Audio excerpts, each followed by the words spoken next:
2 weeks. 2 weeks. 2 weeks.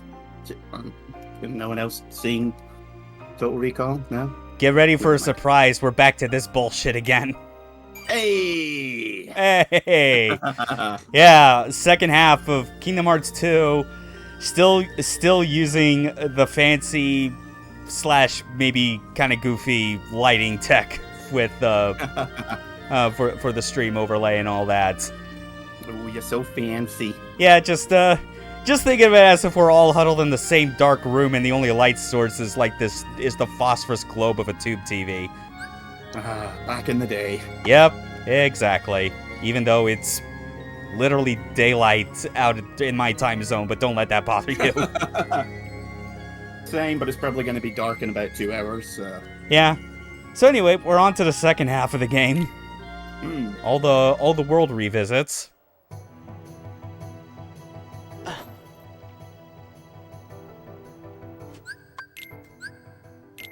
Yeah. Well, China looks delightful. Yeah, very wintry.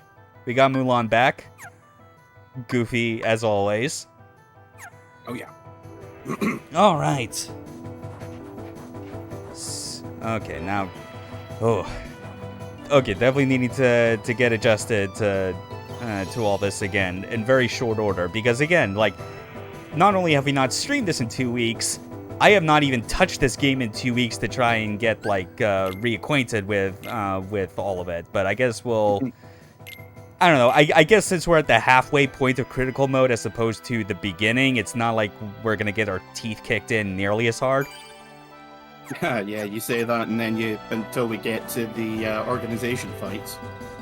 Oh yeah, which is obviously one of those is obviously gonna be happening this stream because Beast Castle is so early. Yep, and it's arguably the hardest org fight in the game. Yeah, like it's the hardest, almost like regardless of you, like regardless of whether you take the time to like level and grind or not. Because I feel like there's definitely hard parts you can run into with like the very end game organization fights, but by that point it's the end of the game, and like kind of regardless of difficulty, you have all the tools you really need to just destroy everything and feel like a badass. Yeah, at that point you're expecting a challenge. Yeah, like the only time you get a challenge is if you're stupidly like rushing through everything and not doing every single world on the first or second visit because you're trying to do like a ghetto speedrun of the whole thing with no plan whatsoever. So you've seen me playing games then. Time to beat. My plan is step 1, wing it. Yeah. Repeat. Time to beat the mystery man. Hey, who's this douchebag? I don't know, with this mini soul edge, I guess. I don't know. It's not quite as fleshy body horror looking, but it is very evil. Soul edge lord. God damn it, I hate you for how perfect that is. Yeah. I hear that a lot. I'd be more pissed. Usually along the lines of I'd be more pissed off if it wasn't so funny. Yeah. Oh wait, what the hell am I doing? I could just do limit form right here. Yeah. I just remember most of this fight being reaction commands. Yeah, reaction commands, mostly for like all these like flying enemies, really. That's like the main thing. Like this mystery dude clearly doesn't have anything. He's just kind of there to just pelt you with damage occasionally. Hello, I'm just here to fill numbers. Yeah. I'm here to make you think I'm someone else. Bye. Looks like you just got hand gestured. Oh, what a cursed fate in any RPG. Man, oh yeah, we're still kind of strung up on like available AP to work with, but it's like, yeah, I don't know. Like I like even in my first critical playthrough, I never actually like focused on getting as many jackpots or draws or luckies equipped at once until I was at the very end, you know? Yeah. Like whenever I was at the point where I'm like, okay, time to go crazy and just like get to level cap. Arian, you've missed absolutely nothing. We beat up some edgelord in a trench coat, and that's it. Yeah. Now we have to report to the Emperor about this sighting. Because yes, we are still skipping all the cutscenes. That's the whole point of this stream playthrough. My lord, we have discovered Hot Topic Goths. No, they didn't say anything about Invader Zim, but we fear it will only be a matter of time until they do.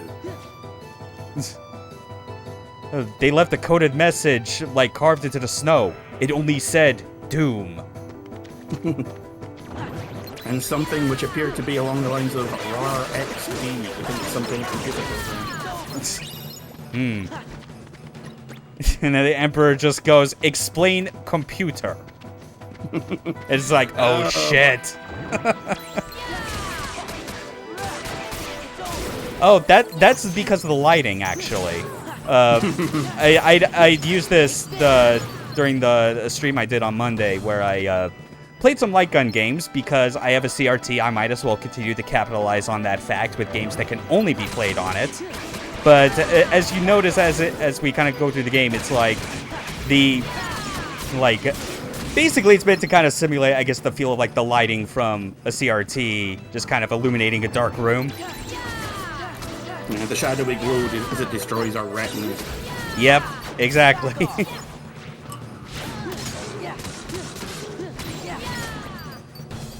Yeah, it's a fun little thing. I may not use it for every single stream. I at least want to like use it as much as possible for like these retro ones where I justify the use of like this CRT overlay. Probably won't do it like if I do like a stream of another game that's like a modern HD one or something like that, you know? Just anything in the last 10 years. Yeah. Yeah, anything that does not fall under the retro category, because, as we all know, like, it's a time thing, not a culture thing. Despite what some people try to say, oh, you motherfucker, anti-form. Oh, Jesus. Streamer's luck, I swear to God. I don't think I've ever gotten anti-form as much as you during this playthrough. I've certainly not gotten it as much in this playthrough compared to my first one, I feel. But then again, I was probably a bit more, like, reserved in using it. I don't know.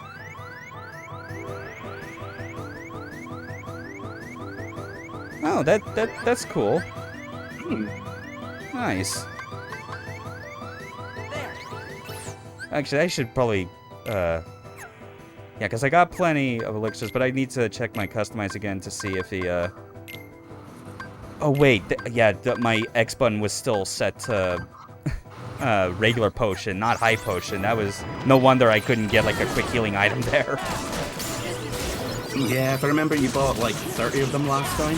Yeah, because but, like, the idea behind that is that we were so close to the end of the stream there, and, like, I was almost out of regular potions anyway, so I took that as the sign to stop wasting money on just the most basic type of healing item.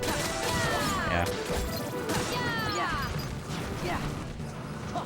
Oh, Ares apparently had anti-form way more often than I did even on my first critical run, which seems real nuts. Unlikely to say the least. It's insane, man. Oh, okay. Just how many black cats did you piss off before you started playing? Seriously.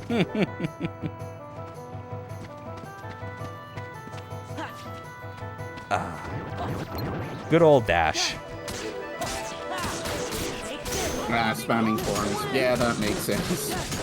Yeah, that's true. And I think actually I kind of realize now a bit more the reason for like why I did not have anti-form nearly as much when I was like playing my first time. I think it's because I was actually, I think, more reserved in using it, a drive form during the middle of combat specifically. Like, the vast majority of it was whenever I went to grind in specific spots. And to avoid anti-form, you always activate a drive form right before entering a combat zone, because that negates the chances of anti-form happening. Like, that's the idea behind it. the Mushroom 13 fights. Oh, those are... Ooh. I did about 3 or 4 of them myself, and then just stopped because they weren't fun. I somehow did it. It took a lot of looking up videos online to, like, know how the fuck you're supposed to be, like on point with those. Yeah. But I would love to meet anyone who managed to work that shit out by themselves. Thank you, Magnet, for coming in to save the day. Oh, bolt reversal! Oh, that's the first time we got that. Nice. Oh, nice. Yeah. Like, I completely forgot that was a thing. Yeah, like these... Mushroom 13 was fun compared to the madness that was KH1. I'm crap, farm for Ultima. Oh, man. God, like, I admittedly drawing a blank on a lot of the specifics on, like, what my time, like, 100%ing Kingdom Hearts 1 was like, because I did do, like, a proud difficulty playthrough of that, whatever, like, the hard equivalent was in that, and I did, like, do everything I could to get to fight all the optional bosses, which invariably meant I had to level cap anyway. But yeah, it's like... Yeah, I still can't really remember off the top of my head if that really was, like, any worse than the Mushroom 13 stuff. Which one was it? Kingdom Hearts 3 that had the flans? Yeah, that wasn't fun either. The 7 flans, because 13 and 7 are just numbers that Kingdom Hearts likes to abuse. Never heard of him. And then there's this douchebag. Letting this cutscene play because of just another funny thing right near the end. And it's the only context you're gonna get. Bye!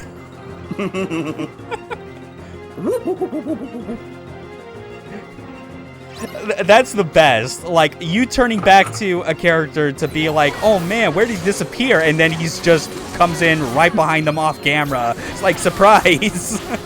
Just like, smoke bomb! It's like, yeah, no smoke bomb. He literally just ran while the dumbass was, like, looking the other direction. That's the best. Oh, yeah, we can absolutely talk spoilers. Like, we do not give a shit. This game is old. Watch me kick these bullets. Ka-chow! Yeah. But yeah, spoilers are, like, fair game. Like, for this game or even the entire series. Because even though I've not played all the way through most of them myself, I have watched other people suffer through them. Oh, yeah. Mr. Man of a Million Names. Oh, God, yeah. Turned out was the secret mastermind behind everything, but not really, but kind of, yes. Somehow the most important of these characters still. Yeah. It's insane.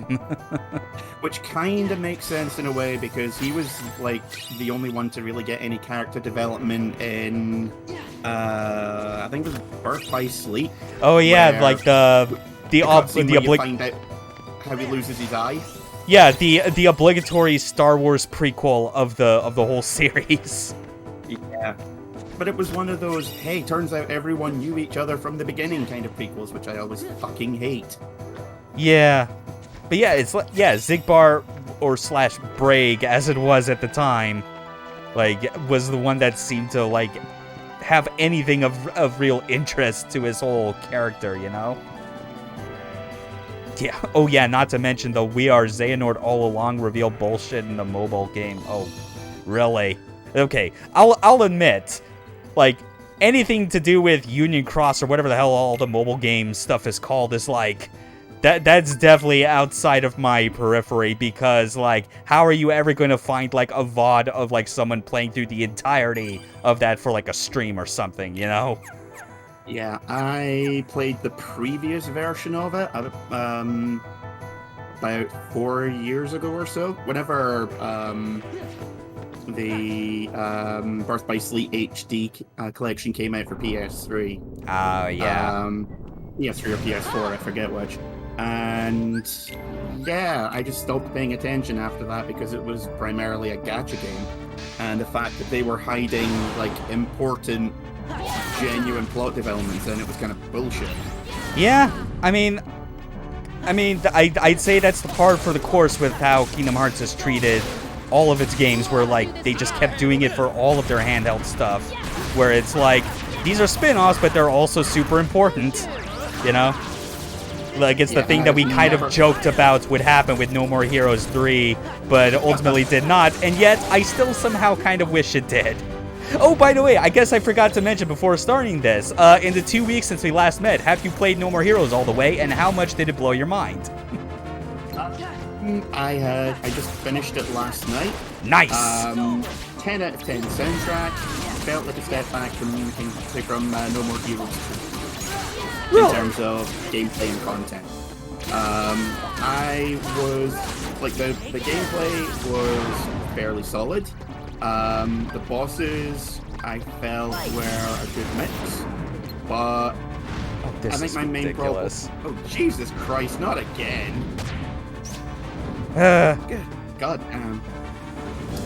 But yeah, I felt that in terms of content in general, it felt more like they were trying to imitate the first game, but not as well. The removal of all stages was really cool. Like no actual levels, just like random fights, of which there were already 51 in the game to begin with, or 52, however many it was. Like officially it's 51, but there's like 2 extras and 4 specials, I think it is. Yeah, I knew there was something like that. But yeah, with everything you could do in the previous games, I felt it was a step back, and not being able to fully customize our outfits is unforgivable. I want to give Travis a cool jacket and jeans. Like, yeah, I get those, like, kind of, like, criticism, because it's like, I mean, the lack of traditional levels was, like, a major, like, criticism for me as well. I think it's more like, for me, like, how I rank that game overall is that I put it, like, second in the series with No More Heroes 1 at the top. I still, like, generally find No More Heroes 2 just the most disappointing overall as like, a game. And like, even with the things missing from No More Heroes 3, I still more appreciate it taking directly after the first game. But I think it's, like, the way I kind of, like, it doesn't bother me as much these days because... Oh, there we go. There's a good reaction command. But yeah, I think the way I looked at it is that, okay, these things I would have liked to have seen from No More Heroes 1, like, yeah, they're not in 3, but I generally felt that there was, like, some manner of, like, substitute that, like, made it feel like it was not, like, a more hollow experience, which is something that I'd say 2 was very guilty of, you know, not having the open world and, like, just, and, like, removing that sort of, like, crescendo in pacing that the first game had. But it's like, yeah, there's no traditional levels, but the designated fights are honestly really fantastic, and I feel kind of do enough to make up for that in a lot of ways. And yeah, there's more limited customization for, like, your clothes and whatever. But on the other hand, none of the earlier games had a hoodie that just says "fuck racism" emboldened in red text. I'll give it that. That is that's definitely something that I delighted to see. Yeah, like, as soon as I had unlocked that, I basically used it for the rest of my playthrough on stream. It was real good. Yeah, I just felt that rather than what should have been Suda's magnum opus in terms of No More Heroes, it kind of felt like another mythical. Nah. Sort of like this is like you know, No More Heroes 2.8 to keep with the Kingdom Hearts theme. Don't get me wrong, I definitely enjoyed it, but I felt like there was more missing than what they added. So, kind of a mixed bag for me, but definitely don't regret playing it or buying it. Definitely have a lot of fun. Yeah, again, I still maintain, like, it's the second best of the series. Like, just going by, like, overall package, I'd say it is. Because I mean, like, one's like that game is cohesive in what it tries to do in a way that is, like, that is like damn near perfect, even if like people may not enjoy like half of the odd jobs or like the money grind in the moment. Yeah. And Travis Strikes Again, I think, is still like the current peak of Suda's like writing chops, like showing what he's really capable of doing in terms of plot and character and like layering with themes. But and 3 does a fair amount of. 2 is more like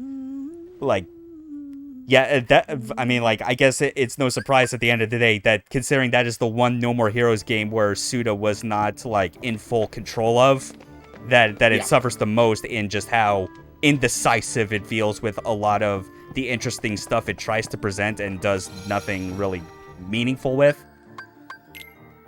That's what it feels like. The way I would describe No More Heroes 2 is it's the Hollywood edition, you know? Like, it's he's the indie developer who's had a bit of success, and then, you know, Hollywood comes knocking and says, hey, we want you to do this big movie, so we're gonna increase the budget, and, you know, that's, you know, basically what we get, except you're gonna have to make a few sacrifices in order to get this game made. So it's not gonna have quite the purity of previous games that you've done, but, you know, we guarantee that we're gonna give it a big promotion and a big push. Big promotion and big push, a thing publishers sure tried to convince Suda of and yet never did. Yeah. Yeah. At the very least, it's like the thing that I think I ultimately adore No More Heroes 3 for, like, the most, if anything, is how it, like, gives context to, like, Travis's growth across all the games to, like, be, like, a rather incredible, I feel like, character arc. Because...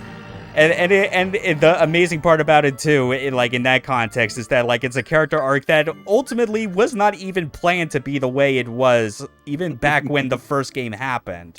Because we kind of know that, like, the way Suda approached that, I think he even described the process of making No More Heroes 1 in a way that's, like, obviously kind of facetious sounding, but not to the point where it's supposed to be, like, derogatory towards it, where he described the making of No More Heroes 1 as equivalent to taking a dump. Like just expelling just something, like, out of his body quick and being done with it. But it ends up... But, of course, that ended up resulting in a game that was not as, like, confusing or bizarre as a lot of his earlier stuff, especially Killer 7, where it was trying to be so much. But, like... Those two definitely define him in the West. Yeah.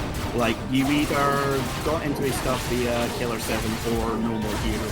Mm-hmm. And, like, I don't know anyone that really got into his stuff via Lollipop Chainsaw or Shadows of the Damned. Yeah. Don't doubt that those people exist. I've just never met any of them. Yeah. But, yeah, it's kind of like... I feel whichever one of those was your first experience with him kind of colors how you view the rest of his stuff. So if you got into it via No More Heroes, you like the over-the-top self-awareness, the action, the talky dickhead of a protagonist. Yeah. If you got into Killer 7, then you like the dark moodiness, the noir setting, all that kind of stuff. Mm-hmm. The weirdness, essentially.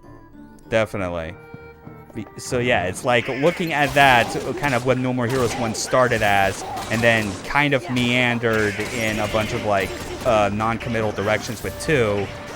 And then, like, Travis Strikes Again just really did a lot to, like, contextualize and, like, push things forward in a meaningful way. Like, it's weirdly enough, like, I think one of the advantages you have from, like, creating a universe where its timeline runs, like, 100% parallel to, like, real-world time. Yeah. Because No More Heroes 1 absolutely takes place in, like, the same year or, like, time frame, like, the late 2000s as when it came out. And then, obviously, Travis Strikes Again takes place a decade after that. And then a few more years later for No More Heroes 1. And not only does that have the benefit of, like, when you can tell that Robert Atkin Downs clearly sounds older than he did back in 2008, it's not as jarring because Travis is supposed to be older and sounds as such. and Yeah, that goes with apparently- like his like character and maturity. That like I described this to like a friend in Discord that like Travis's progression has basically gone from him being an ego-fueled like murderer that wants to be number one to maturing to the point where he is like something that more accurately resembles like a Go Nagai or Ken Ishikawa manga character. Like he's some that like you could reasonably point to him as now resembling something like a hero or at least an anti-hero. You couldn't really say that was what he was in the first game, because even in the context of other anti-heroes, he wasn't doing anything that was like inadvertently contributing to something that was like for the good of society or whatever. No, he was just the dumbass that got conned into killing a bunch of people and giving money to a French girl. Yeah, it's not even until he kills Holly Summers that he's like, oh, wait, I might be doing something wrong here. Yeah, something wrong, yet is still committed all the same. And it takes literally... And it takes literally into the spin-off game where he's killing his literal or metaphorical heroes that he has to realize, yeah, this is who I am. I kind of have to accept that I am a murderous asshole. And then uses it for good when dickhead aliens come to try and blow up the planet. Yeah, and even then, he's not actively making the choice of heroism. It's just, well, no other fucker's gonna do it, so I guess I might as well. Yeah, it's like, this is my town, they're fucking it up, no one else is coming in. Notorious notwithstanding, who comes in, obviously, several hours in. But by that point, he's committed, like, no, this is my responsibility now. You dickheads are fucking up my home. Yeah. Yeah. That's his entire driving reason at the beginning of the game. Yeah, and in a world where the name No More Heroes can have so many meanings, even to the literal point of there are literally no other people in this world that can be described as heroes, Travis is ultimately the closest that they have to qualify, and that's amazing. Yeah, I think that's the first game where the title is 100% earned. You know, like you can sort of, with the others, you can kind of fudge it. Yeah, TSA at the time was also like the closest it had gotten, considering that he literally drops the name No More Heroes when he talks about how he felt after killing Electro Triple Star. Yeah, but you know, they basically tell you right at the start, there are no more heroes. There's just me. Yeah, it's like. Yeah, and calling himself, like, the last hero around. And, like, in any other game, if he had said that in the first game, that would be like, you are, like, the most lyingest piece of shit ever. But here, it's more like, nah, there's technically a grain of truth to that. Almost begrudgingly. in 1 and 2, I'd have been like, yeah, just shut the fuck up, you disingenuous fuckhead. You're only doing this because you've got a murder boner that you need destroyed. Yeah. Oh, yeah. Also, the first games do definitely hold up. We actually did a stream of them. When was that again? Was it last year? It was only a stream of the first game with the HD version, and that was earlier this year. It was actually the start of when I did like my current stretch of streaming with like this format and everything. 2, I didn't stream. I just like, admittedly, there was a point where I wasn't actually gonna try and play the HD version of 2 because like. The first game, I say, holds up well. 2, not so much, especially if it's like you get really acquainted with the specifics of one's gameplay and combat, and then you realize that it kind of really does not carry on those aspects very well. But I ended up playing the HD version of 2 in my own time because of the save transfer bonuses to No More Heroes 3, where you get like the t-shirts. Yeah. Well, those unlock at the end of the game anyway, since I didn't have the saves for them. Oh, so well, fuck me then. Yeah, I got the 1, 2, and Strikes Again outfits just as unlocks at the end. I was like, yeah. Well, like that includes the t-shirts as well, because I know that they unlock the jackets. It's the t-shirts specifically. Oh, okay. Full ensemble. All right, that makes sense. But if you want to see the playthrough of No More Heroes, it should be up on Ark's channel. Yeah. Just put the there's the link there. Oh, Thank you for the plug. Yes, and yeah, and obviously it's not only the first of, because it's also the first of these types of streams. Not only is it pre-VTuber avatar, but it is also pre-normal audio levels. Yeah, it kind of took a while for us to get used to that sort of thing. Yeah, I think it also didn't help that even with adjusting the audio levels, No More Heroes 1 is already really fucked in terms of audio balance. Yeah, they were not good at, like, audio balancing is a fine art. Yeah, and they clearly did not care to like adjust the volumes of enemy screams when they start overlapping 3 or 4 at a time, as everyone is collectively screaming about their spleens. You know, I'm so glad that was like the one time that I was glad that I basically watched these without sound. Yeah. Because I watched like 5 minutes of the stream because I was like, okay, I wonder if it is really as bad as you were saying. Oh my god, it's even worse. Yeah, it's rough. It's rough. And the crazy part is that like I'm also gonna be doing another stream of No More Heroes 1 this weekend, but the Wii version. And I did a test run just to double check and make sure that like, hoping that it was just something with the HD version and not the Wii original. Nope, it was still the same back in 2008. It's still fucked. Yeah. If you are going back to the original No More Heroes, even the PC or the Switch ports, the game is delightfully janky. Yes. I can understand if you're like, no, this is just way too hard. Yeah. And it's the sort of thing where I know Arian specifically mentioned checking out like the PC ports, and while like, yeah, like if that's what you have to work with for convenience sake, then certainly go for it. I would still recommend, especially if you have a Switch, to at least try that, and with the motion controls, considering that's like what the first game especially was most designed around. And to the point where it's like, when I started up No More Heroes 3, it took a while for me to get over the fact that my muscle memory for certain motions was like no longer applied in that game. Like I was constantly tilting the Joy-Con up and down to be all like, I want to activate lower high stance. Why isn't this working? or swinging the Joy-Con a second time during the killing slash, because in No More Heroes 1, that's what you do if you want to apply extra power, and it's like, no, this isn't working. What the hell?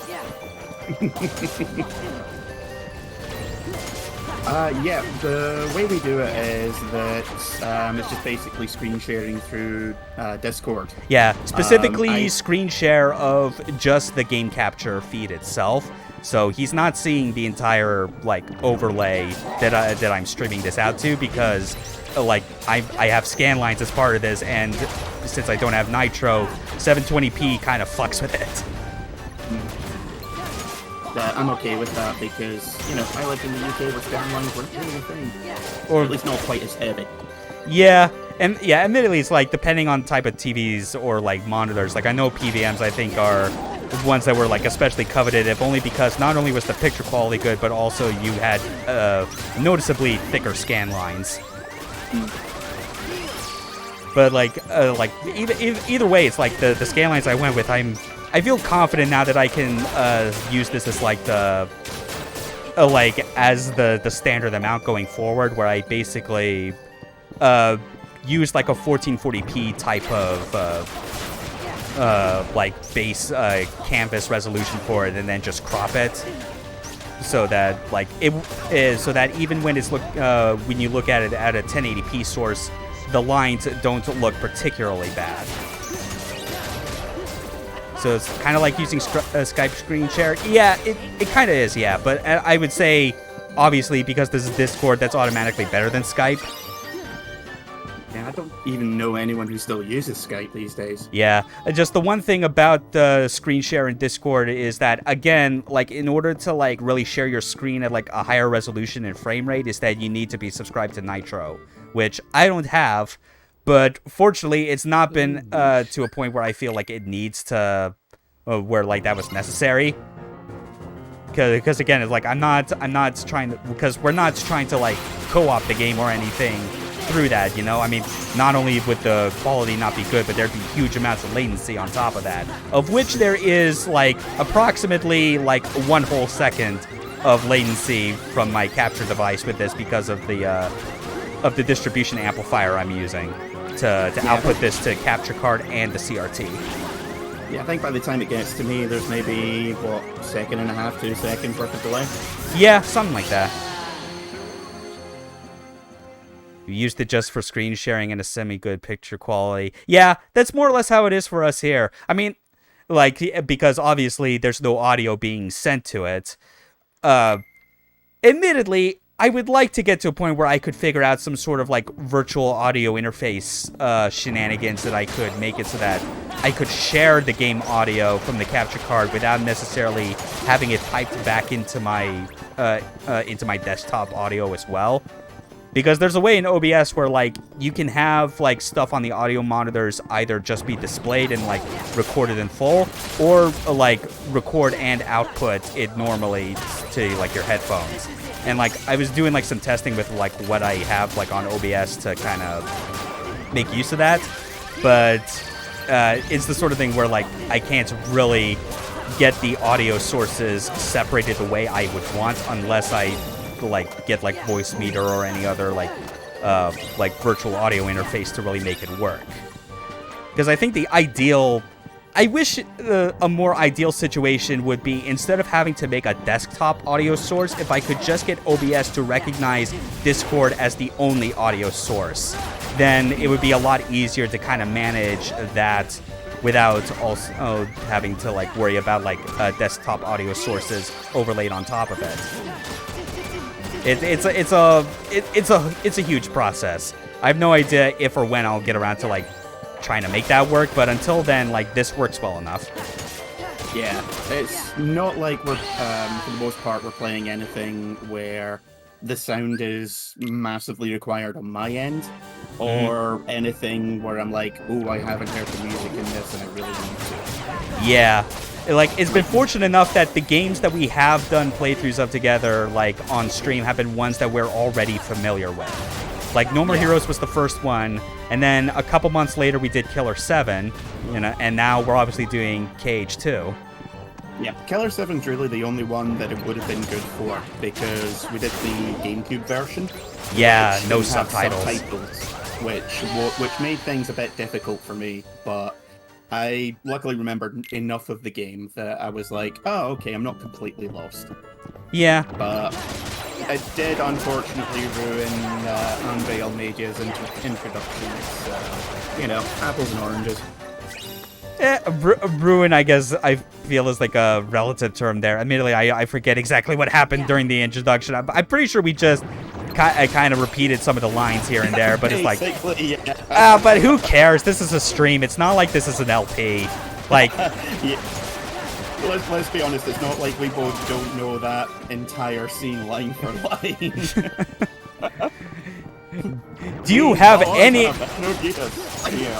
Do you have any idea the kind of people that go to these Stacy concerts? These dudes have got energy to spare. We're talking guys who beat up 4 times a day. Oh God! Oh Lord! I'm coming! I'm coming! Like I said, this is real. Oh man! Welcome to Suda Masterpiece Theater. Yep, that's basically us. Okay. We're basically. If we ever actually wind up making this like a proper thing, we need to call ourselves Suda Masterpiece Theater. That's it. The name has been chosen. Suda Masterpiece Theater 51K. Yes. Yeah, because 3K ain't enough. The Mystery Science Theater team already has that number on lock. We need to go higher. Grand Galactic Battle. Yep. But yeah, otherwise it's like we're more or less like especially when we're on the topic of Suda, we're basically just like how it is when Bishop and Travis are sitting on the couch in the motel just talking about Takeshi Miike. Literally one of the best recurring things of that entire game.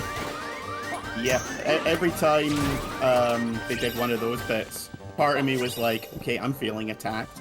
Yeah, you don't know what it's like to be attacked. when Bad Girl shows up and they ask, what kind of anime do you like? And then motherfucking name drops Armor Trooper Bottoms and Sons of the Fang Dogram. It's like... And that moment right there was the moment when I got my first Twitch clip. Courtesy of Wrath, adequately titling it, Arc Comes. Yeah. And I just got out of the shower. Come on, man. It's like, if there was any reason for me to want to, like, meet Suda in person, it wouldn't be to, like, talk about, like, what his work at Grasshopper, like, means to him or whatever, or what projects he's working on. I just want to be in a room with him for 51 minutes and be like, hey, let's just talk about whatever. Because clearly you know me to a very worryingly huge degree. Oh, yeah. Like, playing through all those sections, I was like, right, which one of us is going to feel more attacked? Yeah, and just to kind of keep it under wraps to a degree, because it is literally right at the very end, a certain cameo appears, and it was enough to make me get out of my seat, drop my Joy-Cons, and just go, fuck, I can't take this anymore, fuck. Was it the appearance of a certain friend from another game that I was, like, for a second, I was like, hang on a minute, is that fucking Rules of Nature? Yes. Yeah, I know that bit. Mm-hmm. Funny thing is, I literally just finished it, like, 2 months ago. So, yeah. It took me a second to... Because the song that plays it starts off almost exactly like Rules of Nature. Yeah, it's very heavy butt rock. And then I was like, wait, that's not Rules of... Oh, you've got to be fucking kidding me. Yeah, it's real stupid. It's real insane. I love it. Like, Suda, more than ever after that, has earned my unwavering support until, and I quote, to the end of his career and his fucking life. And the way that they mix the credits with the action commands, so badass. It really is. I was normally playing it with the sound off but when I got to each of the boss fights, I was like, okay, headphones on, turn it up. And at that point, I was like, I am so glad I'm playing this with headphones on, because I'm pretty sure I'm going to give myself tinnitus by the end of this. Yeah. I was just like, no, we are turning this motherfucker to the maximum. Yeah, it's real Inject nuts. this into my ears. It's ridiculous. Oh man, what a game! I'm glad that Suda was able to make another proper No More Heroes game on his terms. You know, like even if it's not like magnum opus territory, I'm fine with it being second best. Oh no, I mean, like in terms of gameplay, I think there was personally quite a bit that could be improved on. But with the actual story and the character moments, fantastic. It really is. Travis has had an amazing journey. And like it is literally one of those games where I know I'm going to just be sitting there doing absolutely nothing, and some random moment from the game is just going to pop in my head and be like, okay, I live here now. Yeah. And that's going to be me for days, you know? All I'm going to be thinking is just like, if you make a live action No More Heroes, I'd be awkward silence. Yeah. And hopefully, based on that scene, if it were to happen, it would be headed by Takashi Miike. I mean, he would be perfect for it. Like, he's like the best chance Suda has to work with a director in the near future that isn't James Gunn, considering his schedule is so packed for, like, the next decade, you know? Yeah, I remember someone on Twitter being like, yeah, but James Gunn won't take your calls, and it's like, dude, do you have any idea how busy James Gunn is for, like, ever? Yeah, also, have you seen that he still really appreciates the time that he had working with Suda? Yeah, someone asked him about, I think it was last year. No, I mean, obviously, yes, there's the Harley Vision sequence in Suicide Squad. Yeah. Which As I said, we watched that a couple of, like, literally the day before that came out, and I was like, this feels oddly familiar, and I'm not sure why. Yeah, that's right. And then he was like, oh, by the way, it was based on Lollipop Chainsaw, and I was like, I fucking called it. Yeah. I feel like after that, it's like, after is reading about that scene and like just that it was very much taken from Lollipop Chainsaw, I'm like, because of the Suda adjacent games, I'm gonna call it, because let's be real, despite the name of Suda 51 being attached to it, it did not have the same weight or quality as the stuff that is properly directed by him. Like, I know, but like, Lollipop Chainsaw was just the one that I never got around to like playing, because I mentioned before, at the time, that was the game that came after Shadows of the Damned, a title that I was very disappointed by and was what signaled to me that, oh yeah, this clearly is not like a real Suda game anymore, and that kind of made me skip it as a result. But after like that scene coming out, I'm like, you know, I'll put Lollipop Chainsaw on the list of games to stream in the future. I feel like that deserves at least a one playthrough look just to kind of see how I feel about it.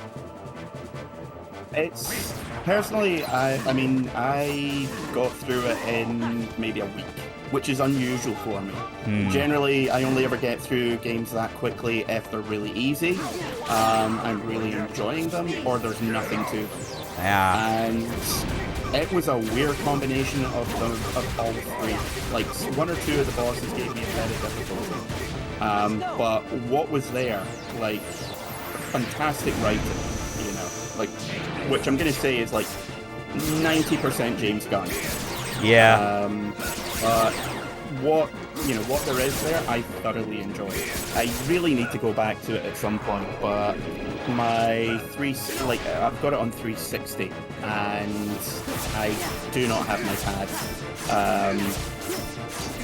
Must have misplaced it or lost it when I moved, unfortunately. And official 360 pads, not cheap. Yep. Also, yes, this is the most painful boss fight in existence. Oh, that was close though. I was really hoping I had enough Dragoon jumps to actually like finish him there. And you nearly fucking chumped him in one just to show us all. Yeah, it's like, yeah, what you got, Xaldin? You think this is flying? No, jump good, motherfucker. Jump real good. Yeah. Ah, well, I kind of wasted all of that, but who cares? I'll probably just use like a limit to kind of break it. Oh dear, oh dear. Oh. Okay. That's okay. So yeah, you were saying about him being a chump. Or, yo, we got him first try. You motherfucker. Fucking clip that shit. God fucking damn it. The one time you actually go and show yourself to be competent at the game. Yeah. Which is funny considering all the other times that I have, like, died from a lack of paying attention. And yet, I'm pretty sure, like, we managed to have, like, no breaks in that talk about Lollipop Chainsaw while I was playing out my strategy in the background to... No. Yeah, that's... Oh, that worked way better than I hoped it would. Yeah, I'm impressed that, like, you're actually giving it your all, and you're getting pasted 7 ways from Sunday on a boss. Yeah. Talk about Lollipop Chainsaw, just completely punk the guy. Yeah. Yeah. Jeez, I mean, Christ, again, dude. the only way it could have gone better is if it had actually, like, if I had actually paced out things a bit better so that the Dragoon jumps would have actually dealt the finishing blow. I clearly needed to hold off, I think, for, like, one more bar or so. Yeah, But, is if I remember right, you either use them or you lose them. So. Well, I think you do retain them. It's just that the jump commands, like, they replace your regular attacks is the idea. So it's like... Yeah, so I think there was, like, a point where it's like I probably should have used, like, the first 3 that I got, and then wait a bit longer for him to do, like, his attacks where I could farm the jumps and then use it to finish. Either way, that's pretty boss. It's like... like, you learn that trick and you suddenly realize, oh, wait, like, fighting what this game claims as the intended way makes him your bitch. Now watch as you fail repeatedly on Zack. Oh God. Forgot about that, didn't you? I forgot, especially because Zach's not in this game. That's Birth by Sleep, and I didn't play to get to that part. Does he not show up in this as well? No, he only wow. shows up in Birth by Sleep because of it being in the past, and they use young Hercules as the whole backdrop for it. Right. Okay. Somehow I've gotten those two completely mixed up. Yeah, Zach showing up in Birth by Sleep, and his final appearance in that game is him getting iced by Sephiroth off screen. Wow, where have we heard this story before? Yeah, as is the implication because of his stupid angel wing feather. Amazing how those Final Fantasy VII characters factor so much in, are like tied so intrinsically with Olympus. And yet we're just all completely forgotten by the time 3 rolls around, or 2.9. Yeah, well, I mean, I've stated repeatedly during these streams how much it annoyed me that the Final Fantasy side of things got the shaft when it came to Kingdom Hearts 3. Yeah. So, not going to bother repeating myself. It annoys me. Yeah, we already have 3 other earlier parts of this stream to let you know. Yeah. I mean, whatever. That's never stopped me or any of us from repeating stuff, because, you know, you can never expect everyone that, like, follows your stream to, like, have, like, seen every single piece of content leading up to it. That's just insane. I mean, that sounds like more of a them problem than a me problem, but okay. Exactly. Sorry, I failed to see how this has anything to do with me. I'm great. Everyone should be paying attention to me all the time. Yeah. Look at my critical mode skills, everyone.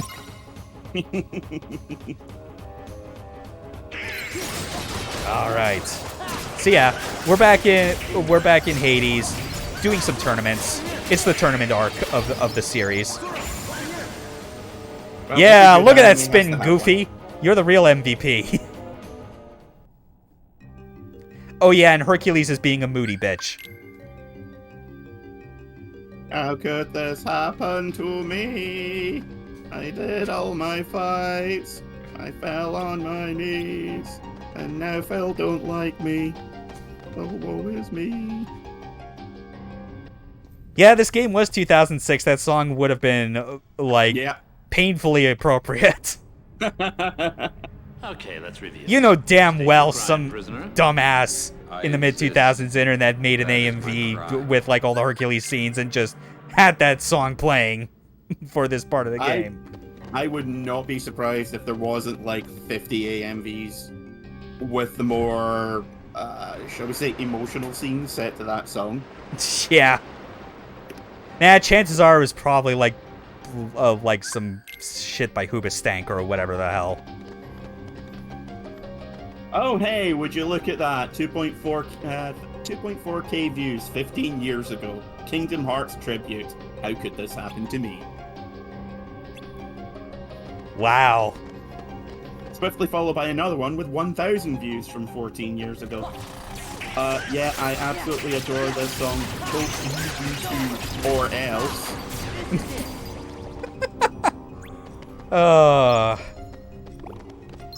The old internet. It's a double-edged sword.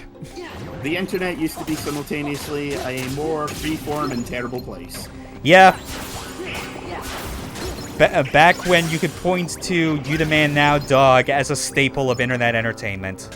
Oh, yes. And Newgrounds. Don't forget Newgrounds. Oh, yeah. Absolutely. Everyone loved their fancy Flash games that consisted of punching George W. Bush in the face. Which is a noble cause. Not gonna deny that. Yeah. Yeah, it's like dumb Flash games, some that are especially pornographic in nature. And which I think was the majority of all Flash games back in the day. Yeah, surprising that I was somehow able to, like, still find things on Newgrounds on occasion that weren't just that. Yeah, but you had to go looking for the non-porn. Yeah. I think admittedly part of that for me was just finding, like, the notable Flash games that eventually got, like, actual game releases in the future, like Alien Hominid, or, like, the original, like, Meat Boy, like, pre-Super. That, and there's also just the fact that, like, when I think of Newgrounds, I also think of Egoraptor because of all of, like, his, like, Metal Gear Awesome and all the awesome style videos that he did. And obviously those being the only things I would argue that are still of any worth in his entire internet career. Yeah, I just try not to think of Egoraptor at all. Same, I get that.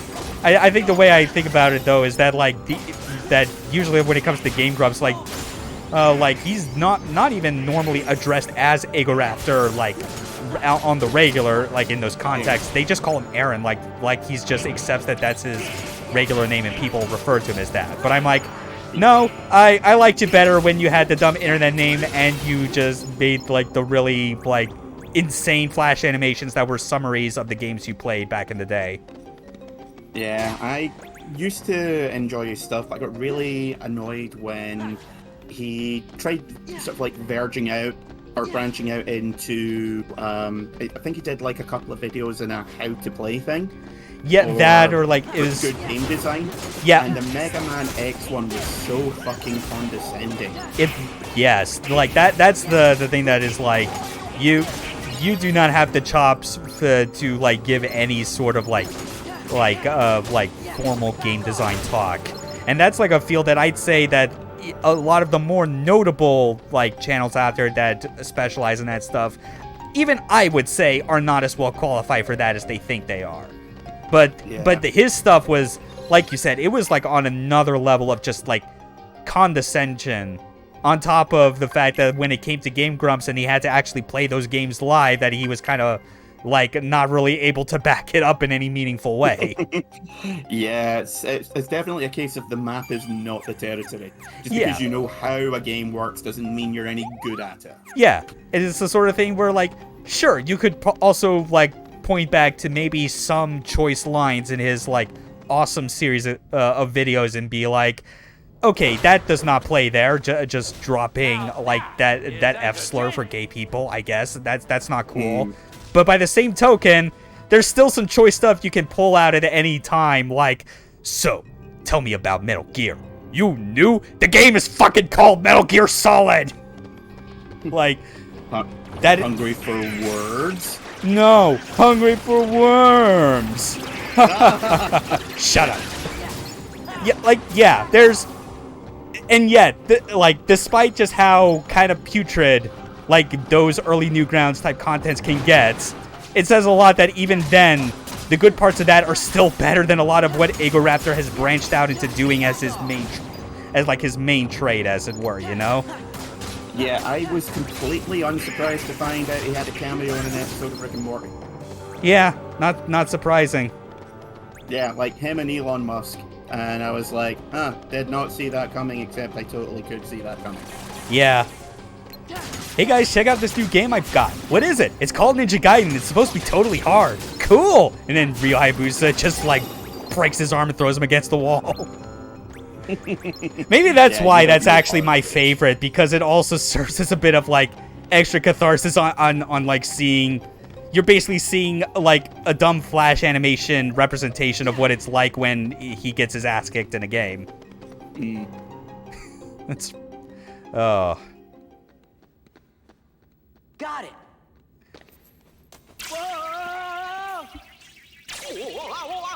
Do you assholes not know how electricity works? It is not too late. Apparently not. Where is the sense in all this? There must be another way. There you go. Memories possibly pertaining to like what stuff he did in the past in FF10, except this is supposed to be a young version of Auron. So yeah, who knows what it could really mean. It means it was all a simulation. It was not real at all. Also, yeah, we haven't mentioned the Keyblade that you've got. Oh yeah, Rumbling Rose. Yeah, it's pretty good for now. Yeah, basically turns your air combos into a combination between a Whirling Dervish and a really pissed off Blender. Yeah, and obviously this will get replaced well into the future once we go back to Halloween Town. and get that fucking pumpkin keyblade we were promised. Oh, yeah. Oh yeah, and We're also the getting wishing this shit. lamp from Agrabah, because we'll need that for when the time comes for grinding Master Form. Yeah, so you can get your, what do you call it, levels? Drive form levels. Yep, exactly. Anyway, we got our prize collectible Oron toy. We need to On 30% sale. Yep, we need to. The reason why Hercules has been down all this time is that he couldn't get that toy he wanted for his birthday, so we were able to find the last one, and this will surely cheer him up. Yeah, it turns out Kingdom Hearts 2 is actually a stealth prequel to Jingle All the Way, starring Arnold Schwarzenegger. Mm-hmm.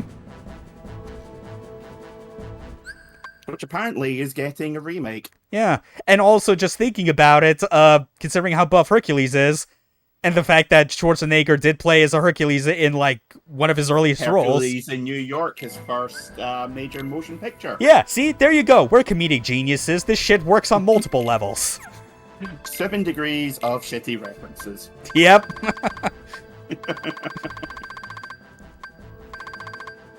Alright. Check what Oron still has. Oh, yeah.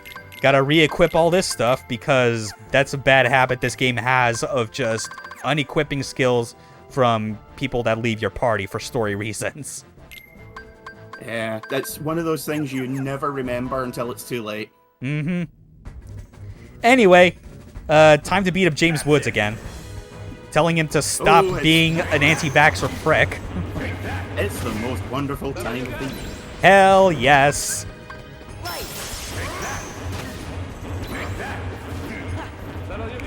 Oh god, that's right. He's still invulnerable for this phase. Mm-hmm. Yeah, laugh all you want. We got buff Josh Keaton to save the day.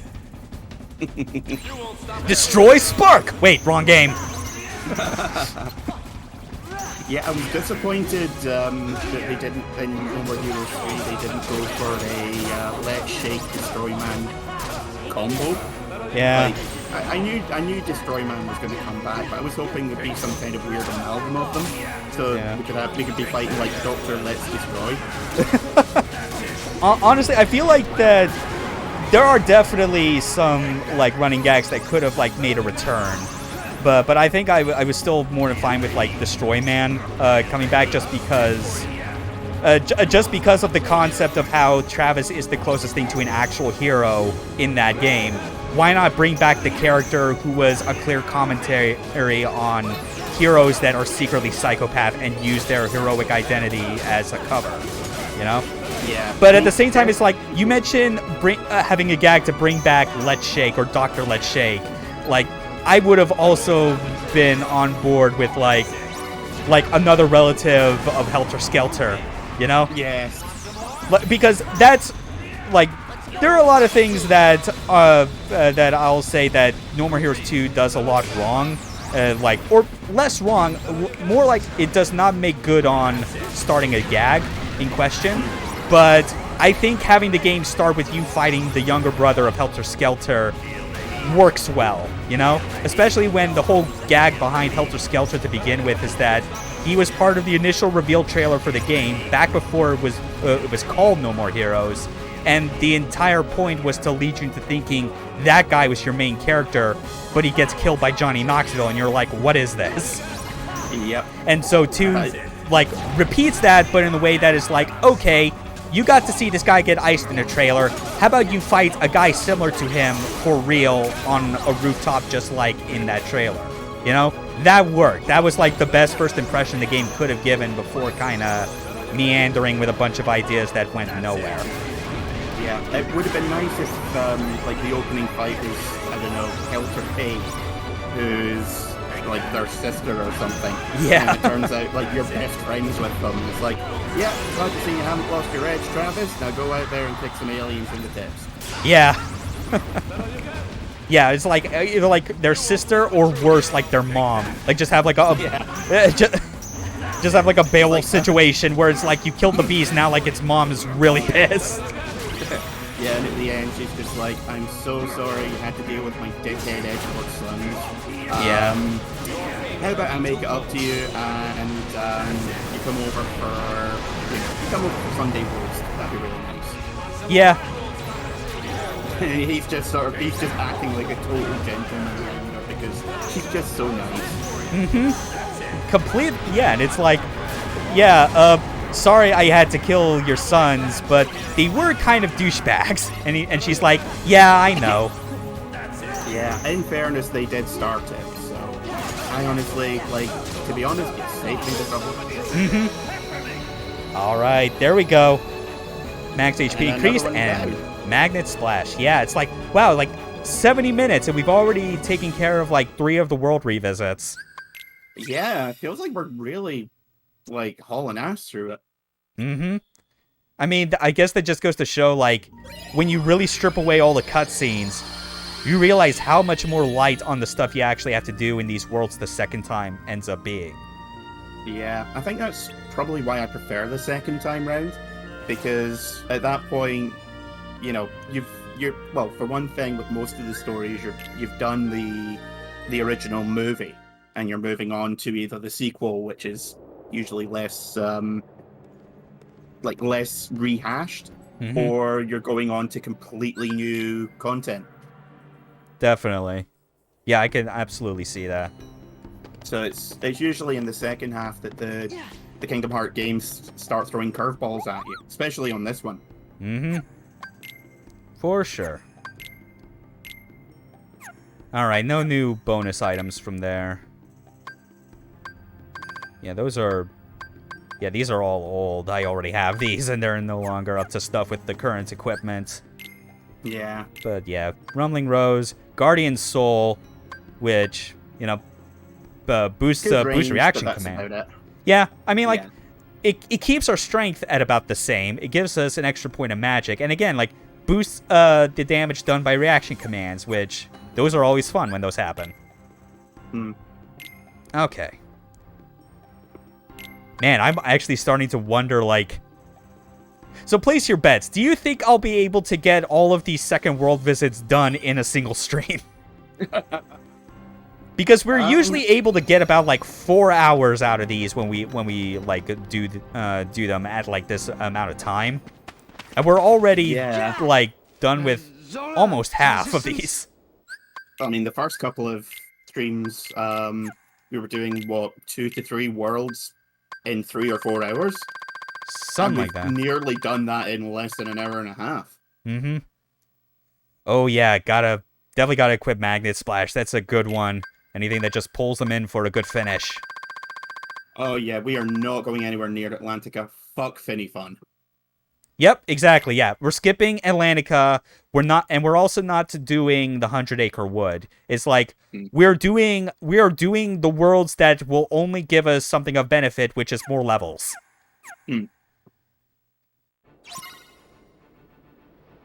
All right. If it doesn't give us more story or better weaponry, then ignore it.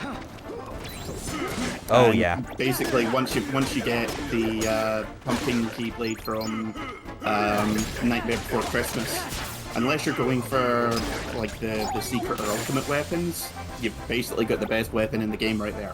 Yeah. Unless you really want to be cool and thematic and just have Oathkeeper and Oblivion. But yeah, otherwise the pumpkin keyblade is real damn good as far as non-optional unlocks, because you get a keyblade from beating Sephiroth, but we're not doing that. Yeah. We're not going for Ultima. I think we said at most we might go through the world or the area leading to the Organization 13 fights, just because there's some cool puzzles there. Yeah, and especially by the time we get to that, we'll probably have already upgraded all our drive forms anyway, so we get those latent mobility tools that are important. Yeah. Basically, that area is cool for watching the sort of parkour you can get up to. But the fights themselves can eat a dick. Yeah, they're real tough, even when you're close to level cap. Yeah. It is the sort of thing, though, where I am kind of thinking, I guess it'll depend on, like, where these streams end up that I decide to, like, just transfer, like, the save file that I did for my first critical mode from PCSX2 and, like, put it on my PS2 proper. Because that one, I do have, like, the complete system file and all, like, the bonus stuff unlocked. So it's like, we could, even if it's not for the intent of beating them, I could show off, like, the data reorg fights, like, just to kind of show how crazy they get even when you're at max level. Yeah.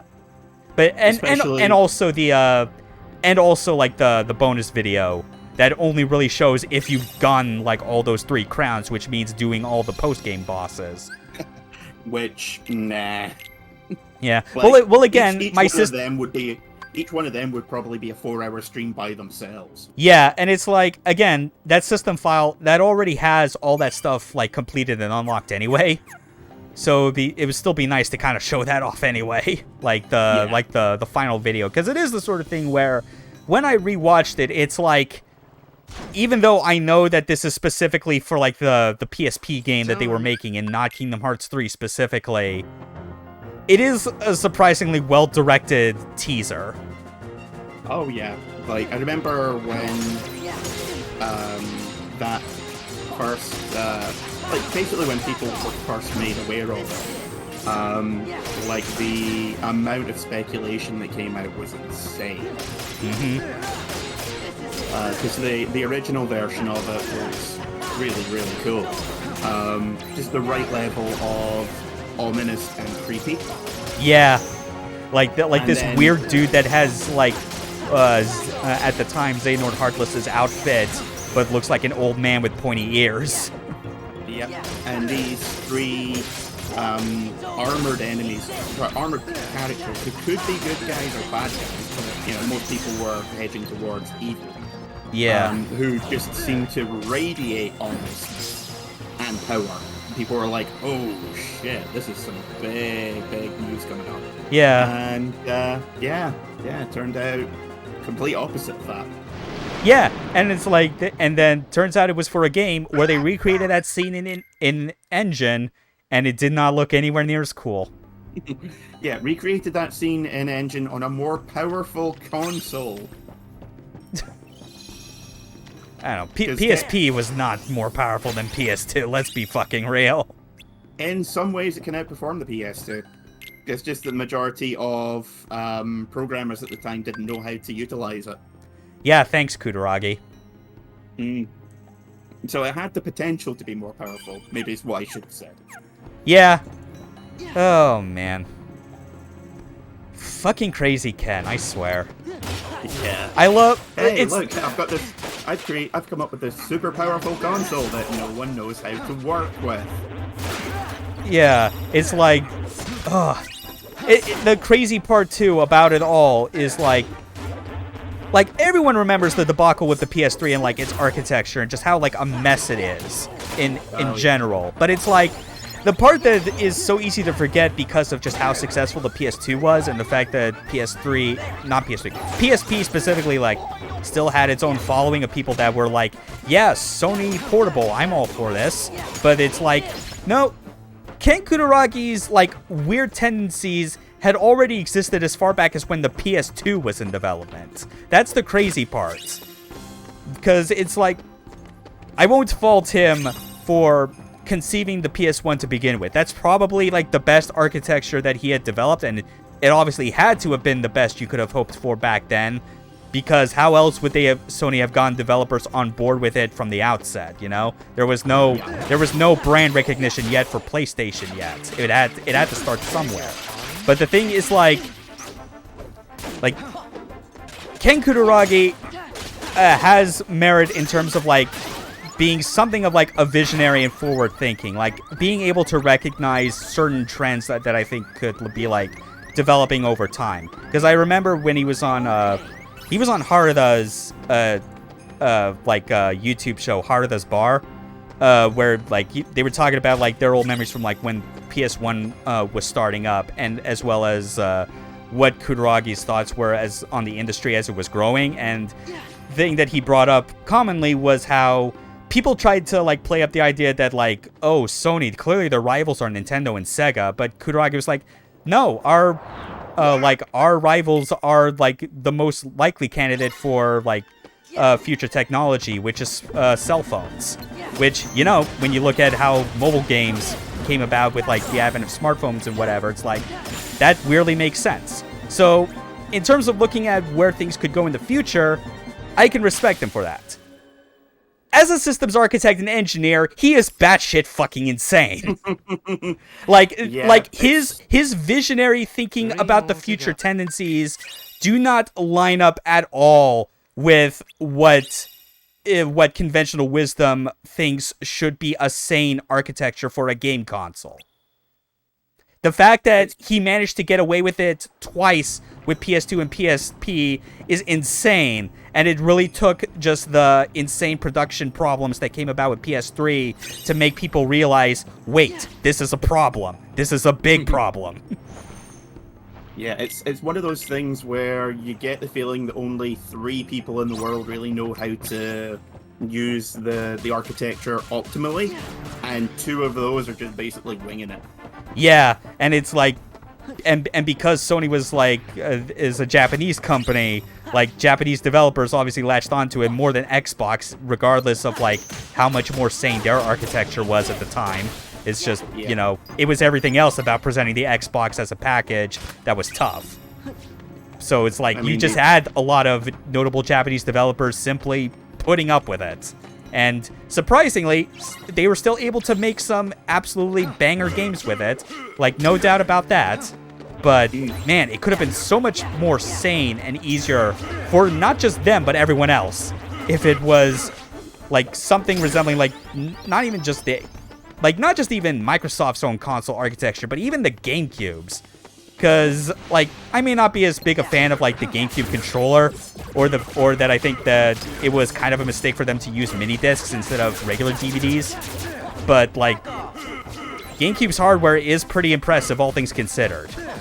It just doesn't really matter much for Nintendo in the long run because that was one of their worst-selling consoles, despite being one of the most powerful. Always felt to me like it was the successor for the Dreamcast. Yeah, like, just the type of parts they were going with were, like, the most conducive for, like, developers to take advantage of in really great ways. Yeah, lots of real cult games as well. You know, if you were in the know, then you absolutely loved and adored. But the problem was no one was talking about them at the time.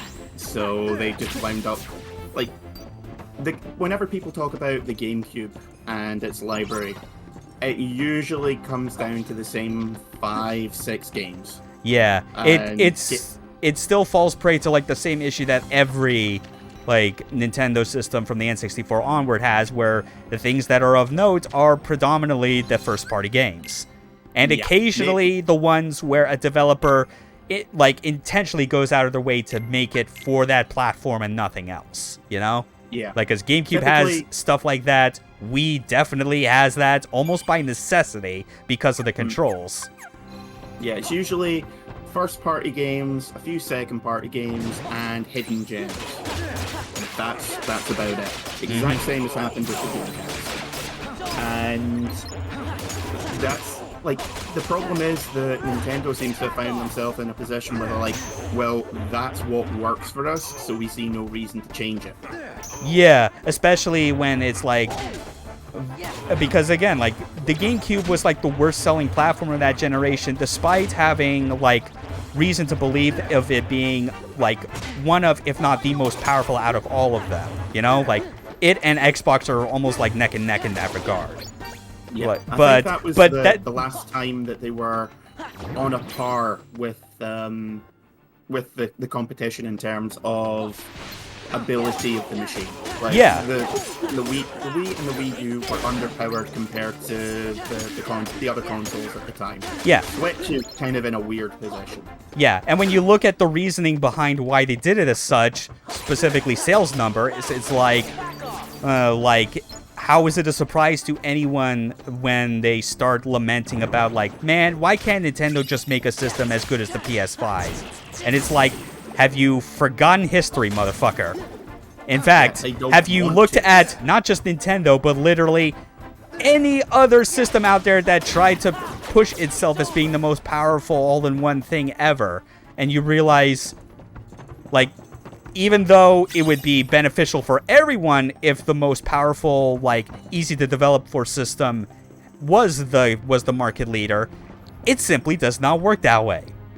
PS2 was a market leader, and that thing's architecture and overall power is less than OG Xbox and GameCube.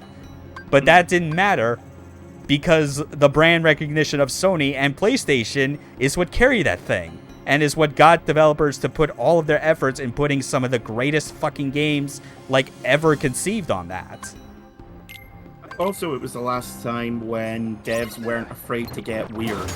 Yeah, that is There's obviously... a lot of weird experimental games that you would never see on the PS3. Definitely you would never see today. Yeah, like, it coincided well with, like, just where development costs were at the time. With, like, you know, like, 3D had gone more advanced, but not too advanced to the point that people had to come up with, like, HD pipelines and, like, licensing out, like, decent middleware to get around the fact that developing your own tech and engine for every single game is, like, a sunk cost fallacy. Yeah. Yeah, I definitely... Yeah, like, I love the PS2 dearly. As weird as its hardware might be, especially to the point where, when it comes to multiplat games, I actually like playing them on Xbox more. But just everything about, like, what that system represents, in spite of its weird technical designs, is really great, and the poster child for just the type of games I miss seeing. Like the very weird, experimental, mid-budget stuff that is like, you could get away with printing a disc for it and not feel like you're taking a considerable loss on. Yeah. Just like, hey, we've got this weird game, this weird idea for the game in which you're a mosquito. Okay, Yeah. Here's a budget. Go and have fun with it. Maybe, you know, we can use the engine for it for use in a flight sim later on down the line. Yeah. It's like, check out this sweet remote control robot game. Maybe we could reuse this for a game where all you do is shoot bugs. Oh yeah, and let's not even forget that with us being massive pseudo-heads and all that... oh goddamn. That was bullshit. You saw that. They gave me like 5 fucking seconds to kill the damn thing. Yeah, I was like, I don't remember the time limit being that tight. I definitely don't remember that either. Okay, it's 10 seconds actually. Never mind. Okay. Well, I guess it is just 1, but... There. Got it. Okay. That was the last one we needed.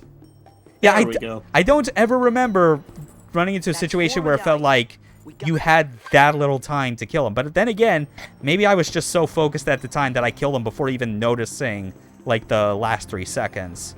Yeah, probably. Okay, but we got all the medallions to break the curse again.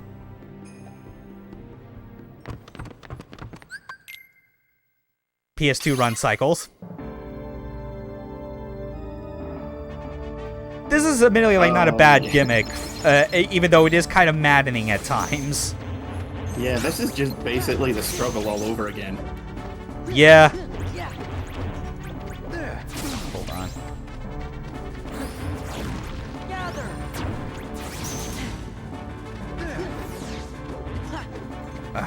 He's still got... I'm actually kind of forgetting exactly, like, because I picked up the... Because I picked up, like, the medallions, I'm pretty sure, that were on the floor and put them back in the chest, so... You did, yeah. So I'm forgetting... Isn't it like a reaction command you have to use to get them off them again? Maybe. God, he's not doing it, though. Yeah, I remember the fight. I'm just drawing a blank on how to fight. Yeah.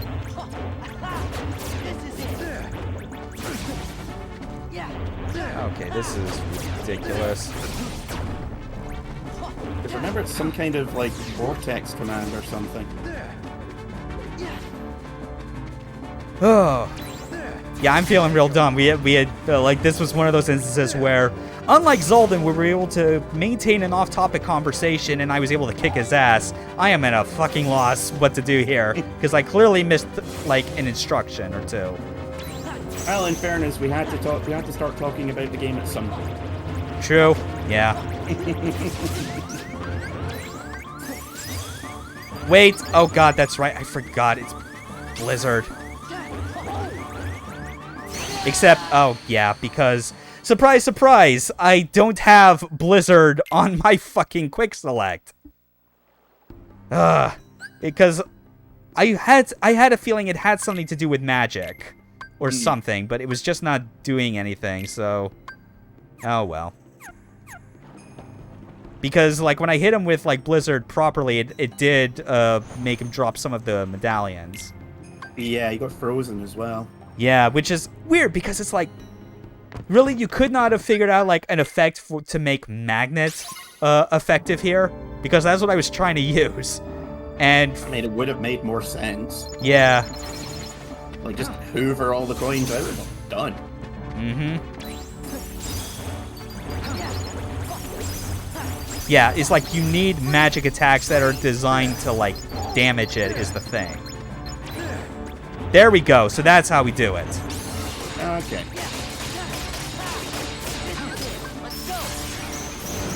Oh, god damn you!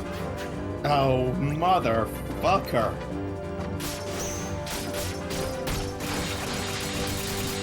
Oh, well. I can at least chip away at his health this way.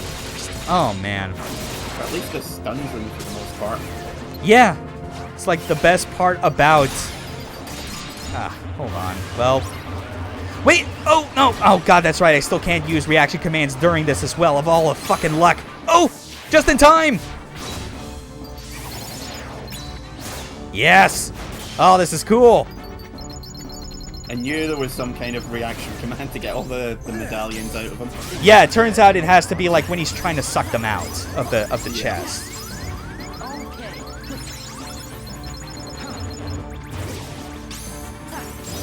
Okay. Keep getting more of these out of him.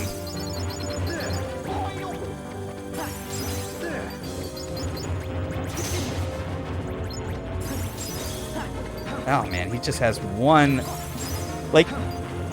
It keeps getting trapped behind him, so he just hoovers it up immediately. Yeah, that's the worst part about it. Okay, but we got it.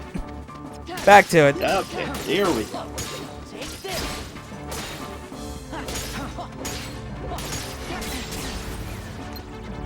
Okay, come on.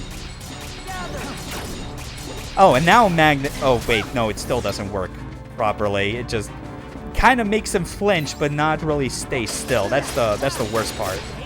Yeah, I don't remember it being particularly useful on any bosses.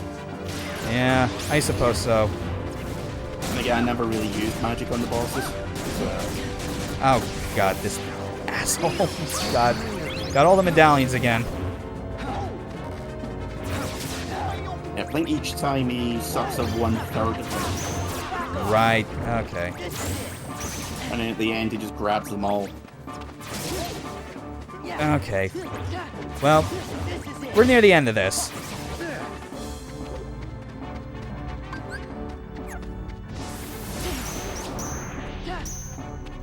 And, alright, start blasting.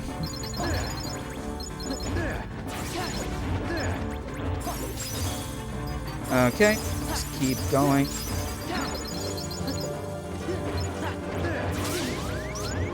That would be a really good time for wisdom form. Yeah, too bad I did not think to bring Donald with me. Because it's Donald. Yeah.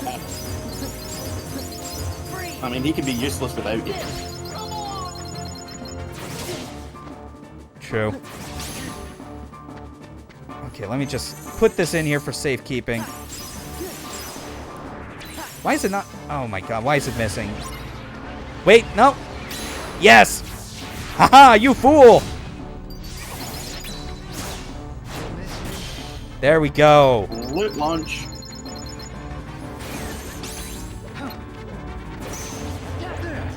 Let's get some more magic orbs before I have to go on cooldown again. What the hell? It's like straight up missing, or it's like going through him on some attacks. That's kind of frustrating. I think it might be because I don't remember Ice having particularly good homing abilities. Yeah, but it's the best I got in terms of keeping him shut down, you know? That's kind of how it is. Just that it might be, like, for whatever reason, he's just slightly in the air. So it's going right through him or right under him. I think it's actually like when he does that spinning cyclone attack, I think he's got some invulnerability to him, which that sucks if it's the case. Yeah, would make sense.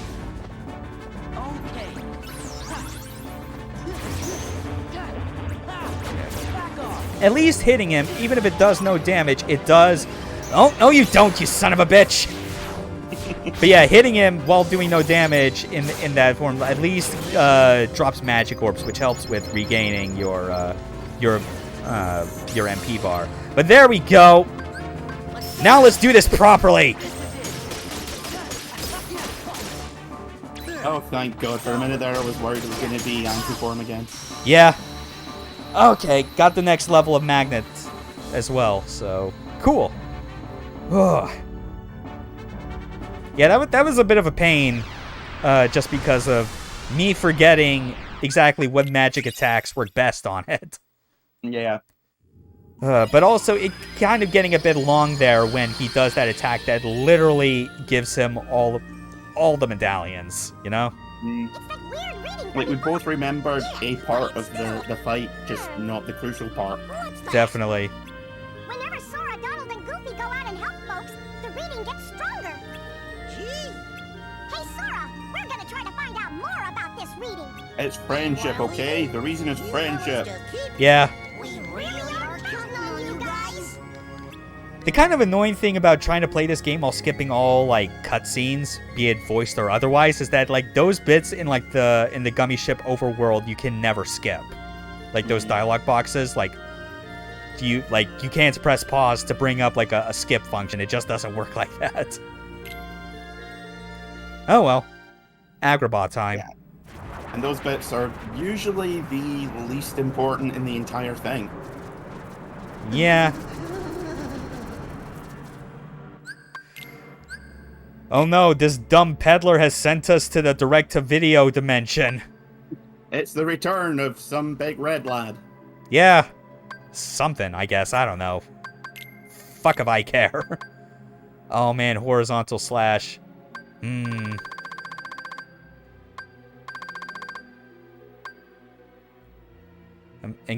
Let's see. What would be... Probably do without summon boost, because you don't use that very often. Oh yeah, that's true. Yeah, so I can get combination boost on there, as well as horizontal slash. So yeah, Hey. more powerful limits, and another square button attack during a mid-air combo. Which is good. Yeah, nothing new there.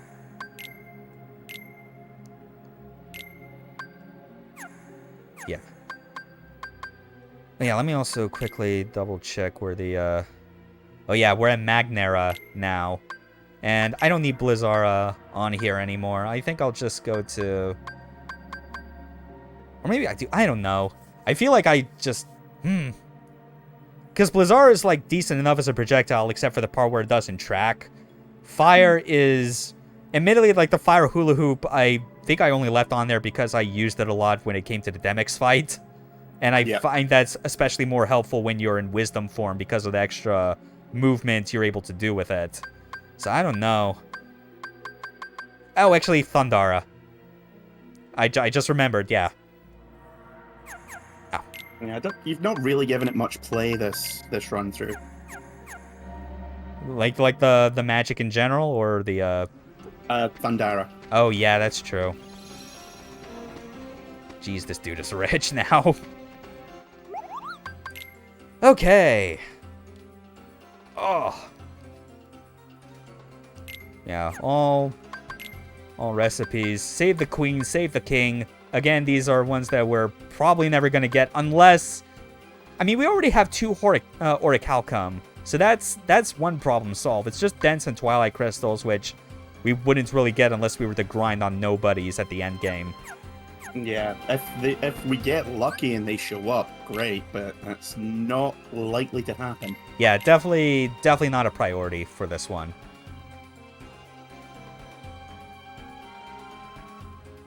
There we go. Now we gotta go find where Jafar is.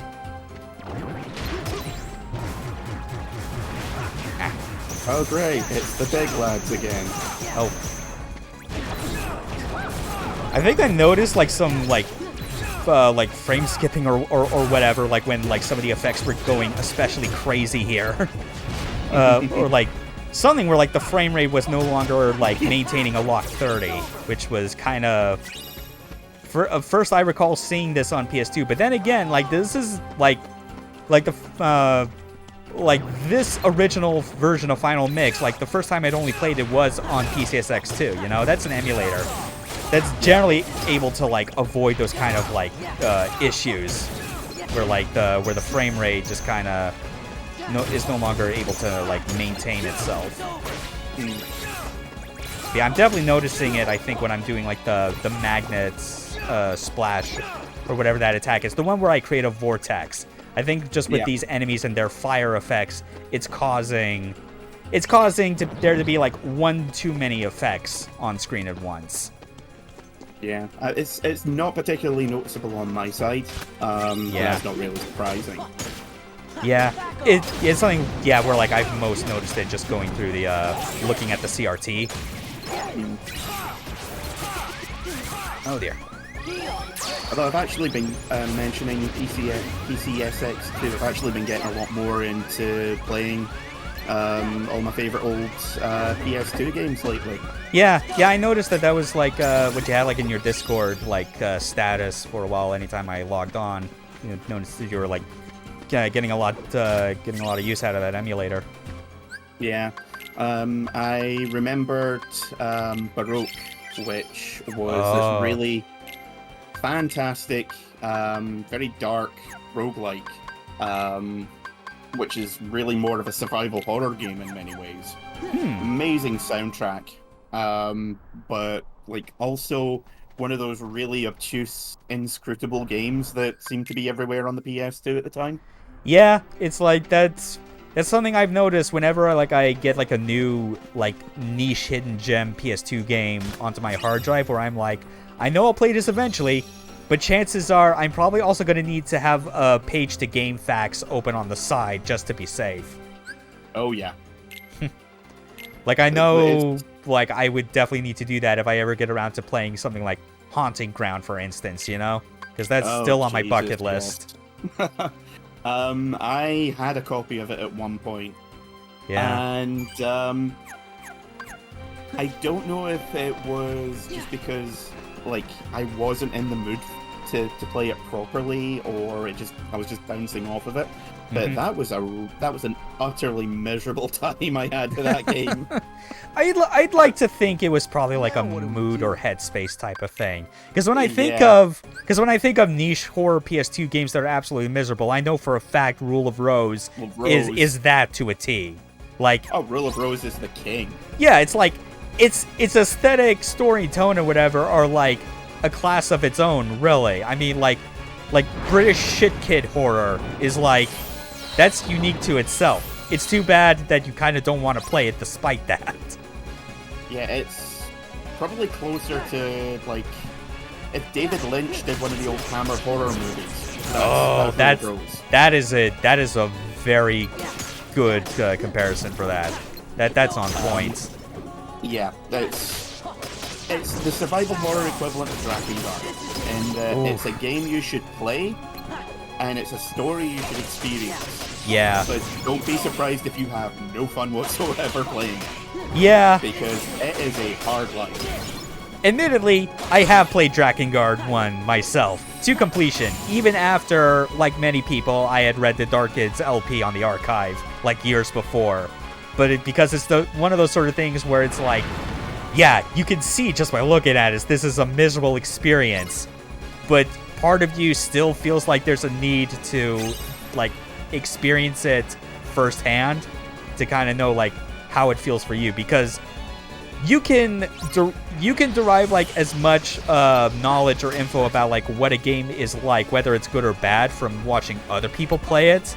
But there's always going to be like a missing component from that analysis or critique, unless you play it yourself, because you have no idea for sure how it will feel for you until you like see how like the controls and gameplay work with like your play style, your like your methods and all that. Yes, it's what I like to call going full Lovecraft protagonist. Yeah. Like, I should not find out what is going on here. Some knowledge comes with too high a price, but I'm gonna keep going just in case. Yeah. And then you find out and you're like, so my life ruined. Yeah, and then there are some where it's like, I know I could do a lot of like research and looking at what certain games are like before playing, but there's some where like this is the sort of thing where like the games I've recently been loading onto my PS2 hard drive are stuff I'm saving for like a potential like PS2 B-game night or something, because there's a lot that qualify for that.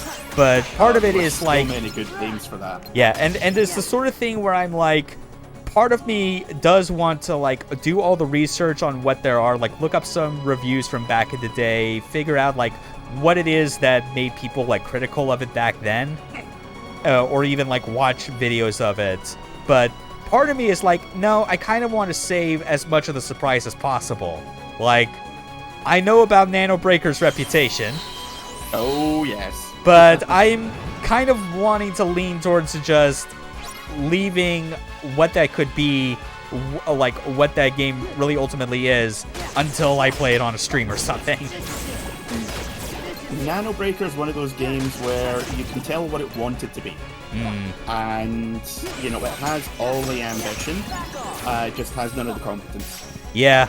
I mean, like, the thing that makes it compelling in a weird way is just knowing that that was the third, Igarashi 3D game, you know? The other two obviously being the two PS2 Castlevania games, which we've obviously talked about in depth. I think because of the Castlevania brand behind it and some of the ideas it has, it's a lot easier to kind of get behind appreciating them and being all like, okay, these games are flawed, but they're still Castlevania.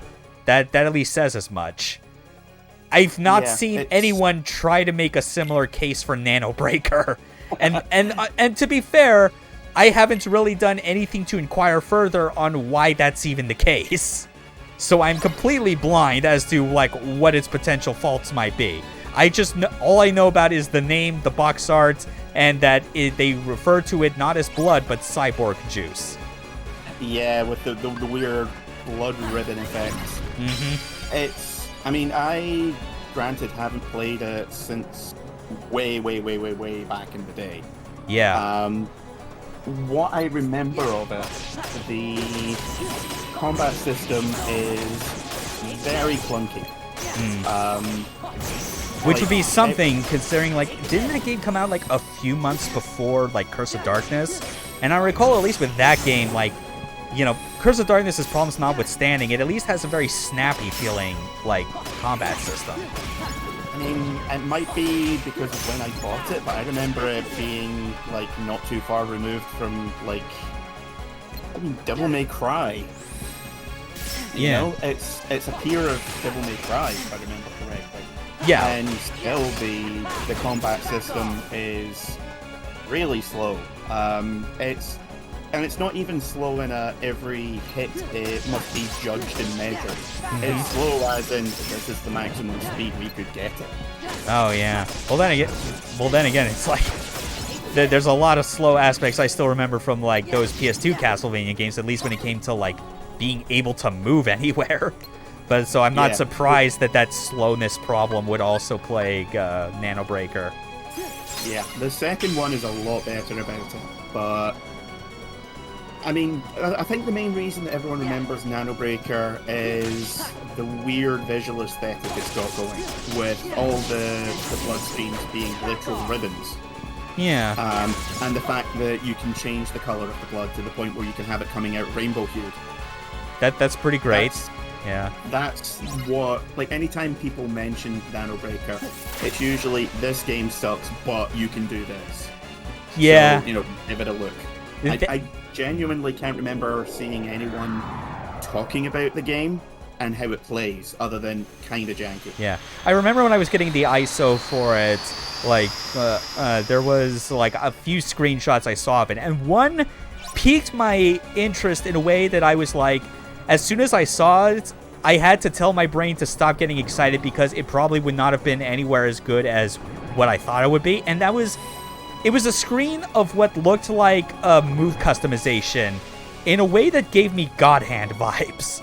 Like a literal, like, combo tree that seemed to imply that you could, like, map different attacks to, like, the square and triangle buttons for, like, different animations and, like, where that could branch off to. And I was like, okay, that seems like a really rad conceptual level, but considering this is Nano Breaker...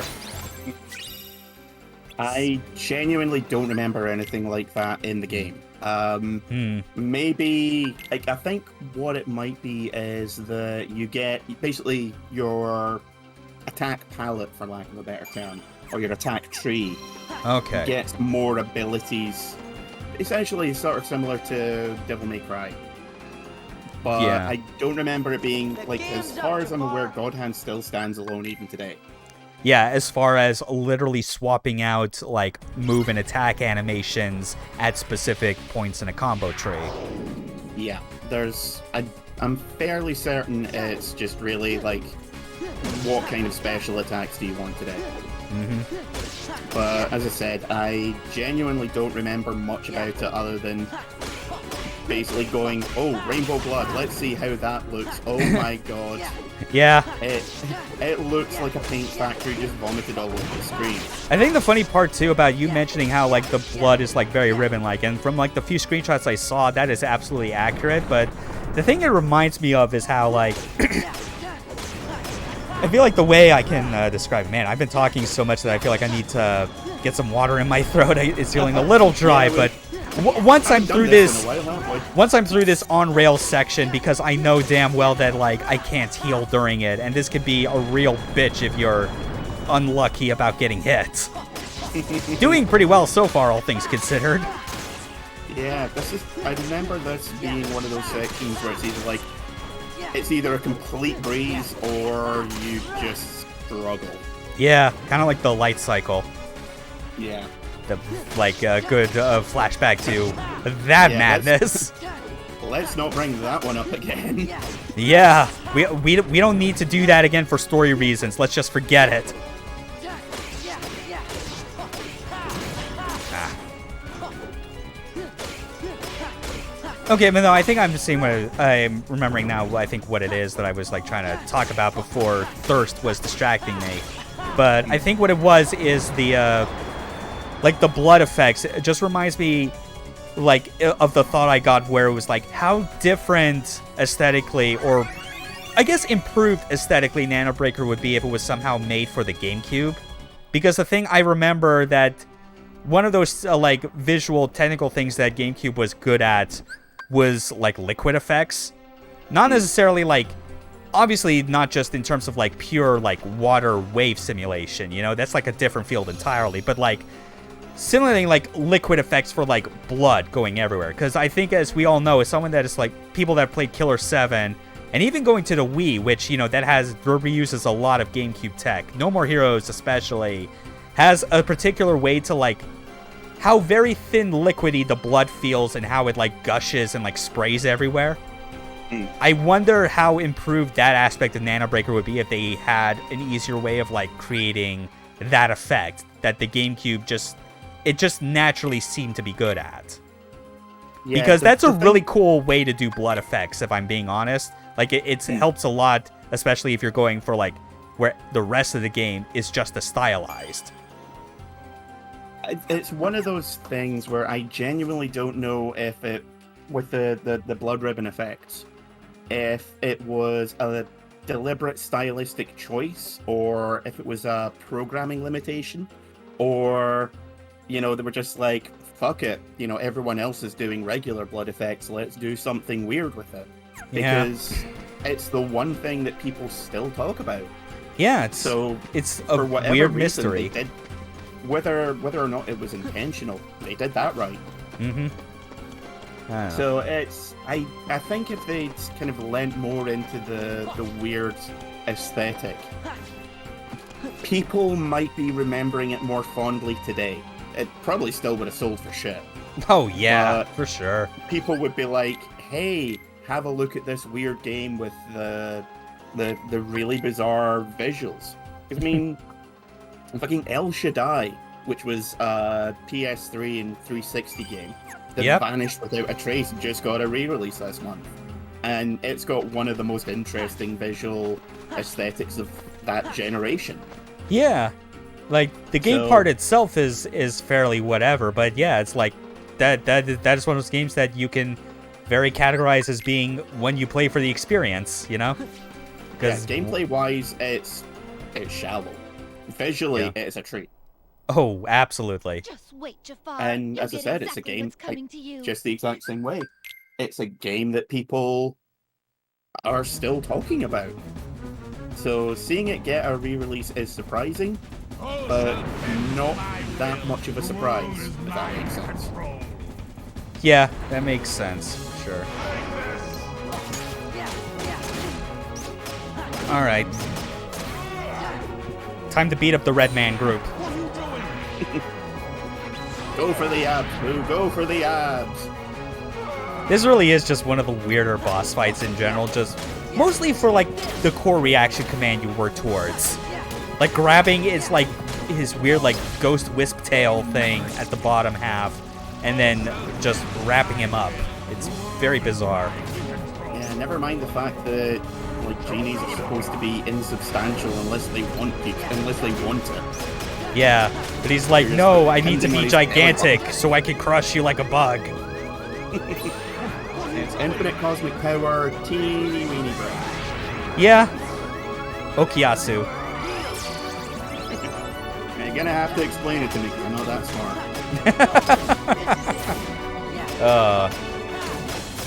God, I love that every time. Just thinking about Okiyasu in JoJo Part 4 and the hand. Where it's just like, he has the most busted power ever, and it's only balanced out by the fact that he is a complete fucking idiot. Yeah, the entire power of it is limited by the fact that he forgets how to use it. Yeah, it's like, and it works well, like in a comedic standpoint, as opposed to like, say, how Green Lantern, that like the energy that manifests from those rings could literally result in anything, but Hal Jordan is just the most like basic ass motherfucker ever, who just imagines like the most simple cartoonish shit, like, oh yeah, I'll just summon a giant fist.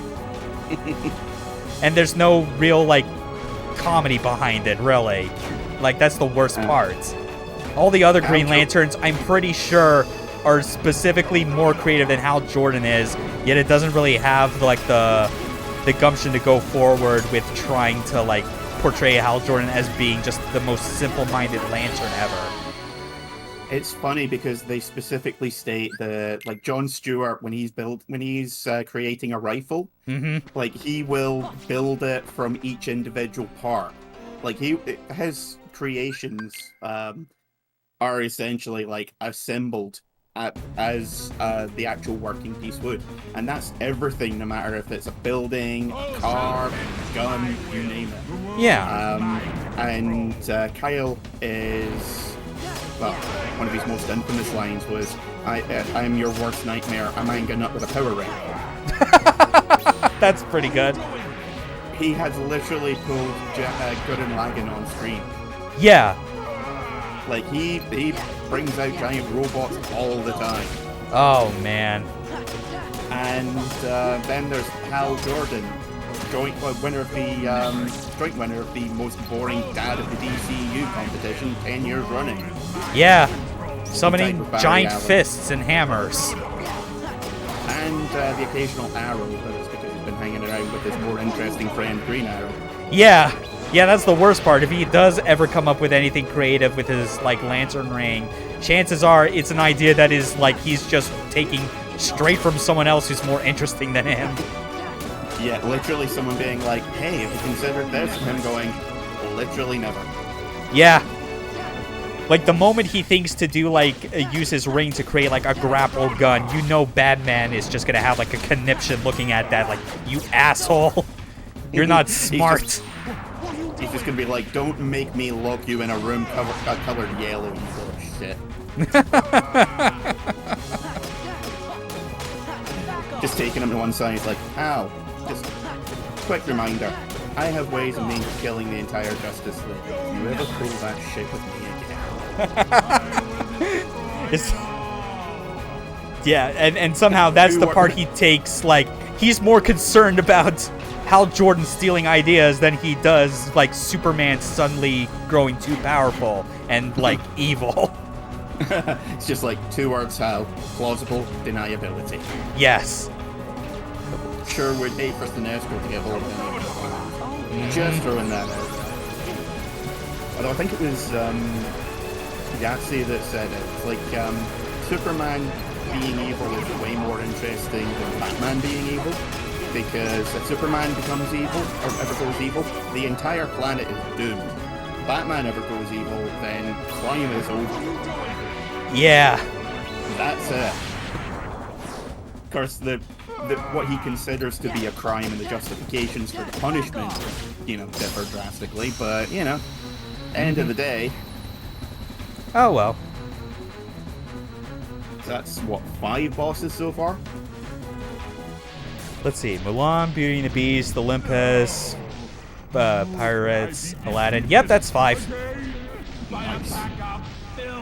So yeah, about being able to beat all these second visits in one stream. Mess with street rats. I mean, the only one you've really got to do now is Nightmare Before Christmas. Well, that and Pride Lands. Oh, yeah, that's right. Yeah, so like those two. Although, technically, because of how things work, like, I'm pretty sure, like, the next chapter of Twilight Town... No, not Twilight Town. The next chapter of Hollow Bastion specifically opens up. So, like, we could go there, but no, we're not. We're gonna get these 2 worlds out of the way. And then, with this new Keyblade, we're gonna grind Master Form but for the remainder of the stream, I take it. I feel like it's gonna take long enough that we probably won't be able to do, like, the final bit of Hollow Bastion. Yeah. Which is fine. I feel like if this is paced out well enough by the end, that I think the next time we do a stream of this, it'll basically be the final part of Hollow Bastion right up to the end of the game. Because we will have gone through all the Disney World revisits by then. Anyway, time to go back to Halloween Town. Do whatever stuff is necessary to get our pumpkin Keyblade. By any means necessary. Yeah. Yeah, we already gave Santa the message. I want our pumpkin, damn it. Okay. Yeah, and just to look at like what the wishing lamp is right now. Yeah. I mean, it's a bit less strength, more magic. We don't really need to like use it right now, obviously. The like our current Keyblade is more than enough. Okay. Alright, time to check what's going on in here. See, we may be skipping all the cutscenes, but that does not mean I am denied being able to talk to NPCs during gameplay. That is a separate rule. Not taking any of your shit, Batman. Alright. Time for a gimmick fight. Yes, lock, shock, and barrel. Fucking shit, kids. Still need to get around to playing the Nightmare Before Christmas PS2 game at some point. Oh yeah, that's right. That was a thing that exists. Yeah, because apparently it's basically Devil May Cry. Yeah, which is like probably the best you could hope for like an American-made like licensed product during that time.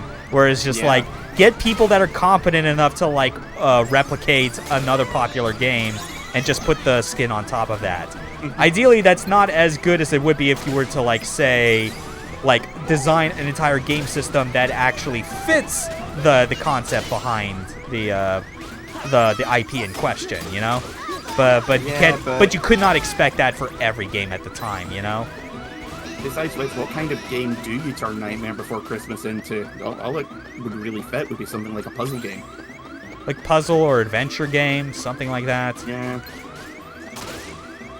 Although, mentioning, just like putting a more popular game on the game skin over another product, I started playing The Lord of the Rings, The Third Age again. Oh. I forgot how silly that game is, because it's literally Final Fantasy X Hobbits Edition. You're joking. Nope. It has the battle system from Final Fantasy X, but you don't play as the actual Fellowship of the Ring. You play as a bunch of I can't believe it's not the Fellowship characters. So you've got a dude who's totally not Boromir, an elf who's absolutely not Arwen, a dwarf who you must be joking if you think that's Gimli. And your characters are literally like 10 minutes behind the rest of the cast, going through all the areas they did. Infamous for the fact that one of the boss fights has you assisting Gandalf fighting Balrog. That is... Yeah, say no more. This is absolutely insane. I think the part that just initially threw me off is that, like, that they went for just taking, like, the combat system of, like, a Japanese RPG. I think that was the part that's throwing me off, considering it's Lord of the Rings, and you would almost think that it would be given to someone that is more familiar with, like, computer RPG gameplay systems, you know, like stuff that's D&D derived. Well, I mean, there was, like, up until then, there had been, you know, a few Lord of the Rings inspired CRPGs. Yeah. And they were all basically the same game. Yeah. So this was the first one that came along and was like, you know what, let's do something different. And they just, I don't know, I can only imagine that they're basically told, right, just do whatever you want as long as it's interesting. And I haven't told you the best part. The final boss is your team going up against the Eye of Sauron. The actual eye on top of the tower. The giant flaming burning eye. That's the final boss. My gesture is all I have to say about that. Admittedly, it's a bit shrouded in shadow at the moment, considering that the light sources from the CRT are not especially bright right now. But you get my point. Yeah, it is fucking madness, but it is so much fun. Oh. Man, just thinking about, like, weird licensed games that are, like, surprisingly competent just reminded me of the fact that there was, like, a game based on Harvey Birdman, of all things. Game based on Harvey Birdman, which is a really good Phoenix Wright clone. Yeah, and it's like the thing that got me thinking about that actually overall is that I actually started watching Harvey Birdman for the first time because it's the thing that I noticed is that with a lot of, like, the early Adult Swim, like, William Street Productions kind of, like, cartoons and all that, is that I've obviously never seen all of them in their entirety. Like, I've seen most of Aqua Teen, I've seen parts of C-Lab, I've seen parts of Venture Brothers.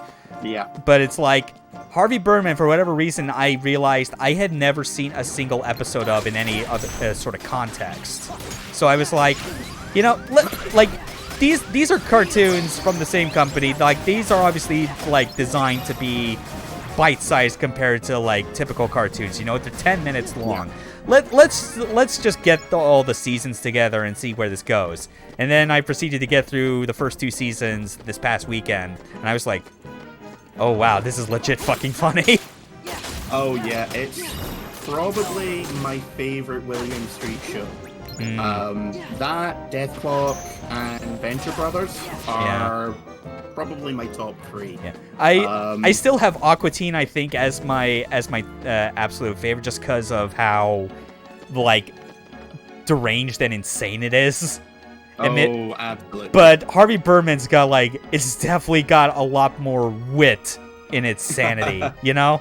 Like, it's the sort of thing where I realize that because the conceit of it all is you know, similarly derived from what they had started all the way back in Space Ghost, where it's just using old Hanna-Barbera stock footage and modifying it to, like, create a different context, that the idea of, like, putting these old Hanna-Barbera cartoon characters on trial for specific things, half of which are, like, derived out of, like, common in-jokes made about their characters.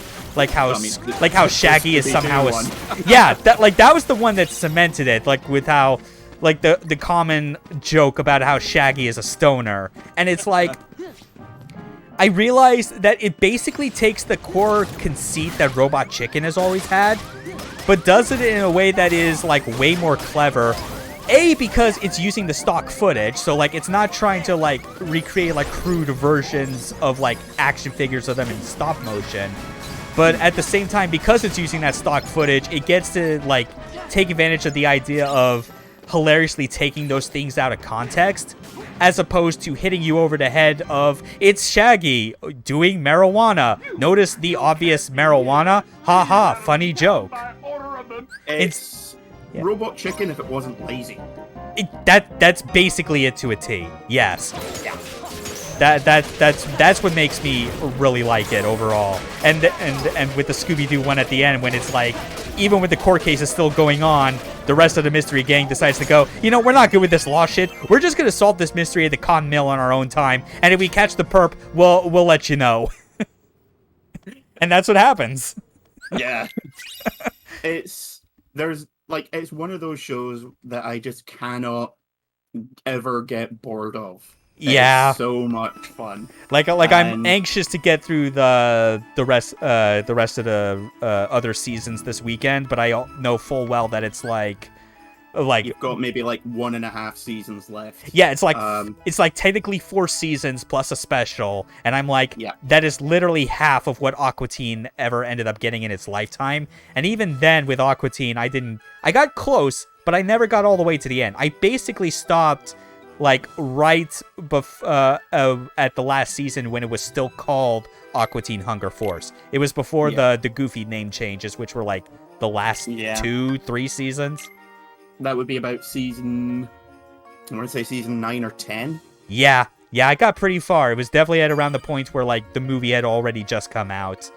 Yeah, and then they started changing it to like Aqua Teen. Aqua Teen serial show name and Aqua Teen, you know, whatever. Yeah, Aqua's something, you know, whatever. Which is like, of all the weird names, I at least appreciate that because I did use like that naming scheme as like a title, as a joke title for like a presentation that I did like during college. Yeah. See, Aqua Teen is one of those shows. I'll just be like, okay, I've got 30 minutes to fill. Let's watch 3 episodes. Yep. And I'll just be like, random episode. Yeah.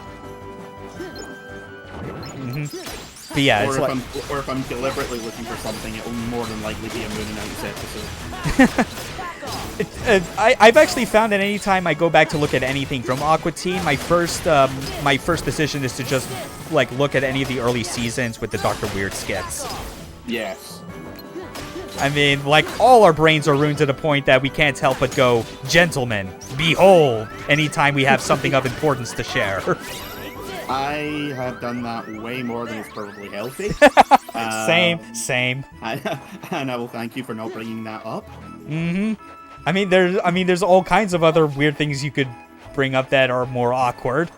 Like, my ass has finally decided to eat my hand. More corn! Chop off my head! Is it Steve? Chop off my head with such velocity that my blood will rocket through my neck and propel my lifeless body all the way to Phoenix! Wow. I'm about to rock your face to the back of this auditorium! 1, 2, 3, 4! No, just the other part that I liked about that, it was just like Steve tries to ask a question, but just gets rebuked with like even more insane shit. Like, what's in Phoenix? Why, it's your mama, Steve. Get the axe. But anytime I see the word gentleman, I either hear it as Dr. Weird or the Spy from Team Fortress 2. Yep. There are no two ways about it. Very much so. Gentlemen or gentlemen. Mm-hmm. Yeah. Behold the thermostat. That's been there.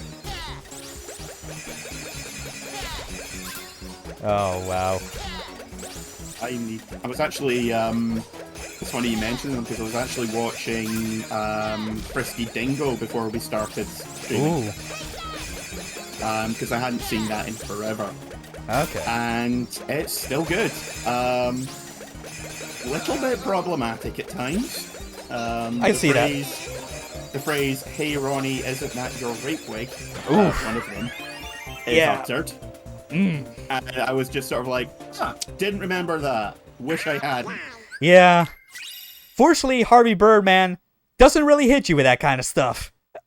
No, it makes a few uncomfortable jokes, but none that you would be like, okay, I need to go have a shower. Yeah, because again, like it's not trying to go for like the very unhinged stuff as part of the joke. There's some that get like real insane in how fast paced it is, you know, especially anytime Seven is on screen, really. Yeah. It really goes for absurdity. Mm-hmm. And, you know, whenever Phil Ken Seven is on screen, just straight up surreality. Yeah. Robot breasts. Mm-hmm. And just, like, laughing at his own double entendres. Bone. That's, like, literally the extent of it. And in any other context or character, it would be the dumbest thing ever, but he already plays up everything else about like just his insanity. For a long time, I had him going dango cars as my phone alarm, and it got some interesting stares on the bus, I will tell you. The other part that also really makes me appreciate Harvey Birdman is, again, kind of going back to Seven and by extension Reducto, both voiced by Stephen Colbert. And and it was the sort of thing where as soon as I got through those like first few episodes, I was like, Reducto sounds very familiar. And then it's like, oh, wait. Oh, this makes so much sense. It was the thing that reminded me for a brief while that Stephen Colbert wasn't just the host of a satirical, like, right-wing parody pundit show and the current host of a late-night talk show. He watched, there's an old, well, I say old, I mean like early 2000s show called Strangers with Candy, which he did before the Colbert Report, where he plays, it features a bunch of the cast from BoJack Horseman as well. The main character Candy is played by the actress who plays Princess Carolyn. Fuck you, game. And seriously? Yeah, but you've still got a jaunty hat. Yeah, but I don't know. This is my mood for as long as the mode persists. Fair. But yeah, it's kind of like a more a less surreal version of Police Squad. It's the main character in it is a 38-year-old woman who wasted her life on drugs and cults, who goes back to high school. And Stephen Colbert plays several characters. All of whom look like Stephen Colbert. Like, they do not bother trying to differentiate them at all. That's amazing. One of them's a teacher, one of them's one of her friends. It's really surreal. Like, the first episode, they keep having him and the principal keep having showers for no reason. Jesus, man. To the point where they're in, like, at one point they're meant to be in the teacher's lounge. And the principal's like, come have a shower with me. And they walk over 4 steps and they're in the shower. Yeah. It's that level of absurdity. So I would give it a shot. I think you'll enjoy it. Okay, I'll definitely think about it for sure. It's just that obviously, like, I guess like one extra thing that has made me realize like watching Harvey Birdman is something that I've noticed has been why like I've not been as big on like trying to watch or binge through a lot of anime these days, even if it's for stuff that I know I'd be interested in. And I think it's because of how Harvey Birdman, Space Ghost, all these like William Street like late night adult cartoons are something where it's like, because of the short episode length, it helps so much and make me feel like that I can just sit down and like knock a whole lot of episodes out without feeling like I'm spending too much time. Yeah, I mean, most of them you can get through an entire series in one afternoon. Yeah. Just because they're normally like less than 15 episodes of 15 minutes. Mm-hmm. I think Space Ghost Coast to Coast had the longest seasons. Yeah. One or two seasons of Aqua Teens were like 20-odd episodes or something. Something like that, yeah. They were definitely like on the lengthy side of things. Yeah, but other than that, I mean, no season of Death Clock I think ever went longer than 10 episodes.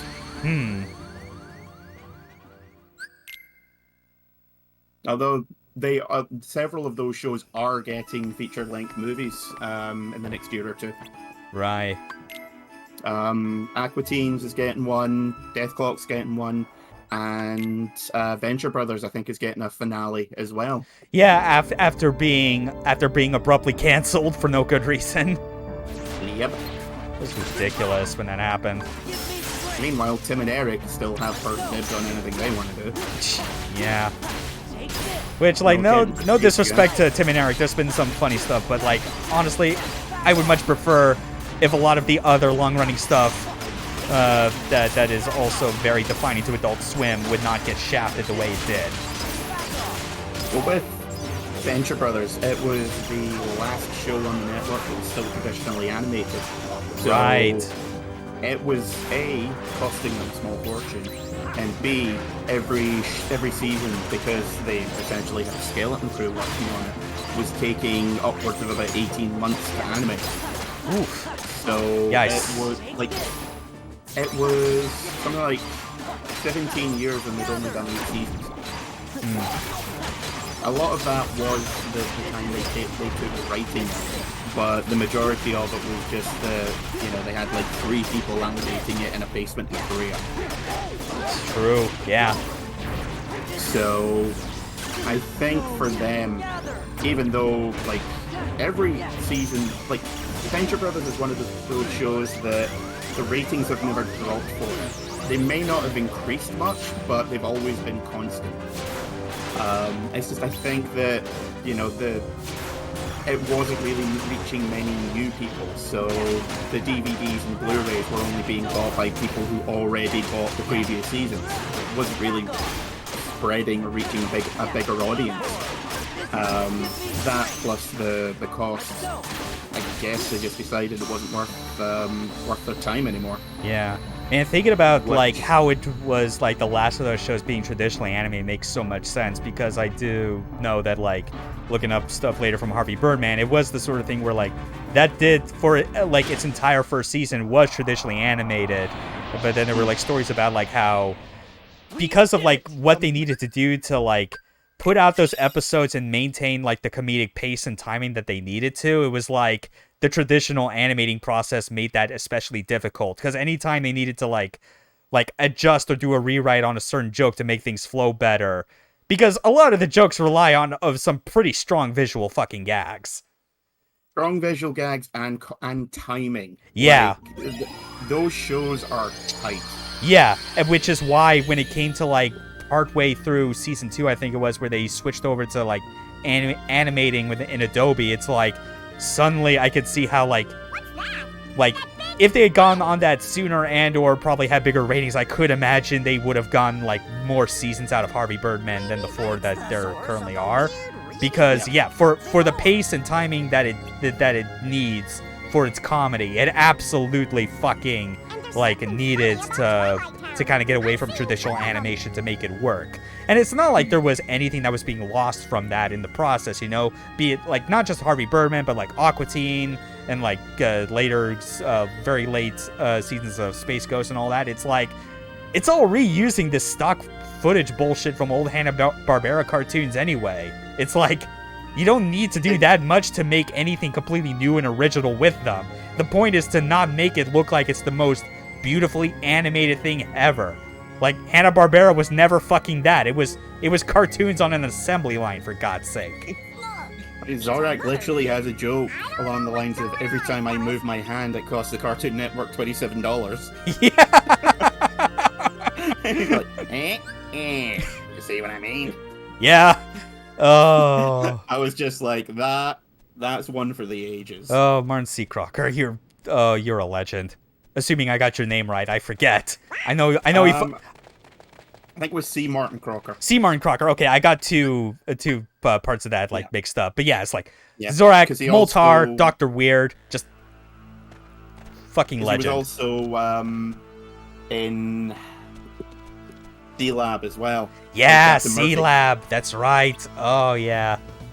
It was just the New Year's there. About once we'd done all the celebrating and all that. Mm-hmm. It's like 12:30, 1 o'clock, and we were like, okay, let's watch some C-Lab. And we were just like, kind of suddenly understand why everyone went crazy after 2020. This is hitting a bit weirder. Yeah, real funny too, considering like the original C-Lab that it's based on was set in 2020. 2021 is the clear aftermath. It's way too close to home now. Yeah, it's like, suddenly I know why everyone's half insane. Yeah. And wants to live under the sea, because God knows I would. Mm-hmm. Well, except for those jerks in Pod 7. Oh, they're the worst. They're so the worst. Man. C-Lab 2021, definitely on the list of like Adult Swim stuff to rewatch. There's a lot, really. I've definitely not been like, I mean, like it obviously even back when I had means to like watch cable television, it was like I wasn't like following every episode of like those shows as they were happening. Hell, I was too young for a lot of them, like around like the early 2000s to really get them. Not to mention my parents didn't even have more than basic cable until like 2005 or so. Mm. It's definitely weird, but it's like these days, now that I obviously have like the internet and the means to legally acquire like these shows in full, it's like No reason not to. pretty much, especially when so many of them have like their episodes are as short as they are, and they do a good job of like making the most out of those 10 to 11 minutes each time. I think there was basically from about 97, I want to say, up until about 2010, pretty much everything they put out was just solid gold. Yeah, they are still to me like the thing that like most defines Adult Swim, like not just production but humor style. You know? Yeah, It's like resonates so much. There's barely a single show that they put out during that period that was a dud. Like, there were a few, like, episodes that were like, well, that's not so great. Yeah. But that, they were unstoppable. You can point to pretty much anything from that time period, and it's gonna be good. Yeah, and like, it's always fun to just kind of see that stuff that still kind of has spawned out of like those sensibilities well after the fact. Yeah, Like, I mean, even on the same network, be it like whatever weird, surrealist, like live action nightmares they'll air at 4 a.m. or Eric Andre.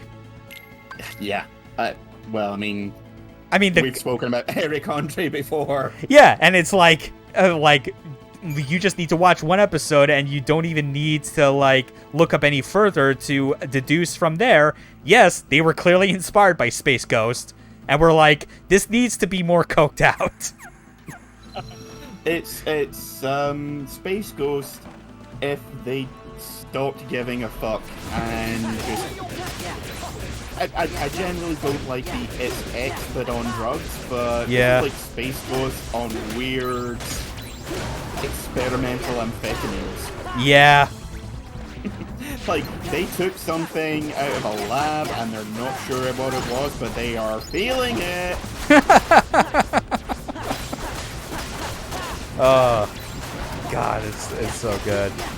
And man, now that I'm thinking about it, considering all the amazing things that can be done with VTubers now, like, I feel like we need a VTuber to capitalize on the Space Ghost Coast to Coast style of talk shows on Twitch. I feel like that there would be something magical about that. Especially if they can replicate the glory of something like the Moby interview. Oh, yeah. Or just, like, just any way to, like, in the context of obviously it being a live stream, still finding ways to, like, cut away to, like, weird, still scripted non sequiturs. Yeah. Just any time you can go to Moltar in the control room and going, chips. I think I'm pregnant. Oh, yeah. Seriously, there would be something pretty fantastic about that. Because, I mean, like, I've seen VTubers do, like, playing straight, like, regular type of talk show type setups. Because I know one that I follow, Voxandra, she does a show every Sunday called The Vox Off. That is like, that's pretty good. And then, like, I know recently, like, Iron Mouse had her own approach on it, where, like, she interviews, like, other VTubers that she likes or think are worth promoting, called Speak of the Devil, because Iron Mouse, her character, she's technically Satan. See, for a second there, I thought you were talking about Indie Mouse. No. And my brain just went weird places. Yeah, but it's like it's fun to watch those for, like, just kind of like the regular type of talk show stuff, just because, you know, you're getting those personalities together to kind of, like, talk about fun stuff, as well as, like, the chat interaction on top of that, you know, because it's a live thing. But again, like, going for, like, the Space Ghost tier of, like, of weird talk show production, because I feel like Eric Andre, I feel, would trying to tap into that in a VTuber space, I think would be a bit more difficult, especially just if you're trying to go for that level of really, like, insane awkwardness in the guests. I think if you're going for pure Eric Andre-ness, that would need to be done in a physical space. It really would, yeah. Just because you can, like, it's easy for the other party to just sit there and be like, I have no idea what's going on. Yeah. Whereas if they're actually in the room, they react, you know? Like, if there's an explosion goes off next to them, they're gonna react, whereas otherwise you can just sit there and be like, huh, that sure was a thing, wasn't it? Yeah, like, yeah, if it's Eric Andre style, it really does need to be, like, in person, but it obviously leads to the problem of, like, why wouldn't you just watch Eric Andre then, for most of them? Exactly. You need to do something similar but different. Yeah, which know, is why those... the VTuber conceit would at least be a lot easier to manage, because at least, like, a lot of the fun for people that do VTuber stuff is having, like a character background that they can, like, play off of, you know? And obviously with Space Ghost, you know, like, they interviewed real world people, but those were, like, recorded footage and all that, so it's like you can get away with, like, splicing that to, like, change the context into something super weird. Yeah, just the constant amount of dead air while they're obviously being spoken to and just being like, nobody cares, Moby. Nobody cares. So, mahogany. Mahogany. Yeah. A joke that there was a point where my addiction to, like, watching Team 4 Star's, like, DBZ Abridged had almost eclipsed that as being the source, as opposed to Space Ghost itself. like it got real bad there to a point where it's like, wait, hold on, this isn't where it came from. What the hell? Even though I know they're doing the exact same delivery, it's like, this isn't right. The streams are getting crossed. They always warned me about this. How could this happen? Nah, I've already... Yeah. Okay, but there we go. We kick the ass out of these hyenas with our running tackle. Banzai, Shenzi, and Ed. Yeah. I don't know why I remember that, but... What are we gonna do? Clearly you can tell just by looking at them which one's Ed. Yeah. Okay. But yeah, Arian just pointed out that was like his most hated part in this world. It does kind of take a while, even though you get the running tackle during this visit, which is a cool ability, if only on the fact that you can drift with it, but that's it. Mm. Yeah, but at the end of the day, it's still no near. Yeah.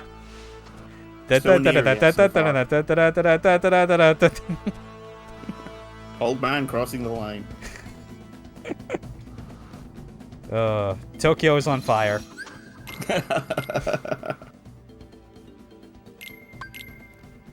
Okay. Whew. Well, at least we're past that part of Pride Lands. Now we just need to go and cheer up Simba and tell him to stop being such a pussy. Look, Simba, we know your dad's dead, but you literally had a whole musical number about how you can't wait for him to die. Oh god, that really is a way to, like, interpret the context of that. Seriously, I just can't wait to be king. Well, give it a couple of days and you'll get your wish. Oh, what's that? You don't like it? Moral of the story, be more specific with your wishes. Moral of the story, royalty sucks.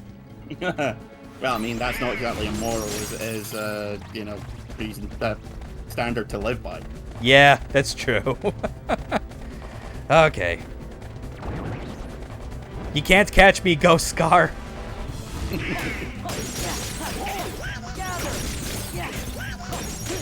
Again, thank God for magnets in this world, just because of how you don't have a lot of the other really good combat tools you would normally get.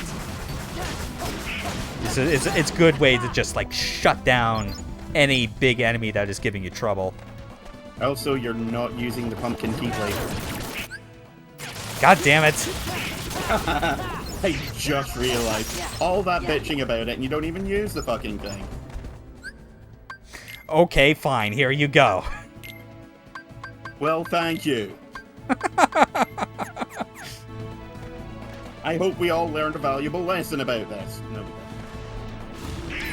We'll put the final battle in the movie into the context of an old-age starving lion and a malnourished young lion duking it out. It's weird thinking about that.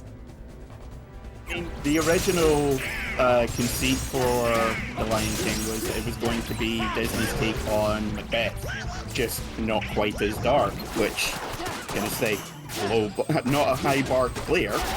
But then they saw Kimba the White Lion and were like, let's steal that. We're American. We can get away with this. Allegedly, that was not the case. Kimba the White Lion, the version which people think that they would have stolen it off of, apparently came out after The Lion King's release. Really? Everyone who worked on The Lion King swears blind that they had never heard of the series until after the movie came out. And then people were like, hang on a minute, this seems a bit familiar. Which, you know, early 90s in America, no internet, anime, barely a blip on the horizon. I'm gonna say I can believe it. I suppose so. Seems, but it's probably one of those things where it's just a huge coincidence. Like the same way the X-Men and Doom Patrol both practically identical and came on the store shelves within like a week of each other. Okay. Still, but you can at least see why I would more gravitate towards like the more evil interpretation because it's Disney we're talking about. Oh, absolutely. Like, I do not doubt for a minute that, you know, if it was today, they would be like, gonna steal. Yeah. But, gonna fuck up copyright law even more to keep our stuff out of public domain. Steal. Done. Fuck you very much, Disney. Fuck you very much, Marvel and DC, but specifically DC. But yeah, like, there's enough plausible deniability there that I can be like, I can buy it. Yeah. I'm not sure if I fully buy it, but, you know, it's believable. I'll allow it. I'll allow it. Yep. That's pretty much all you can do. Basically, yeah. Okay. Oh, man. I will say, though, like this revisit to Pride Lands really does feel a lot better once you get the running tackle, just because of how, like, not only the extra movement speed, but also just getting to do that spin attack coming out of it.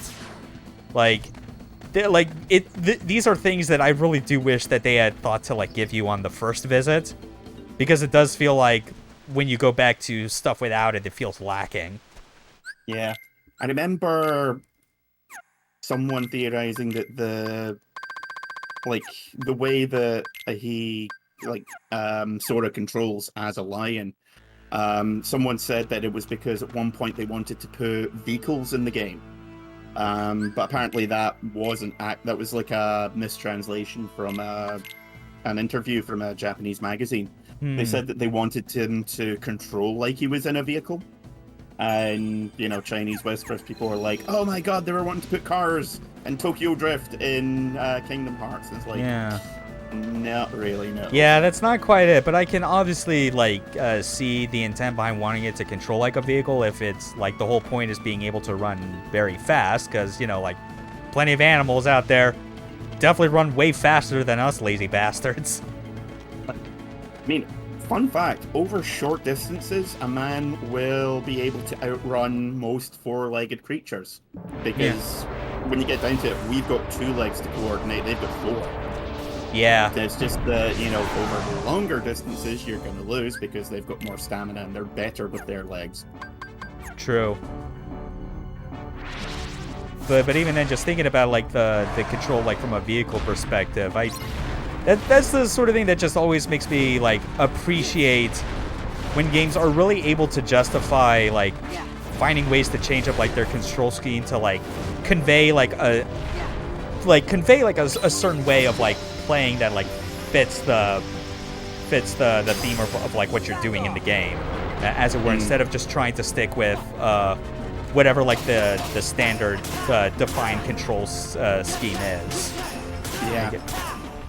See, I liked in Kingdom Hearts 2 how randomly in stages you would suddenly become a lot more mobile or a lot more physically active. Because that was a rarity, unlike in, like, Kingdom Hearts 3, where that's just all you ever do. You're always running up walls or bouncing off lampposts or whatever. And, like, whenever things at 11, it might as well be 1. True. Okay. This is a pretty cool concept for, like, a boss, all things considered, you know? Like, it's goddamn huge. It's a literal behemoth. Yeah, it almost feels like they're sort of an homage to the battleship raids in R-Type. Yeah, kinda. Because you're going at it from the outside, taking down bits of it, and then making your way to the core. Man, nothing like a good battleship raid in an R-Type game. It's practically like a tradition of that entire series, you know? You get to stage 3, if you don't get a battleship, you're like, what the fuck is this game? No, I'm taking this shit back to the store, man. Yeah. Alright. And there's also a very, very cool reaction command, as each step is literally making my DualShock 2 vibrate like crazy. Like, it is intense. See, every time the leap command comes up, I just keep picturing Sora going, whee! Woohoo! Kind of takes you out of the moment for a minute. Yeah, I don't know. I mean, it was fun to see Travis do that every time you climbed up a palm tree. Yeah, doing the backflip. Yeah. Da da da da. Yeah, those are very fun. And then, Yeah, I need to get the little avatar that he uses during the Takeshi Miike scenes. oh yeah, the co-director of the game, Ren Yamazaki, like, actually was the one who drew those and posted them on his Twitter. I actually saw someone, like, make a post of that. Like, there's one for, like, he posted, like, in the tweet that I saw for oh god damn it. Seriously? Wow. He was on his last pixel, but no, he had to go straight into desperation move. But no, what I saw from the tweet that someone linked to the Discord, like he posted his drawings of like Travis, Bishop, and Shinobu in that art style. Cool, because I liked the little art for it. It's just that they were a bit too small to make out any of the details. Yeah, and it looks really nice, like at a much higher quality on top of that. You know, Yeah. I like how, like, it looks like the kind of style that I would want for like a No More Heroes manga, if I'm being honest. Like not even having the art style try and resemble like what it looks like in game. I would love it if all the characters just looked like those icons. See, what I was thinking was that we need a No More Heroes music game in the style of theater rhythm, and have it as the characters at the final cutscene. Yes. Because I was like, hang on a minute, this looks oddly familiar, but someone's gonna get sued. Surprisingly, Not me. like with all the name drops of like actual licensed material, like I'm surprised he still got away with it. But I guess you just put enough asterisks, which is to say very little, and you can get away with it. That part just ruined me over time. That I was like, I eventually gave up trying to like feel incredulous about how ballsy Suda was being, because it's like I described it as feeling like if you were like looking watching or reading a hentai, and it's the sort of thing where, you know, like with how porn laws are in Japan, that it's like you can't really have uncensored genitalia. It felt like I that. No idea what you're like talking about. I've never looked at porn in my life. You can't claim plausible deniability on me here, motherfucker. And that's not the point. No, the Second though, you were like, wait, seriously? Just like, wait, I've crossed the line here. Oh, you son of a bitch. Wait a minute, you motherfucker. It's more like, no, but the idea that I was getting at is that, like, every time I would see, like, it drop the name of, like, an anime or Takeshi Miike film or whatever, but replace one of the letters with an asterisk, it felt like reading a hentai, and you see the part where it's clearly a dick, but in order to have it be, like, be able to be distributed in Japan, which is, like, where it was made to begin with, they just put, like, a thin black line that doesn't even cover the entire, like, dick in question, but they're like, no, this is technically good enough. And I'm like, well, no, you're not fooling anyone. You are doing the bare minimum to the point that it's like, just showed the whole thing. Just like, well, that penis, mate, that's what you call it? Fucking Sistine Chapel. Yeah. It was like, I mean, you can't prove otherwise. Yeah, it is just the most insane, like, it had ever gotten. Like, even Travis Strikes Again, I didn't even do that. Like, I know that, like, it drops plenty of Gundam references, but, like, they don't even say the name Gundam. They just, like, swap the vowels around. So it's like, Travis goes, I'm no Gandam pilot or whatever. See, the thing that I noticed was the stuff that was censored usually the stuff that was censored in speech. Like, when Jean mentions at the beginning that she's like, his version of Piccolo. Yeah. That was all the stuff absurd. All the stuff that was actually censored in the dialogue was stuff that was available in English in the West. So I'm wondering if the Japanese version, because the previous games in the series didn't have a Japanese dub, and I imagine they wouldn't have one for this either. I wonder if they were only censored in the Japanese version. And the dialogue that, you know, censored full stop. Maybe. Because now I'm thinking about it, because, yeah, like, Piccolo, like, that gets censored. The rank 3 fight with that particular gag is, like, it wasn't clear. Final Fantasy stuff. Yeah, like, it was the sort of thing where, like, it wasn't clear to me at first, like, what are they doing? And then Raph, who was, like, in the chat watching me stream at the time, was like, it's an FF7 reference. And then it was like, it clicked. It was like, oh, fuck, they're talking about how dumb FF7 looks because of the Popeye arms. You assholes. Yeah, it's all like the stuff that they censored in the actual speech was stuff that was available in the West. Meanwhile, like the majority of Takeshi Miike's movies aren't available. Although stuff like Gozu and Blade of the Immortal is, because I own both of them, and Ichi the Killer, you know. So they also like mention plenty of like the anime, obviously, like old mecha stuff, like Votoms and Dogram, obviously, but there's plenty of like full-on name dropping of like the not necessarily spoken, but in text, like various Gundam, like Char's counterattack of all things. Yeah, it releases Psycho Frames through the TV. Mm-hmm. Like, really? Yeah. Well, I still need to get through Double Zeta, so, you know. Mm-hmm. I will report back. Alright, so we've got about an hour left, I think, that we can manage. Yeah, Let's get that master form boosted. So yeah, we're at... Yeah, level 6 is our current cap, so we gotta get... level this thing up... Yeah, like about 6 times or so. But yeah, 40... But yeah, like... If I'm remembering correctly, obviously you can look this up as you are my guide on this, that it's like... Each, like, 1 point of experience for master form equates to, like, each individual drive form orb that you pick up. I believe that is the case, but I'll double check. Yeah, which I'm actually leveling going to... master form.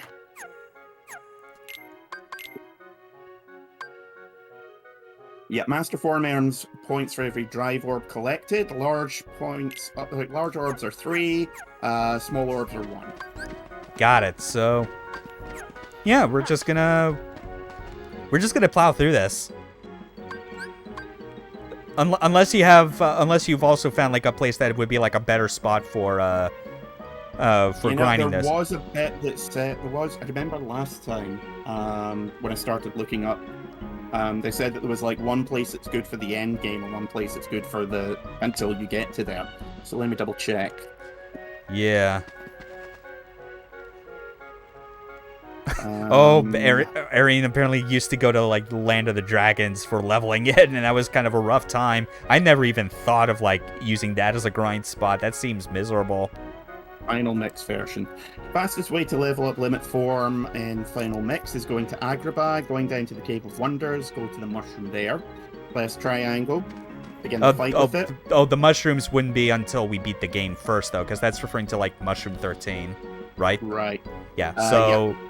Fastest way to level up Master Form is going to Traverse Town, head to Central Station to take the Magic Train. Magic Train will take you to the tower.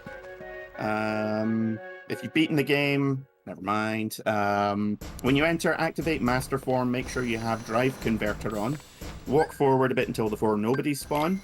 These nobodies will do games for you to play, like Luxord's Fight with the timing of the circle.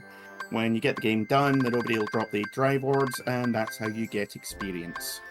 Alright, Drive Converter, you said.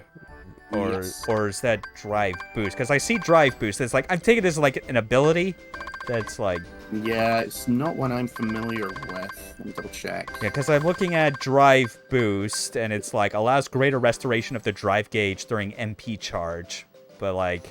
Drive Converter turns money into drive. Okay. Yeah, we don't... Yeah, I don't... Level 41, 53, or 99, depending on what you chose at the beginning. Yeah, I'm clearly not going to get that. Yeah, Sweet Memories has it as its equipment ability, but that's the one that you get for going through 100 Acre Woods, so fuck that. Yeah, so... Let's have another look and see where else.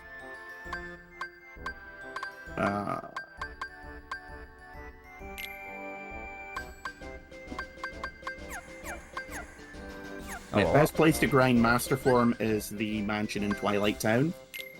Room on the ground floor just off the foyer has those gambler nobodies. Yeah, that's drive conversion again.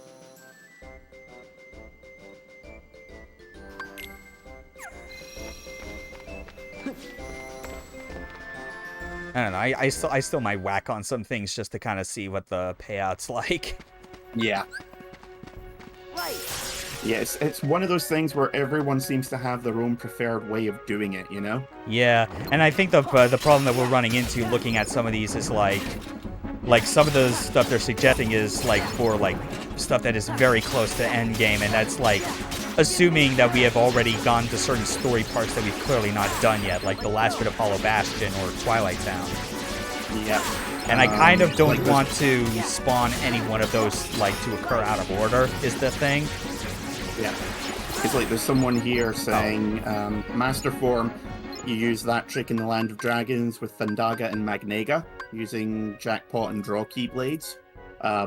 Problem is that was nerfed. That was one of the things that was nerfed in Final Mix.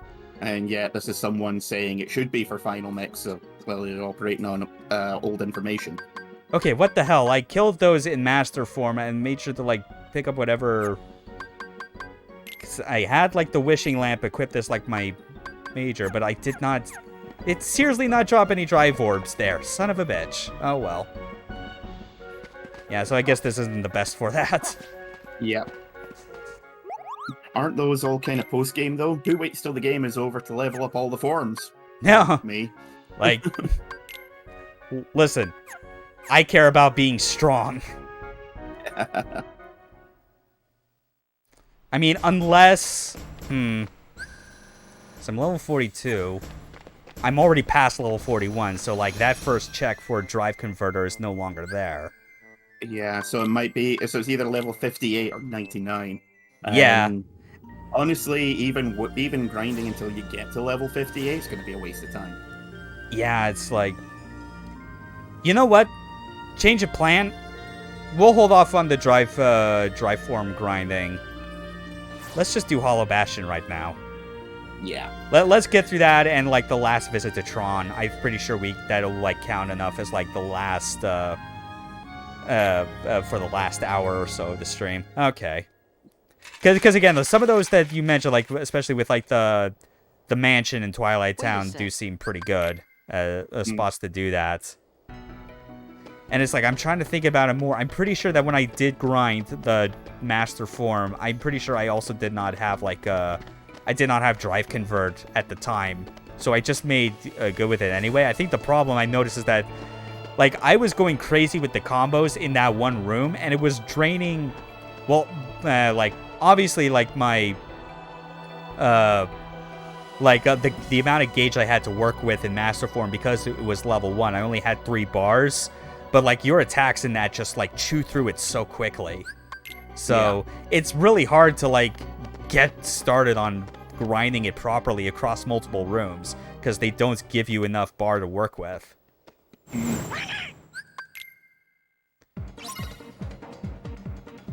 Oh no, the digital Heartless have entered the real world. What is this, Digimon? Ah. No, because there's no bondage-looking creatures going around. Which is a shame. I mean, what?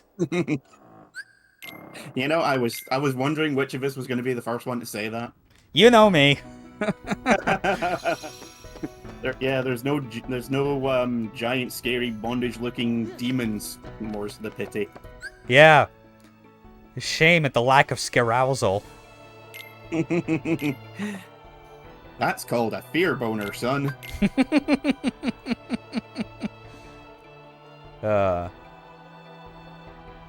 Yes. This stream, home for classic game playthroughs and kink positive talk. Well, maybe positive in quotes, who knows? I'd say we're not making jokes that are, like, actively detrimental to it, but we are, like, asking questions. We're not shaming, we're just asking, bro, why? Jeez, man, they are not screwing around now. Oh yeah, I remember Hollow Sebastian being like a serious spike in difficulty. Mm-hmm. I'm actually gonna... Like every time you go back, it just seems like it ratchets up another bit. Yeah, okay, so... Yeah, put Oathkeeper back there, and, like, because we don't need to use Wishing Lamp right now, we're back to the Decisive Pumpkin. Okay. Oh yeah, this is good. That's more like it. That's the Kingdom Hearts 2 I know. Yes, where you combo so hard, the floor just becomes a constant. All right.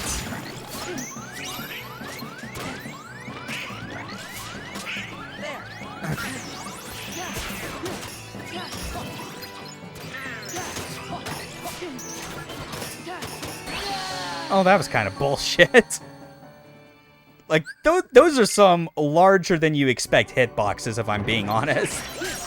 Yeah, I mean, you were already up practically in your last legs there anyway. Kinda, I guess. It's the final leg of the stream. It's expected that things would be... We could not expect everything to go as smoothly as the Xaldin fight, let's be real. Yeah, just show off more, why don't you? Yeah, suck my dick, whatever. How can I when you're so busily gobbling it yourself?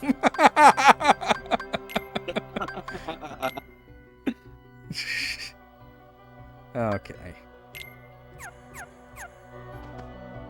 I'm really gonna go back and save just to make sure that it keeps track of the fact that I have the decisive pumpkin equipped and everything. Whew. I'm still kind of blown away just thinking about it, how, like, we got through all those Disney second revisits in a single stream. Yeah, that's... Considering how difficult they were the first time round, like, that was easily, like, 6 or 7 hours between the two of them, minimum. Yeah, and it's the sort of thing where, like, any time that I have multiple deaths in a row, you could at least chalk that up to me not paying as much attention as I could have, because otherwise, if I was, like, keeping track of everything, I would not be dying, like, nearly as much. Maybe once per world, but that would be it. Yeah, I mean, unless you're one of those, like, super scary perfectionists, I'm gonna say fair. Mm-hmm. But yeah, the fact that we basically cleared the entire second run through in one stream, that's like, wow, what the hell, bro? It kind of shows that there's, like, a lot less ground you have to cover on those second visits compared to the first. Because we still skipped the cutscenes on those first visits anyway. So, like, that wasn't even an issue. It's like, you have to cover a lot more ground, on top of the fact you don't have as many tools back then as you do now, so the deaths are a lot more understandable even when you are trying to focus on things. I think as well, there's also the fact that, like, in the first playthroughs, you're also scouring for the chests and that. Whereas the second time through, you're just like, okay, let's just make a beeline straight for the boss fight. Yeah. You've barely opened any chests at all this playthrough. Yeah, because, like, a lot of those I'd already got the first time, so that makes a lot of sense. Still gonna make use of Master Form where I can, on the off chance that some of these will actually drop some drive orbs. Would be nice, wouldn't it? Yeah. This is always, like, one of the more silly things about drive form for me was, like, that move. Like, where you just, like, the extended vortex. That's real good. So yeah, actually, everyone get on Sora's fucking teacup ride. Yeah.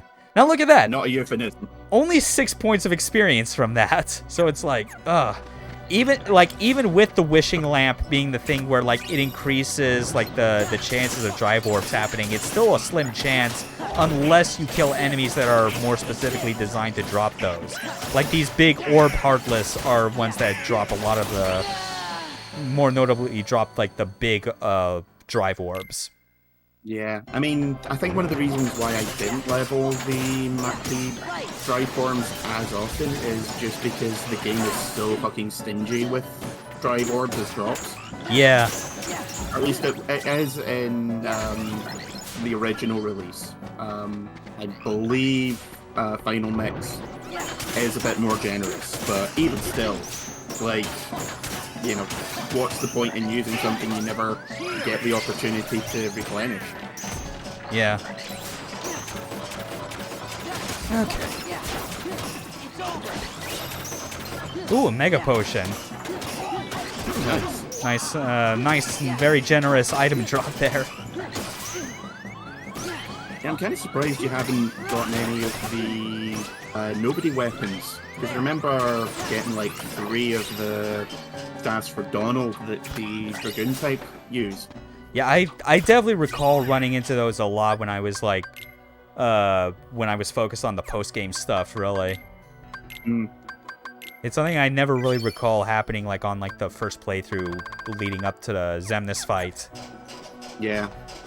I think it was my last playthrough, I lined up with like 3 of them in the space of about 20 minutes. It's just like, that's not supposed to happen.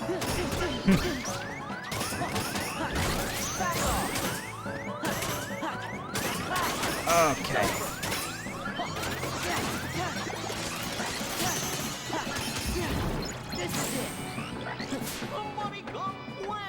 Alright, back up to the castle. This game still feels so good when you get back into it. Especially after 2 weeks. For my money, it's the best of the series. No doubt. Mm-hmm. Yeah, that stance will definitely not change anytime soon. Like they had a whole decade and a half, or approximately, to try and do that, and they didn't. Yeah. Liars. Hi, 10-2 cast. Right. Bye, 10-2 cast. The only other appearance of pain in any other game. Yeah. Gullwing. Oh, yeah, that's right. I definitely use that along with certain abilities when I was trying to grind to level cap at the end. Like, get that, and like, it was that combined with being in final form. It would be like at the start of the world that never was, I'd go into the first room, get hit until I got sent into critical health, and then just murdered everything. Yeah. It's very effective. It's very good if you have a very specific setup. Yes. But if you don't, it's complete garbage. Absolutely. And I mean, kudos for them having Keyblades with such niche uses, you know? Yeah. That's not something that they have in any of the other games. Everything's like, I must be useful as much as possible at all times. It's like, okay, but, you know, that there's interesting ones in the other games. Yeah, it's like, even if you're playing this game with the intent of just using whatever Keyblade gives you the most strength, like, that's obviously a viable way to go about it. But if you're trying to do specific things, it really does highlight that they put a lot of thought into deciding, like, which bonuses each Keyblade has, like, inherent to it, and how sometimes that's worth more than just the straight attack buff. Yeah. Like, if I'm just doing just a regular playthrough, then, you know, what gives me the most damage or what gives me the most combo potential? Cool, we'll go with that. Mm-hmm. But, you know, if you start investigating some of the stuff the other ones do, it's like, there's a whole world that you haven't even investigated. Yes, a whole new world. I realized what I said there. I get it. It's whatever, but I get it. I get it. I ain't laughing, but I get it. Oh, no, get out of there. Oh! They killed me and the frame rate so hard, I was starting to feel it getting slow in there. Holy shit. Beat you so hard, the PS2 caught fire. Yeah. It's still kicking, though, after all these years, and I'm thankful. Yeah, I need to hook my PS2 up at some point. I've got one of those HDMI converters. Okay. Which apparently works quite well for essentially a budget piece of kit. But I don't really dick around with my with my retro consoles in general. Holy shit, that was That was stupid. Jesus Christ. But yeah, I don't really dick around with my retro consoles enough to warrant spending large amounts on specialized equipment, you know? Yeah. So, just something that works as a bridge that plugs into an electrical socket, good enough for me. Yeah. Admittedly, I do a lot of dicking around with my retro consoles, but alas, I never seem to have the money I can set aside for, like, an upscaler. Yeah. Or a I new remember capture card, because I really do need a new one that could, like, do better than this old Elgato. Yeah. I mean, I keep getting asked why don't I do streaming, and I'm like, don't have a capture card, don't have a PC powerful enough. You know, if you want to pay for them, I'll happily stream whatever the hell you want. Yeah. Okay. Man. Yeah, these fights are really not fucking around here.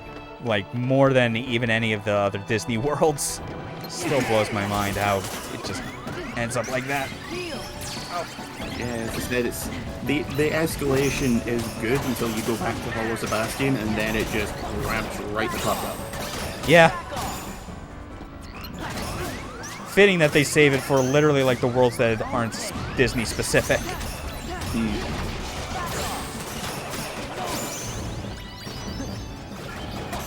Okay.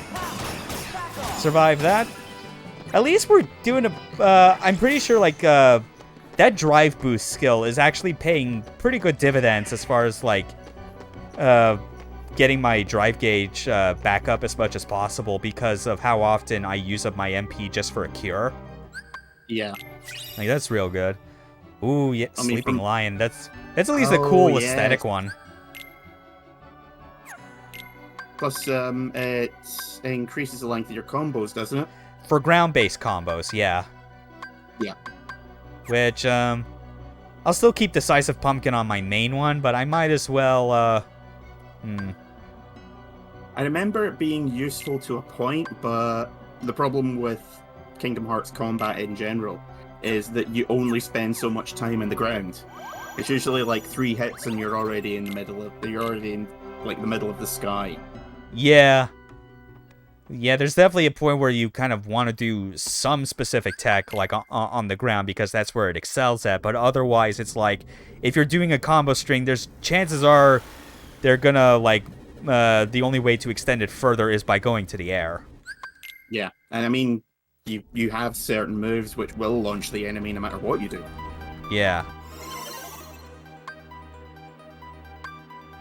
Wait.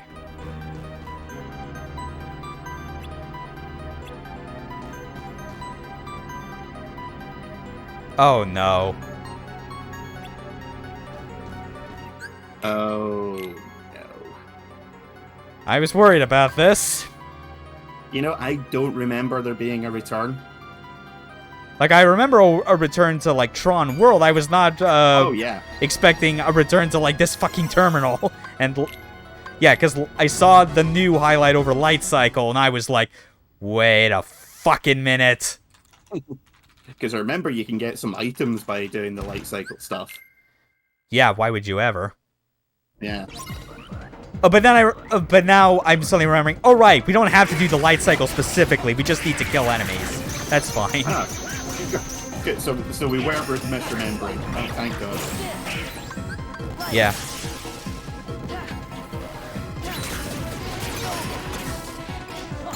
Okay.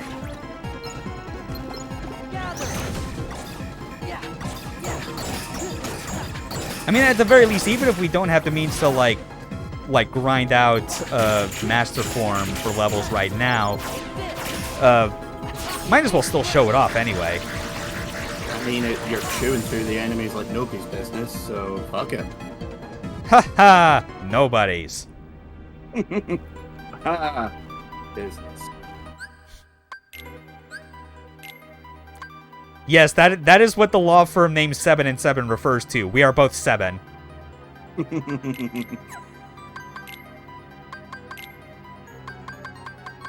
Alright, that all looks well in order.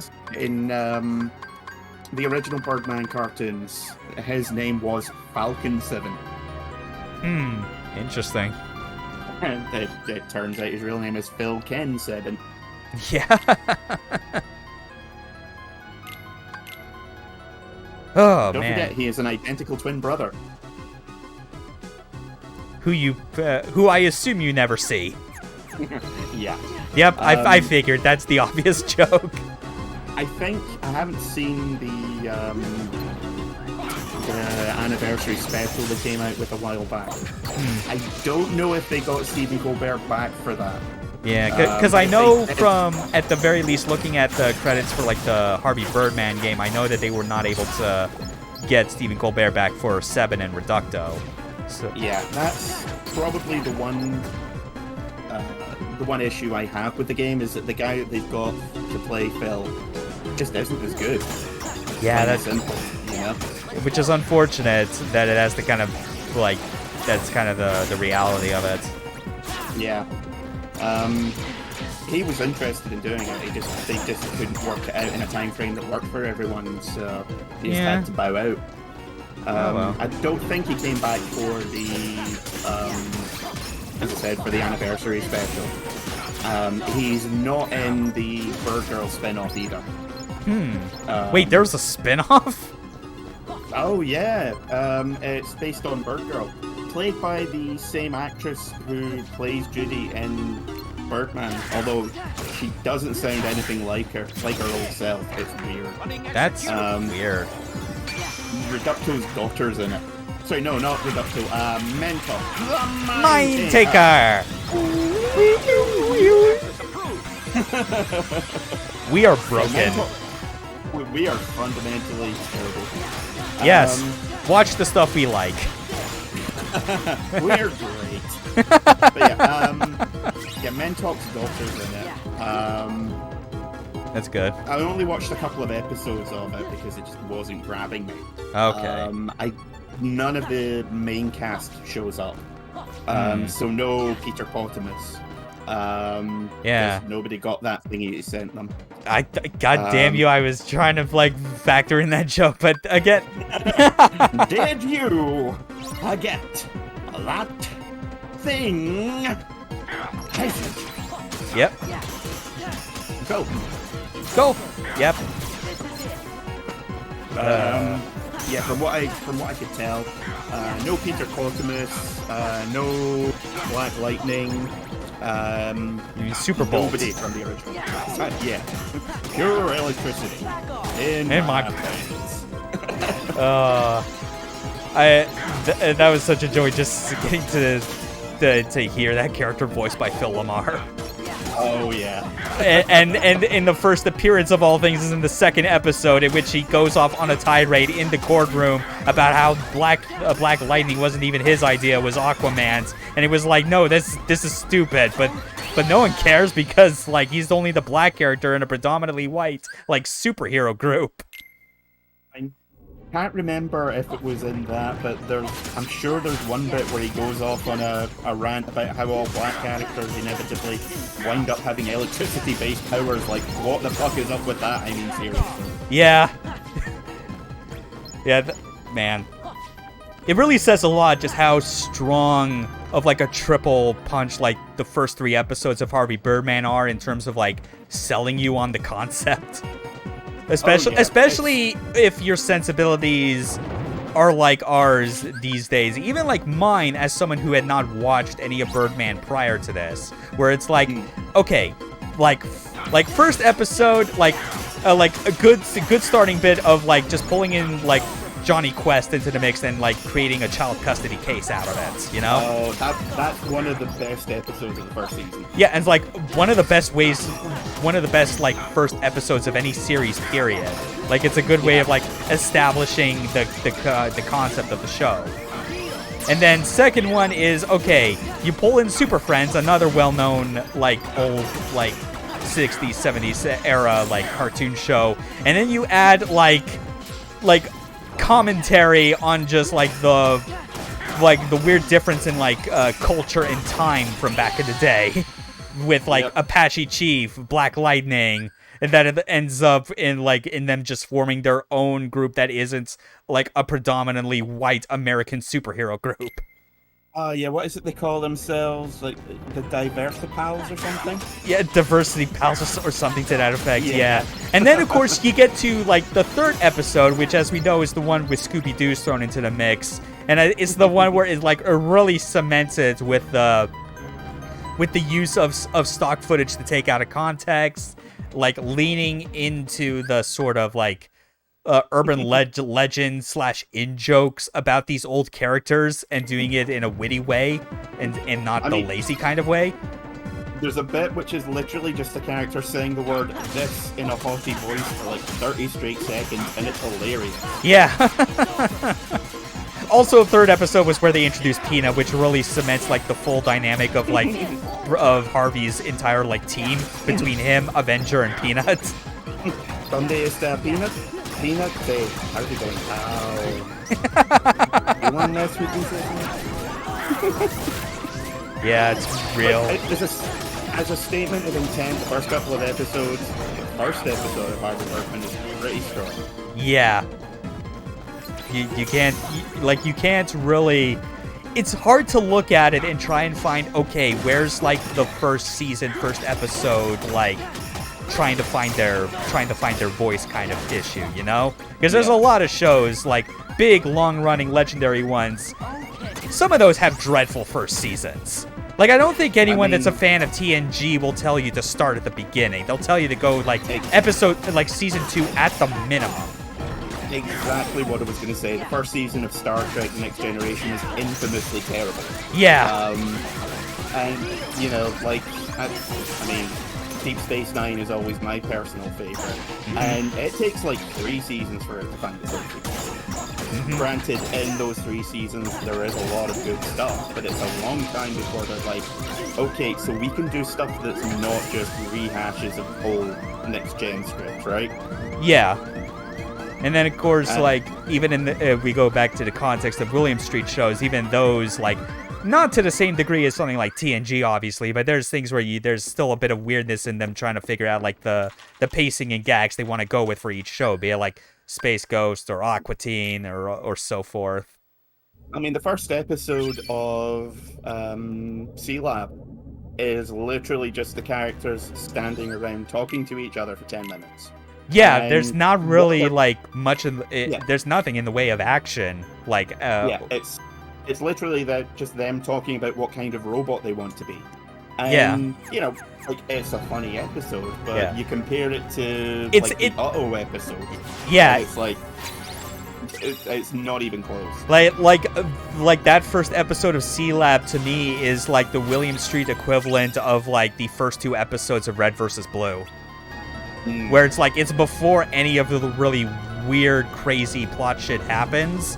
Like, not even like referring to like post-season 5 up its own ass stuff, but the stuff that actually still worked. But the stuff that still worked as part of the joke. But you go through like those first 2 episodes, and it's literally like people espousing about why are they here in this universe, and then arguing about how the warthog looks like a puma. You know, funny in context, but again, not really demonstrating the best of like what that series was capable of. Not like what it was able to do by the time it got to like season 2 or 3.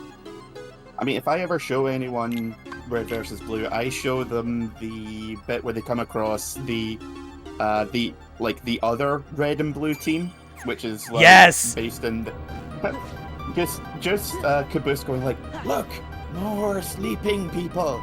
Perhaps it's not time. Yeah. Look at me, for I have the flag. Do not burn me. I let this human dare to dream. Hey, Blue, come over here. Why? I think we can work out a team. Something as a team. Okay, what do you want to do? Bam. I shot you in the head and you fucking died. Great teamwork, you fucking noob. Yeah, like that stuff. Oh, you got a new shield. Oh, yeah. Oh, wait. Or is that still something that it's like... I haven't actually checked to see if that's the... You mean the shield on Goofy, right? Yeah, the Akashic Record. Oh, yeah. I guess that is right. But I think I've like equipped that like several worlds ago or something. Right. I know. I can at least double check to make sure I didn't put anything else, because it is still likely the Akashic. No, it's the Ogre Shield. Oh wait, but no, I did get the. Oh, you're referring to... Oh god, I'm an idiot. That one. Okay. Yeah. For some reason, I thought that you were referring to what was already equipped. No, get with the program, dude. Being a streamer's hard, guys. So hard. I want to play games for a living, but I have to build sandcastles. Wrapped in plastic. Sorry, going off in Twin Peaks jag there. Yeah. But yeah, like if I'm gonna, some things like you start off at season 2 or 3, and you only go back if you're enjoying them. Just because the start was so shaky. That's absolutely true, yeah. Okay, Solar Sailor Simulation. The S3 plan. I'm sure I've heard that somewhere else before, but it probably doesn't mean much. Quickly, Tron, power up the selection for societal sanity. Oh, whoops! Mass genocide in the real world, leaving only the smart people behind.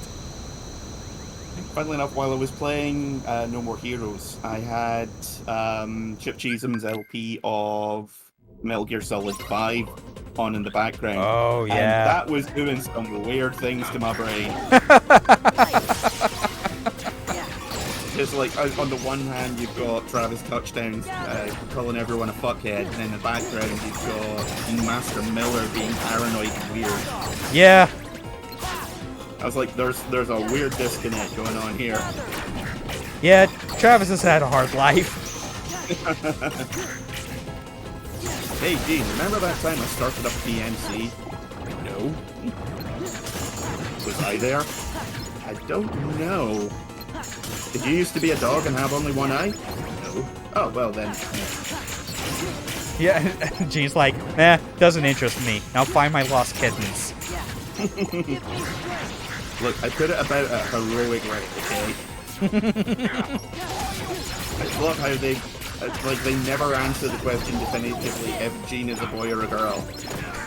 I always assumed it was still always, like, a girl. I think it was just a joke that, like, her voice, like, yeah, it changed to be hyper masculine, but it's like, no, she always sounds like this.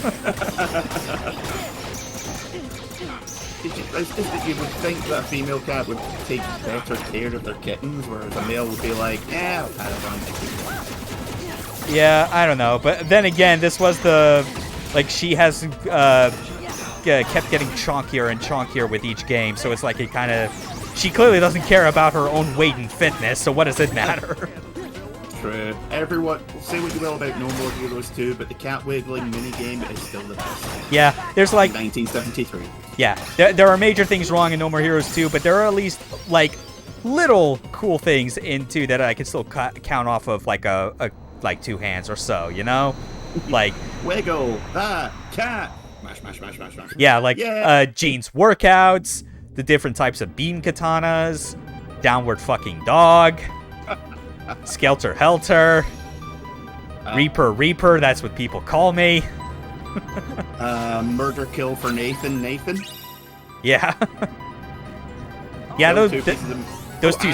And We Are Finally Cowboys remix. Shit, I'm trying to remember, like, what section that played in.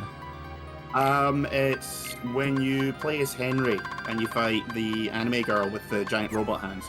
Oh yeah, I guess that makes sense. For some reason, I just was never as focused on, like, trying to, like, hear, like, that whether or not, like, that's what the music was being played. I at least caught on to, like, the We Are Cowboys remix and, like, the music lead up to Henry's fighting 3. Like, I could hear that guitar riff, and I was like, oh yeah, they're really getting us into this. Yeah, the fight with Henry, I like that it took place in the parking lot. It's a nice little homage, but it just seemed too easy. Like I literally used the Henshin mode to, like, blast through the last 50% of his health, skipping the third phase entirely. Oh yeah, that's what now remember, that's what happened to me as well. Like, I fought him a couple of times, died, but, you know, got about 50-60% of his life off each time. And then the third time I played it, got full green mode, took off most of his health, and then got full armor mode and just pumped him completely. Yeah. The entire fight was over in like 40 seconds. Oh, yeah. But even the first time round, it was like, this is too easy for a Henry fight. Yeah. It gets obviously a lot harder if you're playing on Spicy and then Carolina Reaper. But admittedly, I've only, like, tried those difficulties in, like, the time machine. Yeah. I've only been able to beat a few of those bosses on death difficulty, though. That thing is no joke. Oh, yeah. I was getting a bit too, you know, big for my boots and tried doing Mr. Blackhole on, I think it was Carolina Reaper. Yeah. And was like, oh, I have made a mistake. Yeah. I mean, like, it was definitely like the fight that made me realize, okay, I should be abusing my death skill chips at all times. Like, don't even wait to find a good opportunity to use it once the cooldown is over. Just pop it right away. It'll do something. And, like, try to do everything I could to lock him down. Apparently one of the ultimate chips in the game completely nullifies the recharge time for any death skill. Oh, man. It relies on random drops from bosses on Carolina Reaper. Oof. So by that point, you don't need it. I don't know. I probably still would try to. That's the thing, though, because I like No More Heroes 3 a whole lot to the point that like I got 40 hours in on it during my first week of it. Like the first 10 hours were from like the stream playthrough. The other 30 were from playing in my off time when I took like a 1 week break off from streaming. Yeah. And it's like I basically got went through all the side content on sweet difficulty, and then I did like another playthrough on spicy. And it's the sort of thing where during my spicy playthrough I was like, I kind of wish I went with Carolina Reaper instead, because while this is harder, I feel like I would gladly take the extra challenge from the bosses if it meant a better chance at getting like those violet colored item drops. Yeah. Because Time Machine is like not good enough for that. Which is weird because I would like to think that it would, but it seems to be good only up to like the blue drops. Yeah, it seems just like any RPG where your odds of getting the better drops are completely random. I've seen mentioned on places like Reddit that it is possible to get a chip which increases your ability to get better drops. But I've heard conflicting news about it. Yeah. Like some people say it's easy to get, some people say it's not even in the game. Like, what the hell are you talking about? So yeah, it's kind of to the point where it's like, it's at the point where I'm at that I'm not playing any more of the game right now because I've gotten most of what I can out of it as far as like all the side content, the side jobs, like upgrading as much as I can. But now it's like, basically, I'll go back to that game only when there's like a more like definitive guide out there for what all the death chips are that exist, as well as like what are the places that are most likely to drop the specific items you need for it. Because that's the thing I'm missing, because I don't want to have to like grind through all 51 defense missions again just to like have a chance of figuring out where some of these specific items are. Like, yeah, they have icons on there that tell you what type will drop, but not the rarity. Yeah. See, I'm waiting to see if there's any DLC that's going to be released for it. I haven't heard anything about it. So. Yeah, I have no idea if there will be any. And it's like, I actually thought about it to a degree that if there is one type of DLC I actually would like to have in No More Heroes 3, it wouldn't be anything for like the core gameplay, because I feel there's so much of it in there already, and so much of it is very good to begin with that like it would be more, I think it'd be more interesting for there to be extra content that is designed to like give more of stuff that was already in there but not enough of, like the adventure segments with the visual novel. Yeah. I would like to see boss refights from earlier games. That would be interesting. Maybe. They'd still have to like spend a lot of time, I feel like, trying to like recreate those from scratch in Unreal, especially with it being like because I feel the best chance they'd have for trying to like just port over bosses would be ones from TSA, because the games were already made in an Unreal Engine 4, so that's not an issue. Yeah. Have you actually seen that there's upscale patches for playing No More Heroes 3 on emulator? Oh, like, I think I recall seeing like a headline about that or something, yeah. Yeah, game, they've essentially patched it so that it has stuff like real-time reflection. Everything's been ramped up to, I think, near 4K textures.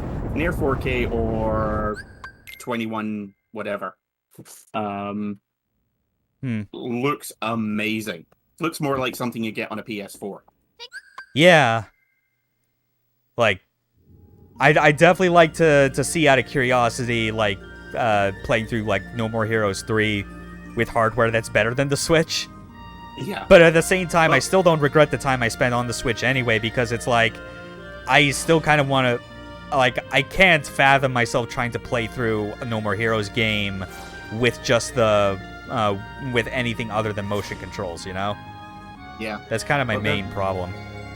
Yeah, there is, or has been suggested there might be a PC port at some point. I would not be surprised, considering that all the other No More Heroes games are now on PC. That seems like and especially because, like, this being published by Marvelous, Daemon X Machina was a game that was Switch exclusive initially, but then got a PC port later. So I would not be surprised if, like, whatever exclusivity deal they got going, once that's out, they will absolutely port it to PC and get more people in on it. It's logical, to be honest. And, you know, like, to be honest, No More Heroes is a series that needs as many people paying attention to it as they can get. Yeah. I mean, Suda has said this is essentially the end of Travis Touchdown's story. But that doesn't necessarily mean it'll be the last No More Heroes game. Or the last game set in Santa Destroy. Yeah, it just might take 10 years. Yeah. Honestly, I can easily see him being like, okay, let's do a game about Scott and Jean. Hunter and Jean, yeah. Yeah, Scott's his grandson. Sorry. Spoilers. But Native. I could easily see them doing like a game sort of like Travis Strikes Again, but, you know, where you're basically playing as them going back and forth. Yeah. Quick aside, though, this is one of the raddest gummy ship missions in the entire game. And it's really, like, it really sells it even more that they managed to save this for near the end. Like, they're great, they were, like, merciful to make you not have to repeat the gummy ship missions leading to the other worlds, because you had to still do them in certain orders on the second revisit. Like, you couldn't get to Olympus right away unless you beat either Mulan World or Beast Castle. But here it's like, they were just like, nah, we got one more gummy ship mission for you, and it is the shit. Yeah, it's like, so you remember Star Wars? Yeah. The Death Star Trench? Imagine if that was made today, but not obnoxiously. And even the music is like really selling it too. Just like the sense of like scope that you're dealing with, like shooting all like these nobody ships. Yeah. Although it makes you wonder, like, what happens to the nobody ships once, once you get through this, because that's a fucking invasion armada. Oh, they're just chilling. They're only there for defense, really. That's it. They're just hanging out.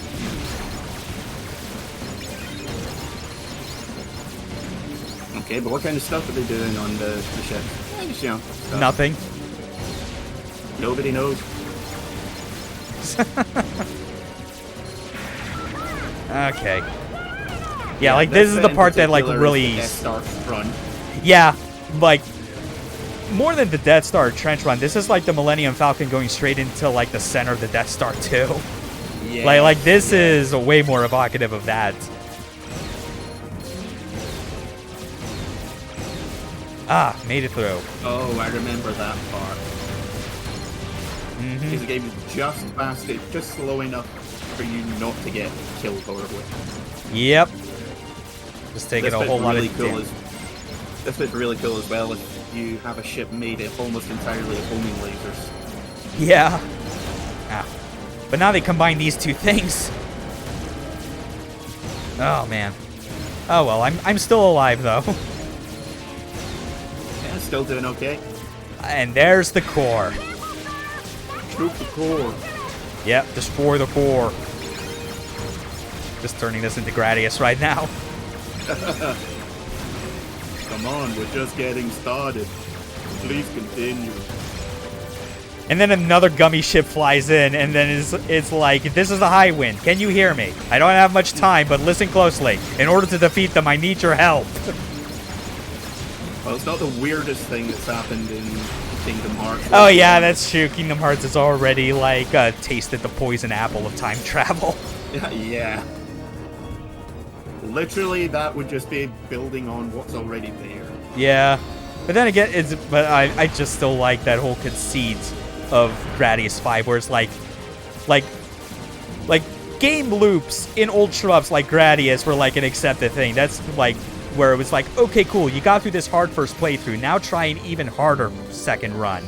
And then they found a way to work that into the narrative. It's so genius. And your character's just like, I have no choice.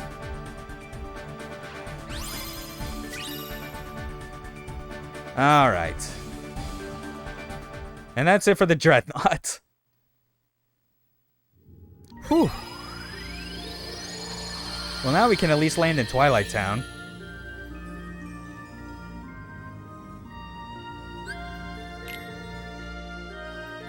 So, what was there in Twilight Town that required the use of an entire armada to guard? Who knows? Oh well. It's just these douchebags. Yeah. These three. Oh look, it's another team of 3 children. Certainly haven't seen that in this series before. Yeah, although this time one of them is just a human, the other's a duck, and the other's a dog. Last we saw we saw a team. It was more like a mom of a very misguided dad and an extremely naive young boy. And they had a divorce before they could go to Disney Town. He just wanted some sea salt ice cream. And now that boy is forever stuck in the Castle Oblivion McDonald's waiting for his chicken nuggets. Wake up, honey, it's time for school. You've missed the last 15 years. Yeah. Oh, there's Kingdom Hearts summed up in a nutshell. Edge. Yeah, that's pretty much it. But yeah, whole lot of nobodies in town right now. Oh, got him. Oh, that was real quick turnaround on like on the prompt for the duel. Usually takes a couple seconds longer. Yeah.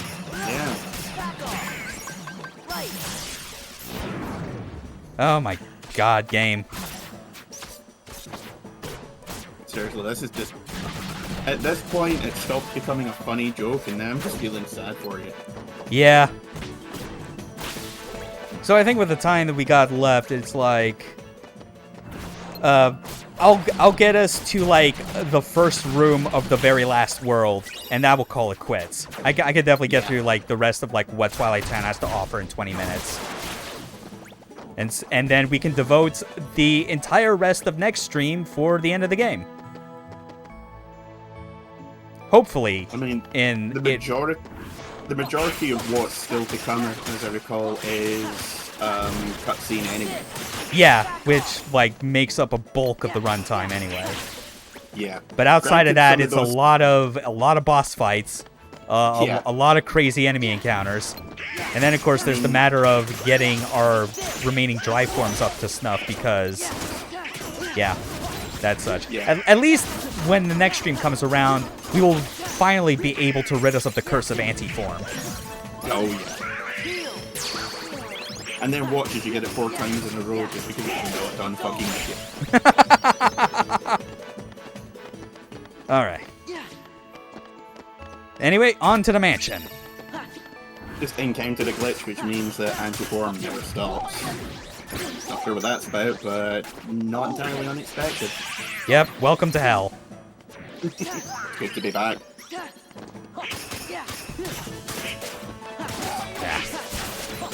There. I always liked the design for the dancer Dusk. Sorry, the dancer nobody. Dusk is a nobody. Whew. A lot of Twilight materials. It may or may not get us close enough to either save the king or save the queen. Who knows? I think it's save the king, actually. That's with the Twilight specific gems. Yeah, because I think it requires all 4 grades of material. Yeah, that is correct. It's all 4 grades of the same type. Jeez. Yeah. And it doesn't help that there's a sniper in there as well. Yeah. At least it's decided to be generous with the checkpoint. Yeah. Okay.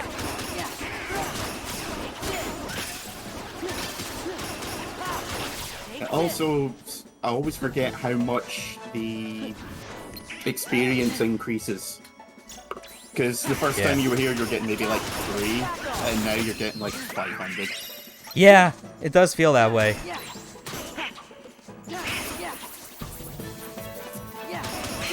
Oh. Wow, this sniper is being a real pain right now. He's managed to survive quite a while. Okay, but we're almost out of the woods. Oh, god damn it, whatever. Oh man, I just remembered Zigbar's fight as well. Yeah. Oh, that's not going to be fun. Yeah, chances are I will not be able to make him a pushover the same way I did Xaldin, even though that's the one that everyone remembers as being, like, the hardest. But I'm pretty sure, even based on my memories of, like, my first critical playthrough, like, all the boss fights in the world that never was are real sons of bitches. Like not even Xigbar. We all know the one that we get before this, the one that was Final Mix exclusive. That took me a good while. The ones that I always remember having trouble with are Sight. He's always a complete pain in the ass because he's like he feels like the proper boss of that area. Like all the other organization fights are just like it's a boss run, but he feels like the end cap to that area, you know? I could see that, yeah. Who was the other one that I always had problems with? Was it Luxord? Luxord, yeah. Yeah. I mean, like, the part that can really screw you at the end of his fight is having to, like, is when, like, you have to select the right command menu properly when like, the circle shows up, or else you get turned into a dice. And, like, all your stats are cut. His fight, you can be going completely, you know, you can be doing it perfectly for 99% of it, and then at the very end, he screws you over and you die. It's the sort of thing where I'm like, where like when I did like the refights, like the data organizations, because I was doing it in PCSX too, I remember full well when I got, like, he makes that final part of his fight so much harder that I had to use save states then and there just to make sure I could hit all 4 prompts correctly. Because the timing changes after each one, and like on the 3rd or 4th one, it is actively fucking with you. Yeah, it gets faster and more random, doesn't it? Yeah. All right, Arian, you take care. We're getting close to wrapping up this stream as well. Yeah, we're probably just in the last 10, 20 minutes or so. Pretty much, yeah. So, yeah, thanks again for hanging around during this. Next stream will most likely be the last one for Kingdom Hearts. But you have a good night. Yeah. Okay, picking up all these chests once again. Nice of them to be refilled. For sure. We must remember to give Ansem a thank you card and maybe a basket. With some ice cream. No ice cream for him. No ice cream for you! Okay. Yeah, now we just go right up to the opposite edge, go back down into the computer room. Places that logically should not be familiar at all to Sora, yet somehow are. Yeah, there's I was playing Mary Skelter, and one of the things in it is that I don't know if you're familiar with it, horror themes dungeon crawler. Yeah, like one of the discords that I'm in, I've frequently seen a person like talk about those games who's like a fan of them, and like what little I was able to glean from them was that they were like dungeon crawlers. Yeah, Basically, imagine the Nep games as horror. Okay, so Nep. Yeah. I say that as someone that was like morbidly kind of into those games, just because it's like they're not good RPGs to play, but like the weird humor and writing had like some amount of like unhinged charm to them, like with like just how some of the characters were. Yeah, the remake games are better than the originals. Yeah, I recall playing Remake 1. Not that difficult a part to clear, but, you know, they managed. Yeah. But one of the things is that, like, everyone, because of, like, this weird catastrophe that's happened, there's basically two types of people. There's people above the ground and people below the ground who are stuck in this weird hellhole. And unlike pretty much every other game that I've ever played, they have different terms for the same concepts. Oh dear. Because typically it's like in zombie games, everyone uses the exact same terms for the fancy different types of zombies. Yeah, or even just the general terms so that they can claim, like, no, like, these aren't zombies, these are our own thing, even though they're fucking zombies. Yeah. And this is the first game I've seen in which someone using the wrong term for something is a plot point. You serious? Seriously, I can't remember what it is, but one character is like, yeah, that's a thing that, you know, that's an above ground term. And everyone's like, wait, what's that? It's like, that thing over there. No, that's a below ground thing. How do you not know the name for that? We've been down here 20 years. That's pretty good. And that winds up being a big plot point, as everyone's like, hang on a minute, is this guy like a traitor or is he just fucking with us? It's literally the only time I've ever seen anything like that happen in a game. And I'm like, I am so here for this. Yeah. Sea salt ice cream. Liver pepper. And everyone just, like, gives, a concerning look to Ansem, and it's like, you alright, buddy? Ansem, you're weird. It was at that moment that Xehanort knew he needed to get out. And he was taking the research staff with him. Yeah, the world's deadliest ever. Fuck you, I quit. Yeah. Fuck you, I quit. I'm taking your research. I'm stealing your hearts. I own this bitch. And you know what? I'm stealing your identity. I know identity theft is a crime, but I don't care. Neener. Yeah. And everything was terrible forever. Yep. The end. No moral. Okay. Time for the last big battle of today's stream. In a cool, in a cool ethereal hallway between worlds. What is this place? Oh hey, that's where you fight the final boss of Final Fantasy IX, if I remember. Really? That's interesting. Well, it's kind of a weird area like that, with it being also weird pastel-y colours. I don't remember there being a Euphorus at the end of the tunnel, but or cervix, I should say. But you know, it's been a while since I last played it. No further comments. None needed. Yeah. God damn it. I'm always the one to like I feel like to casually just drop whatever like weird kink or like just sex related stuff in this channel because it's my stream. But then when someone else does it, I'm never adequately prepared, it feels like. It's like, right. Well, shit, you beat me at my own game. Yeah. Okay. So yeah, we got Axel with us right now. Just doing whatever, I guess. Yeah, Yep, was supposed to die in this game, but everyone liked him too much in Chain of Memories, so they decided to keep him around and eventually made him a main character. Yeah, he was too popular. Yeah, so one of the cooler bits of Kingdom Hearts 3 is it's basically him fighting down 3 of Xehanort's forms by himself. He's like, yeah, you're not going to be able to beat me. Got a lot of people counting on me. You get it? Yeah. There's a lot of people out there cheering me on, and I'm like, Yeah. only Axel would be cocky enough to do something like that, and for me to be like, I'm gonna let it slide. Yeah, and it's like, it's because of that justification that unfortunately you also had to have the other 3 members of the earlier organization come back.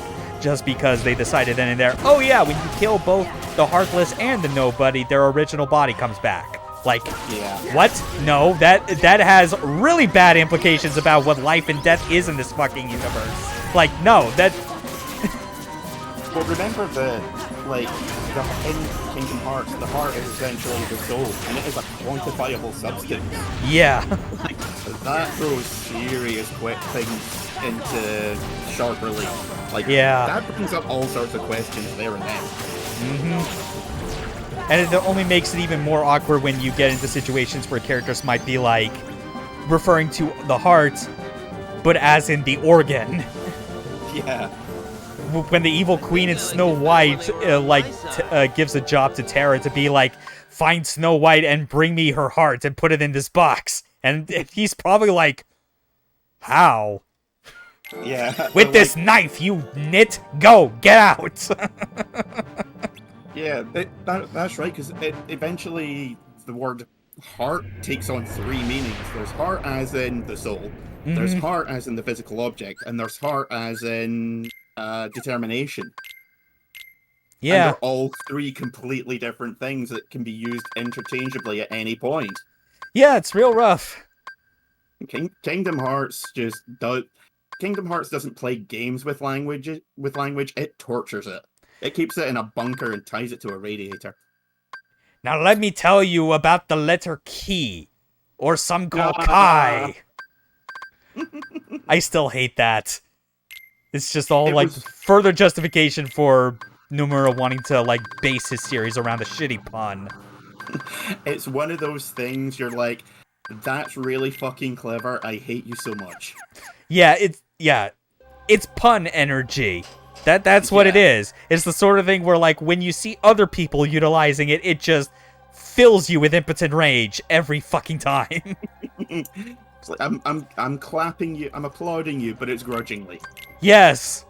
And there may be some small degree of sarcasm in it. Yes. You're lucky I don't have a knife with me right now. Or do I? Ah. Oh, man. Whew.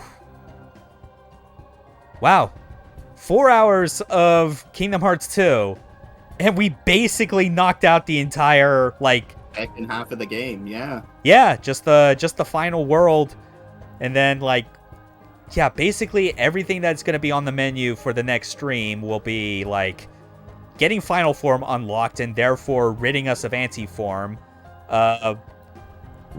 When we're able to, find the time to do so in the trek through this world, go back to places where we can grind Master Form, and then come back here to grind Final Form. And following that, probably right before going to Xemnas, with that point of no return, we'll check out the optional dungeon, just to give people a sense of what it's like and how fucked it is, and then finish the game. Yeah, it turns Kingdom Hearts from a platform action RPG into a parkour simulator. Yeah. With some of the meanest... A really weird parkour simulator. With some of the, just the meanest enemies you'll ever encounter, for real. Yep. Oh, those fucking cars again. They'll be scarred in my memory. Oh, those cars are the goddamn worst, let me tell you. But yeah, it's wow, it's funny. My initial estimate with us streaming through this game is that it would take us 6 parts, you know? Considering that the first, by the time we had finished the war sequence at Hollow Bastion, that was part 3 of this playthrough, that I was like, okay, based on what I remember, the second half should probably take about as much time as it did the first. Nope, not at all. the usual RPG difficulty curve still applies. Things may be tough, but we're still tougher, assuming that we actually know like what to hit. Yeah, I think we kind of forgot that the only reason the second half takes as much time as the first half is because all the gameplay is replaced with cutscenes. Yeah, like the cutscenes just end up being way more plentiful. I mean, the clock only shows 12 hours 40. Yeah. Like that's insane. And I'm pretty sure 8 hours of that was over 2 streams. Yeah, and like a major part of that too, for why I thought it would be 6 hours, is that I remember like close to the 20-hour mark, like either 18 to 20 hours was when I finally beat Xemnas, like the final battle, and unlocked the rest of the post-game stuff. That was like that was my initial frame of reference as far as like this like no cutscene playthrough of Kingdom Hearts 2. But but by the looks of it, it'll probably be more like 15, 16 hours by then. Yeah. More than likely. I'll be surprised if we see anywhere north or even near 18 hours. Yeah. But I mean, an average playthrough of Kingdom Hearts, like non-completionist, is about any Kingdom Hearts game is about 20 to 30 hours. Mm-hmm. So, we're right on time for that. Yeah, which is a decent length to go for if you want to make an RPG and you want to make sure that there's a lot of hours that you could like put as like a bullet point without the hour count being too absurd, Yeah. Like you want it to be long, but you also don't want it to be Persona. Well, I mean, the fact that this gets you into the action relatively quickly rather than having to wait 2.5 hours before you can even like choose to do anything. Yeah. Not going to be in any danger of that. And I say that as someone who loves the Persona series. Mm-hmm. They take a long drawn out opening and make it into an art form. They really did. They just make this is you. This is what the video game equivalent of living your day-to-day life actually is. You're not skipping any mundane shit, motherfucker. Hey kids, do you want to play Japanese Schoolboy Life Simulator Sims Edition? No? Well, tough. Sit down and prepare to spend the next 5 hours doing this, bitch. Yeah. Yeah, if anything, the average, like, playthrough time of, like, just going through Kingdom Hearts cutscenes included and, like, not trying to, like, max everything is probably about the same as, like, a playthrough of one of the Digital Devil Saga games. Which I always thought was, like, a pretty interesting detail when I realized it, because it's, like, even Nocturne on the PS2, it's not a Persona game, but it is still very long to get through, But then I thought about it where it's like, wow, Digital Devil Saga 1 is a whole lot shorter. And then I thought about that and combined it with the playtime for the sequel, which is about the same. And if you combine the both of them, which is kind of the intent, they share they're all part of the same single story. It's like, oh wait, this almost adds up about to the average length of a Persona anyway. Yeah. DDS 1, I think my first playthrough of it was about 40 to 60 hours. Granted, I was doing it with the intent of, like, that was, when I got to the final boss, not including, like, going back and grinding to get my characters built up for, porting over to the sequel. Yeah. But yeah, like, if you're doing a decent playthrough, you're looking at about 40 to 50 hours per game. So yeah. 80 to 100 hours for both it sounds about right. Yeah. Like, I think for both my playthroughs across each of the games individually, I think it was like between 30 and 40 hours for me. But still, the general like point applies. Yeah. Meanwhile, you've got, Persona 3. I think my end recorded time on that was about 150 hours. That's not including all the game overs and stuff I had to redo. Yeah, I think recorded time for me on Persona 3 Fez was like 80 hours or something. But then again, it's like, I admittedly, like, I'm something of a speed reader, so I do have the habit of just hitting X through all the text prompts to the point where it would look like I'm skipping. But no, I'm processing it just fine, and I'm not like, and I also like had like the decency to kind of realize there's a point where the like you have diminishing returns on like talking with NPCs on every single day in the hopes that they'll have something different. So I learned to just kind of stop doing that after a while, and it made the last like 2/3 of Persona 3 playthrough just go through so much faster than it would be otherwise, because I was taking my time starting out. Yeah, the majority of NPC speech only changes once a month or after every plot beat. Yeah, so that's basically really what I only had need to figured talk to out. them- Yeah, you really only need to talk to them like twice a month. Hmm. Except for your party, because you never leave them the fuck alone. Yeah, that's true. Yeah, man. Ooh, Persona 3. Still my favorite Persona. Admittedly, it being the one that like I've only actually played myself physically. Because I've seen Persona 4 all the way through, but that was the sort of thing where, because of me like being a fan of Giant Bomb, like since the site started, like I was made aware of Persona 4 because of the endurance run, and like the way that playthrough went, the in jokes that started, the character decisions they made, I was like, no, like I could not in good conscience like play Persona 4 and try and like get my own personal experience out of it. As far as I'm concerned, this man is Charlie Tinoku. Yeah, I think that's how most non-Mega 10 fans discovered the game.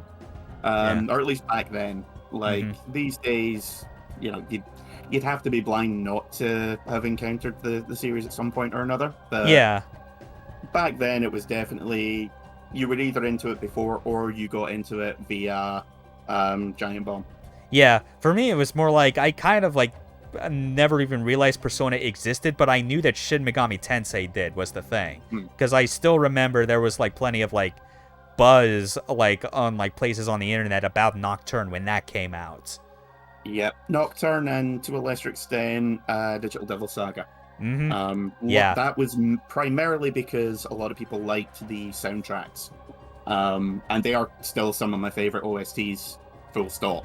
Yeah. The pair of them combined are amazing. Absolutely. Nocturne really just got a lot of people interested because everyone was like, this is the hardest RPG that's ever been released. Yeah, and the first time for a once Japanese only like RPG series finally making it stateside, like there's definitely a big deal made on that. But yeah, it's like those two games, like they got notoriety like in like various circles online. I definitely did, but as a result of that, I also ended up not noticing that the Raito Kuzunoha games existed when those were happening, and same for Persona. And then once the endurance run happens, that's when I realized, oh wait, there's actually more of these things than just Nocturne. Yep. Persona's basically the gateway drug for people getting into the Mega 10 series. Yeah, and it's a damn good one too. Oh yeah. Although it's gotten to the point where Persona's actually, like, people think of the Persona series and then they're like, oh, there's a spin-off series.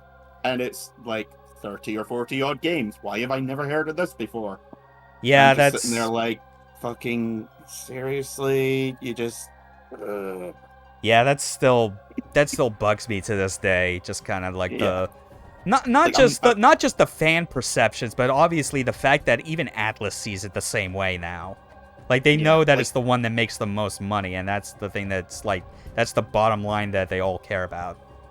Yeah, I've never been one of those gatekeeping dickheads who's like, you must like this or else you can't enjoy the rest of it. Yeah. But it's like, if you're getting into something that is part of an established series, you owe it to yourself to at least be aware of those games. Yeah. At the very least, stop using this new thing as your point of reference in a way that makes it seem like you think it is the creator of everything you associate with, when it's not. It's like when Kingdom Hearts first came out, there was a whole bunch of people who were like, I really like Kingdom Hearts. Couldn't stand any of the Final Fantasy games, though. And the first time I heard that, I think I had a small brain aneurysm. Yeah.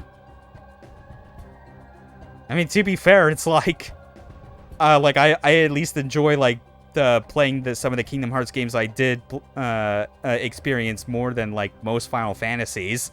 You know, I've completed none of the mainline Final Fantasies. I've at least completed some Kingdom Hearts games. But I get what you mean. It's just more like, it's still like that frustration I totally feel like in all kinds of like series that have that kind of have that subset of fans that are like really into a very specific section of it, but don't really have like the knowledge or care to like try and branch out to like learn a bit more about it. Yeah, we're now in a place where like people will be like, "Oh, I'm a big fan of this property. Never actually played it, but you know, I enjoy the characters." Yeah, it's like, oh man, Madoka Magica is one of my favorite animes. Never watched any other Magical Girl show, however. Well, I mean, to be fair, I've known a few people who've been like, I really want to get into Magical Girl anime. I'll watch this Madoka show. And they've just never touched another one because it put them off completely. Yeah, or I imagine I thought it was supposed to be cute girls doing cute things, not suffering. Suffering is not cute. I mean, I imagine like a part of it is just how like that clearly like garners a certain crowd. I feel that is similar enough that I feel with okay, fuck it. Yeah, we're getting back to Ava talk because that's really what it all boils back to. But like, it's when the deconstruction of a particular like genre or set of like tropes or ideas somehow gets more notoriety and popularity with the people that don't even have that original thing as their frame of reference. Like that, like and like. It's the sort of thing where, like, I'm not, like, a big mark for, like, Magical Girl shows. I don't watch that many. Like, I've, if at all. Like, it's not, like, a habit of mine. Like, I've watched the first season of Sailor Moon, and, like, I guess by, like, you could grandfather in Cutie Honey as being that, even though it was, like, yeah, you could see some similarities from it from way back then, but even then, it's still very much its own thing. Like, it's definitely not implying Honey's transformations to be magical in the slightest. But I mean, it's in the same conversation. It is, yeah. But that ultimately is the sort of thing where it's like I feel like I would not be surprised if there are like hardcore Magical Girl fans out there that are like, you know, that are like deep into stuff like Pretty Cure or Sailor Moon and other stuff, and might feel a bit tired of like whenever someone just brings up Madoka Magica as their favorite and being like, okay, but have you seriously considered any of these other shows? Especially when, you know, they came before this one. Well, that's kind of a problem in general. People are always interested in the hot new thing. Yeah. And, you know, I mean, I'm guilty of it as well. Like, going back to the origins is hard work. Like, I like Kamen Rider, but a lot of the earlier stuff is hard to get into just because it's a lot more simplistic. Yeah. And I don't mean that in a bad way. I mean just that, you know, the plots, the acting is a lot more basic than, Yeah. you know, a lot of the stuff that we're used to these days. Yeah, the style of the special effects as well. And also the thing on top of that is that because these are like, you start getting into territory of like shows that like existed in the 80s and 70s, you start having to take a lot more effort to dig through like places where you can actually get a hold of them, especially in good quality, you know? I mean, there are certain subtitle groups who, like, they've essentially been chased off the net because, or like, they were the only ones that were doing subs for a particular series. And because they have such a bad reputation, it's now near impossible to find any releases for that series. But because they're the only ones that exist, people will be like, no, you don't want to see these. Yes, it's the only one available, you just don't want to see it. It's like, well, I don't care. I want to see it. I know it's not, 100% completely accurate to the original language, but by the same token, I don't care. Yeah. Yeah, that's I true. just want to see it. Yeah. Forgive me if it doesn't include every honorific, but get lost with that bullshit. Yeah, like that is real stupid to like get hung up on that sort of thing. Like, yeah, as I was saying earlier, I try not to be one of those gatekeeping dickheads, because all it does is keep people from enjoying their next favorite thing. There's no reason to do it except out of a sense of self-superiority, and that's bullshit. Mm-hmm. Yeah, I at least try and do what I can to like contextualize anytime I talk about giant robots, as far as like trying to like sell on as much of the positive qualities without having to try and use like the other popular things as like a point of comparison to, especially if it's like painting it in a negative light. Granted, some of that still slips through. I mean, I already have more than enough like recorded opinions of Ava on record to prove that, but when you get down to it, everyone knows Evangelion. yeah, It's logical to be like, okay, it's like Evangelion, but if you really want to blow some minds, go like, well, it's like brain powered, but yeah. or it's like Razathon, but it sucks. Mm-hmm. Yeah, it's like just watch people be like, sorry, what now? Yeah, it's like Get a Robo, but horny. It's like Blue Gender, but people actually remember it. Oh god, Too obscure? No. I was just hung up because like my Get a Robo but horny joke just got me thinking of Aquarion again, and like the nature of the combining scenes. See, I was actually thinking of Darling in the Franxx. It's like Get a Robo, but everyone looks like they're doing it anal doggy style. Yeah, that was okay. I really like. This almost feels like me striking while the iron's cold, because who the fuck cares about Darling in the Franxx these days? Like, that came and went the hardest it ever did. But, like, I never really... enjoyed it. Yeah, but for me, it's just more like... I've been, like, pretty upfront that I've been pretty critical about, like, the way that, like Gainax, and then I guess like these days like the people that left Gainax to form Trigger, the way that they've approached doing like giant robot shows has been like, they've never really gotten all the marks that I feel is necessary for them to like be praised to the same degree I feel that they should, like next to to the classics. Obviously I feel like Gurren Lagann was like the closest any of those got, and even then I feel like that the reputation from that kind of oversold a lot of Trigger's quality for me when their stuff was starting up, And when it came to Darling in the Franxx, it's like the whole cockpit mechanism of them being in the position to do it doggy style is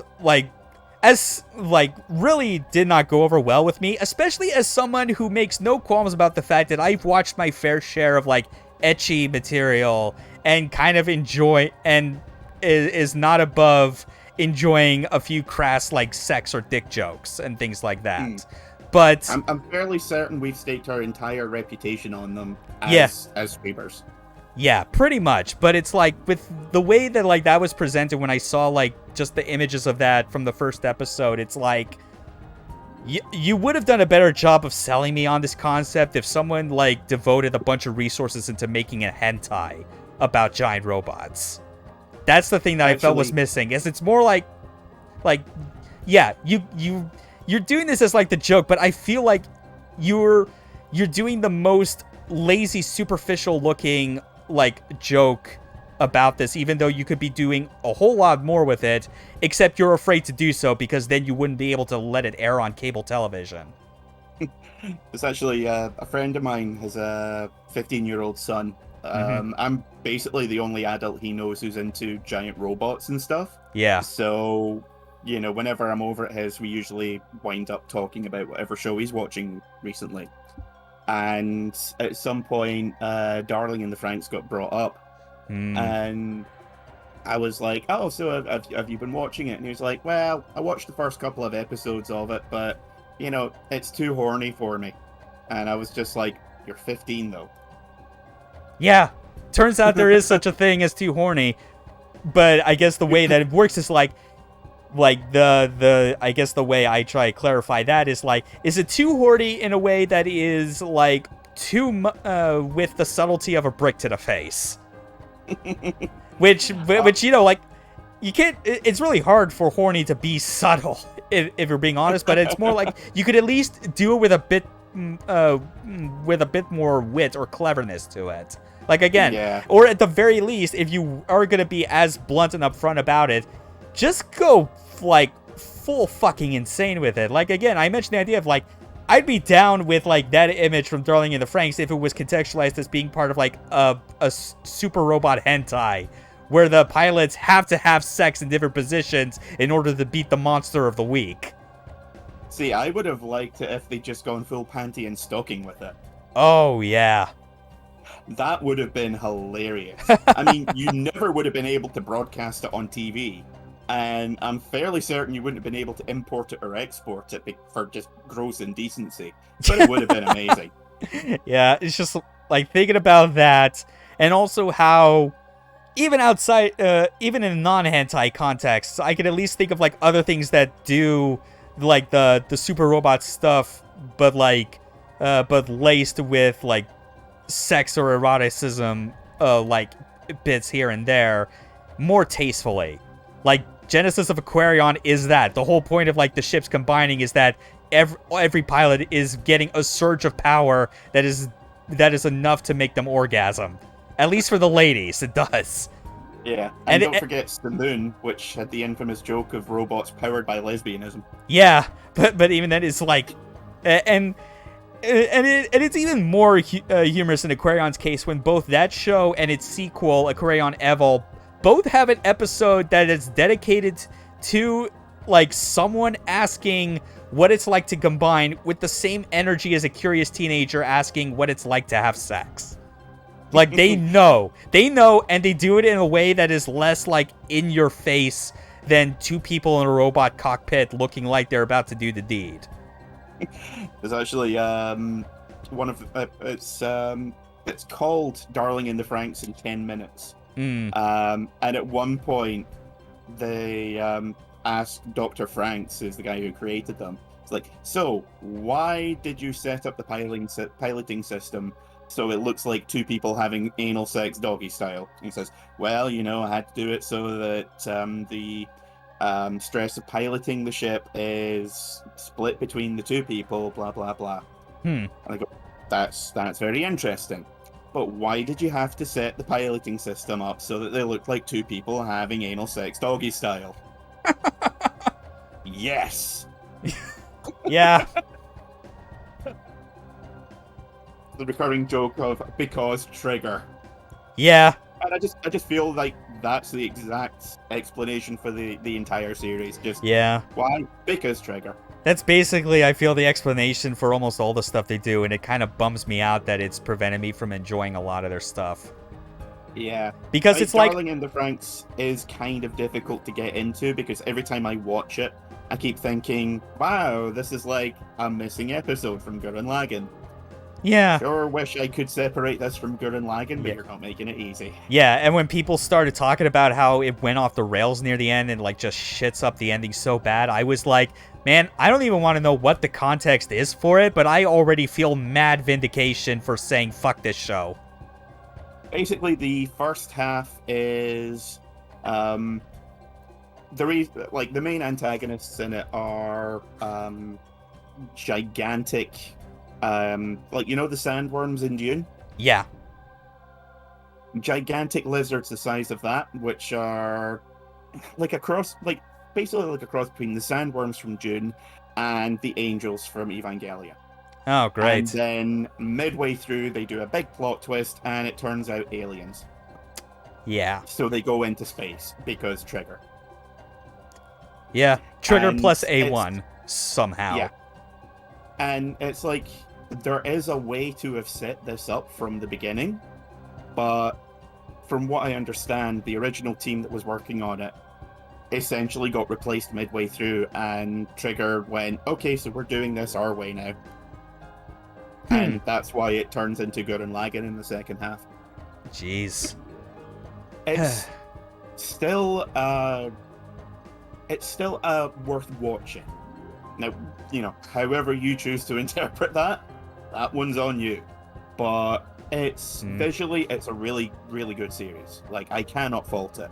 Whether or not you can get over all the issues, I'm going to say, that people have with it, that's a different matter. Oh, well. I'll probably just stick with, like, not watching it anyway, just because of my inherent biases. That's just kind of how it is. Like, I know full well that it's like, I dig giant robots, but I know that I dig specific types of giant robots. Give me all the way classic super, or give me all the way classic real robot. Yeah, I would say it's not so much a giant robot series as it's a series that has giant robots in it. Oh, so the Evangelion defense, even more recent. Pretty much, yeah. Yeah, that's what I was worried about, because I remember there being like some amount of like pull with like people that clearly were like fans of Eva and like trying to get into that. I think part of it was mostly just because of 02. And I think that people were just wanting another Asuka like stand-in or something. Yeah, there is very much a... Well, the fact is that you've got 02, who's a sassy redhead, and then you've got Ichigo, who's a much calmer blue-haired girl, and it's like, even by my fucking standards, that's shameless. Yeah. And I have no standards. Yeah, it's like... Okay. Alright, here's like a game studio, like I guess like comparison to kind of describe how I feel about Trigger, and not just Trigger, but like I'll extend it back to that specific group of people back when they were at Gainax. Like, they are like Platinum. In the sense that they were clearly like had a lot of like really strong talent and liked the things that they did, to the point where the stuff that they made were like clear homages and send-ups to what they did, and we're good at capturing the hype moments of those things you like, you know?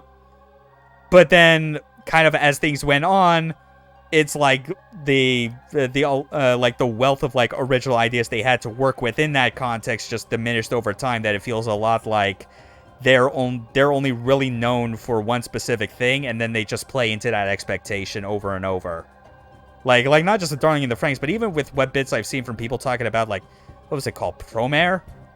That also just felt like incredibly triggered, to the point where it's like, that I no longer really have anything to latch onto with this. But I guess in Trigger's case, that's slightly worse than how I feel with Platinum, where it's like, the most I have to look forward to with anything from Platinum these days is literally whatever Kamiya is working on. That's kind of it. The rest of like their current projects and portfolio has been like, just feels like such a far cry from the things that got them on the map to begin with. I would actually take it a step further and say that they are brought onto projects specifically because the project leads or whoever know that this is a company that is known for doing this, this, and this. And they are specifically trying to get this kind of hype with it. So they're almost like M. Night Shyamalan, in that they have a reputation and they are not allowed to deviate from that in any way. And when they do, they start getting shouted at and being told that they're not as good as they used to be. Yeah. So inevitably they end up relying on the same tropes, the same settings. Don't get me wrong, Platinum, love what they do. Trigger, love what they do. But it feels very cynical from a project lead point of view. Yeah. Like, they're not bringing them on because they're like, we want their expertise at handling this certain type of game or story. We're bringing them on because these are the type of people that are known for doing this type of thing. Yeah. And that's sad. It's limiting the potential of what could be. Yeah, it's limiting to the point where, like, whether they just keep sticking to the thing that they're known for because of reputation or try to branch out, it's damned if you do, damned if you don't. because Exactly. because it's like you get like the very loud people that are there for the specific thing, like decrying them when they don't stick to that same thing. But then you get like the really dedicated people that know the ins and outs of what they're capable of, like decrying them for just sticking to the same thing with like no real passion left to it. Yeah, like there's a lot of people who got into Platinum because of Revengeance, which is a phenomenal game. Love that game to bits. But, you know, these are the same people that then went on to play things like Wonderful 101 and basically went, okay, but what is this shit? Yeah. Like, those are the kind of people who are the reason why Wonderful 101 was completely ignored. That and the fact it was released on a console that no one was really playing, but, you know, it's neither here nor there. Yeah, it's real weird because, like, everything at Platinum from, like, when they started right up to when Bayo 2 launched, I'd say, was, like, their Clover 2.0 period. Like, it was the part where it felt like the studio was directly continuing the legacy of Clover Studios, with not just, like games with a distinct style, but also, like, of different types. And nowadays, it's more like, they got action RPGs, I guess. And the occasional port of their old stuff to remind you of what they used to do. Yeah, I mean, they had a chance with Scalebound, because that was going to be, like, the action RPG of our dreams from, you know, the teaser trailers. Yeah, for Kamiya, at least, with, like, what they were wanting to do. But just Microsoft deadlines, bureaucracy, whatever you want to call it, just like fucking them over because they wanted to get out. Yeah. Being Trigger and Platinum is suffering. Yeah. Still looking forward to when Kamiya puts out Project GG, shows us like what that full game will be like. And it's like, as long as we get the end of his superhero trilogy, I am fine. And then Platinum can do whatever the fuck they want, like, as far as I'm concerned, because like that, like, I'm not kidding when it's like Kamiya's like design sense and directorial skill is like the best they have in that entire studio. Yeah, I mean, I can see why he doesn't do that much these days, because on the one hand, you know, you don't want to get burned out. Yeah. On the other, he's worked his ass off. He deserves to be, you know, able to delegate to people. Yeah. Oh, well. I guess we'll know for sure in a couple years what that game looks like. Yeah, coming soon. You know, for a given value of soon. Like... For as long as Platinum can stay alive somehow. Yeah. Let's hope to miracles God. Happen, right? Yeah, let's hope Babylon's Fall doesn't fucking like screw them all to hell when that's done. Oh well. Okay, so yeah, we're like, wow, we're definitely a half hour past like over a half hour past when I made this save. I mean that's usually how all these streams with us end. We just kind of talk about whatever. I mean, we got that'll happen. Yeah, we got plenty of stuff to do following this. I know, like next stream on Saturday, I'll start my Wii original version of No More Heroes playthrough and just go through that game again, but on bitter, just to kind of show, yes, I can still beat all the bosses on bitter. Like, I was able to prove myself that I was able to beat Henry on bitter in the HD version, so I was like, well, maybe I'll just, like, this is reason enough to go back to the Wii version and see if I can transfer those skills that I learned the last time.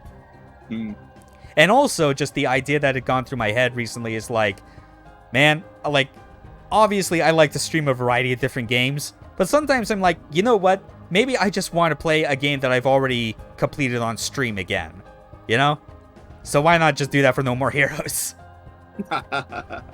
Especially when it's like 3 was like a lot of fun, and I think that like there's a lot of great stuff about that combat, but there are specific things about how 1 feels and like the different tools you have that I'm like, I'm interested to go back to that on stream just to kind of demonstrate where the differences lie, but and like how both 1 and 3 manage to have really good combat scenarios and tools to work with, but they're applied differently.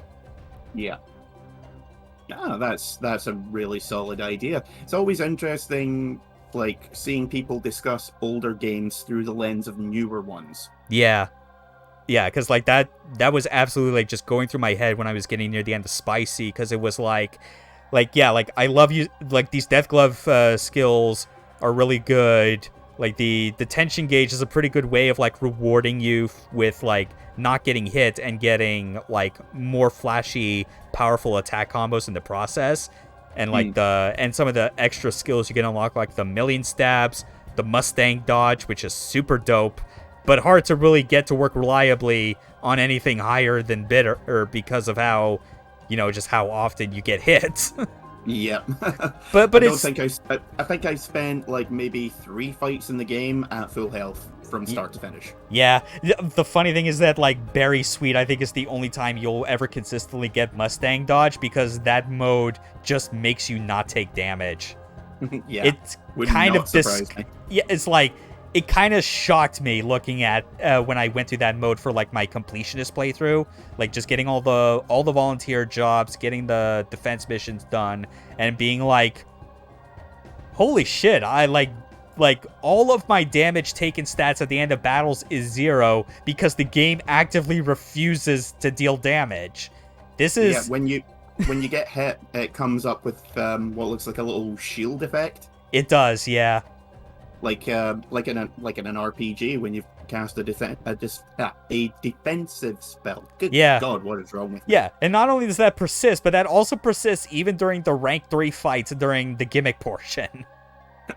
Like, wow. Which is a detail I didn't even think would get carried over, but it absolutely does. And I'm like, well, I mean, I can't fault Suda if he decided that this was the mode he wanted for people that care most about, like, seeing the story firsthand, and if they're not good at action games, then, like, who am I to judge them? They literally give you 3 difficulties to start with, and then a 4th one once you beat the game. Like, you're strapped for options, man. You got a lot to choose from. I'm totally on board with that. I mean, if someone's just like, you know what, don't care about the challenge, just want to, mindlessly hammer at buttons and enjoy the cutscenes, fucking more power to you, man. Yeah, I've definitely found that I think that's, like, a good alternative to have if you feel like your game's overall package has a lot to offer beyond the core gameplay, which No More Heroes 3 absolutely does. It's a Suda game. You're in there for, like, the story, the characters, and the weirdness. I think I think it would be a bit harder for me to justify, like, if it were for, like, something that was a lot more of a pure focused action game where, like, the mechanics and the fights are 100% the draw. Because it's the sort of thing where, like, if a lot of the core experience they want to get out of it is you having to, like, learn these mechanics and be proficient at them, and that's part of the progression, then it's like, there's a point where trying to, like, include easier difficulties for the sake of accessibility can be kind of undermining to a point. Which, based on how people want to take things out of context, that would make me seem like I'm a gatekeeping asshole. But no, it's not. Because let's be real accessibility options don't come from just, like, a difficulty slider. You know what it comes from? It comes from things that have already existed in games for several years, and people keep ignoring the fact that you could, like, expand on them further. Like, for instance, subtitles. Subtitles, technically, are accessibility for people that may not be able to hear very well. But not technically, they are. Full stop. Like, more. I mean, I remember when like, someone noted that there was a tendency towards games including colorblind modes. Yeah. And they were like, well, that's just babysitting people. It's like, fucking how? Tell me how making a game easier to play, not easy, easier to access, hint, is making it easy baby mode. Oh, well, you can't, because you're just being a dickhead. Yeah, and that's the sort of thing where, like, I always find a lot of these, like, difficulty and accessibility arguments always fall apart, is because you can very quickly tell, like, not necessarily from the people that are trying to argue against any accessibility options, because those people are going to be dicks no matter what. Like, that already tells you a lot about, like, what they think of other people. But it's more the people that try to argue for them, but they miss the forest from the trees because they think accessibility is rooted entirely in difficulty, which is not the case. Like, No. Like, pure difficulty in terms of, like, creating an experience that wants you to learn, like, what sort of challenges the game has in front of you and how to best beat them. Like fucking Souls games, for instance. They don't have a difficulty option, and that's the point, because, like, if you were to make things, like, super easy on that front, like, low damage values from when you get hit and things like that, it would really deflate a lot of what those games try to do.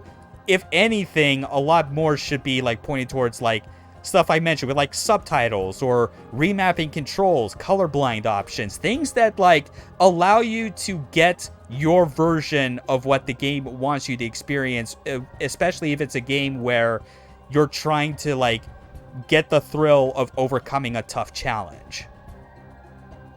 Yeah, it's...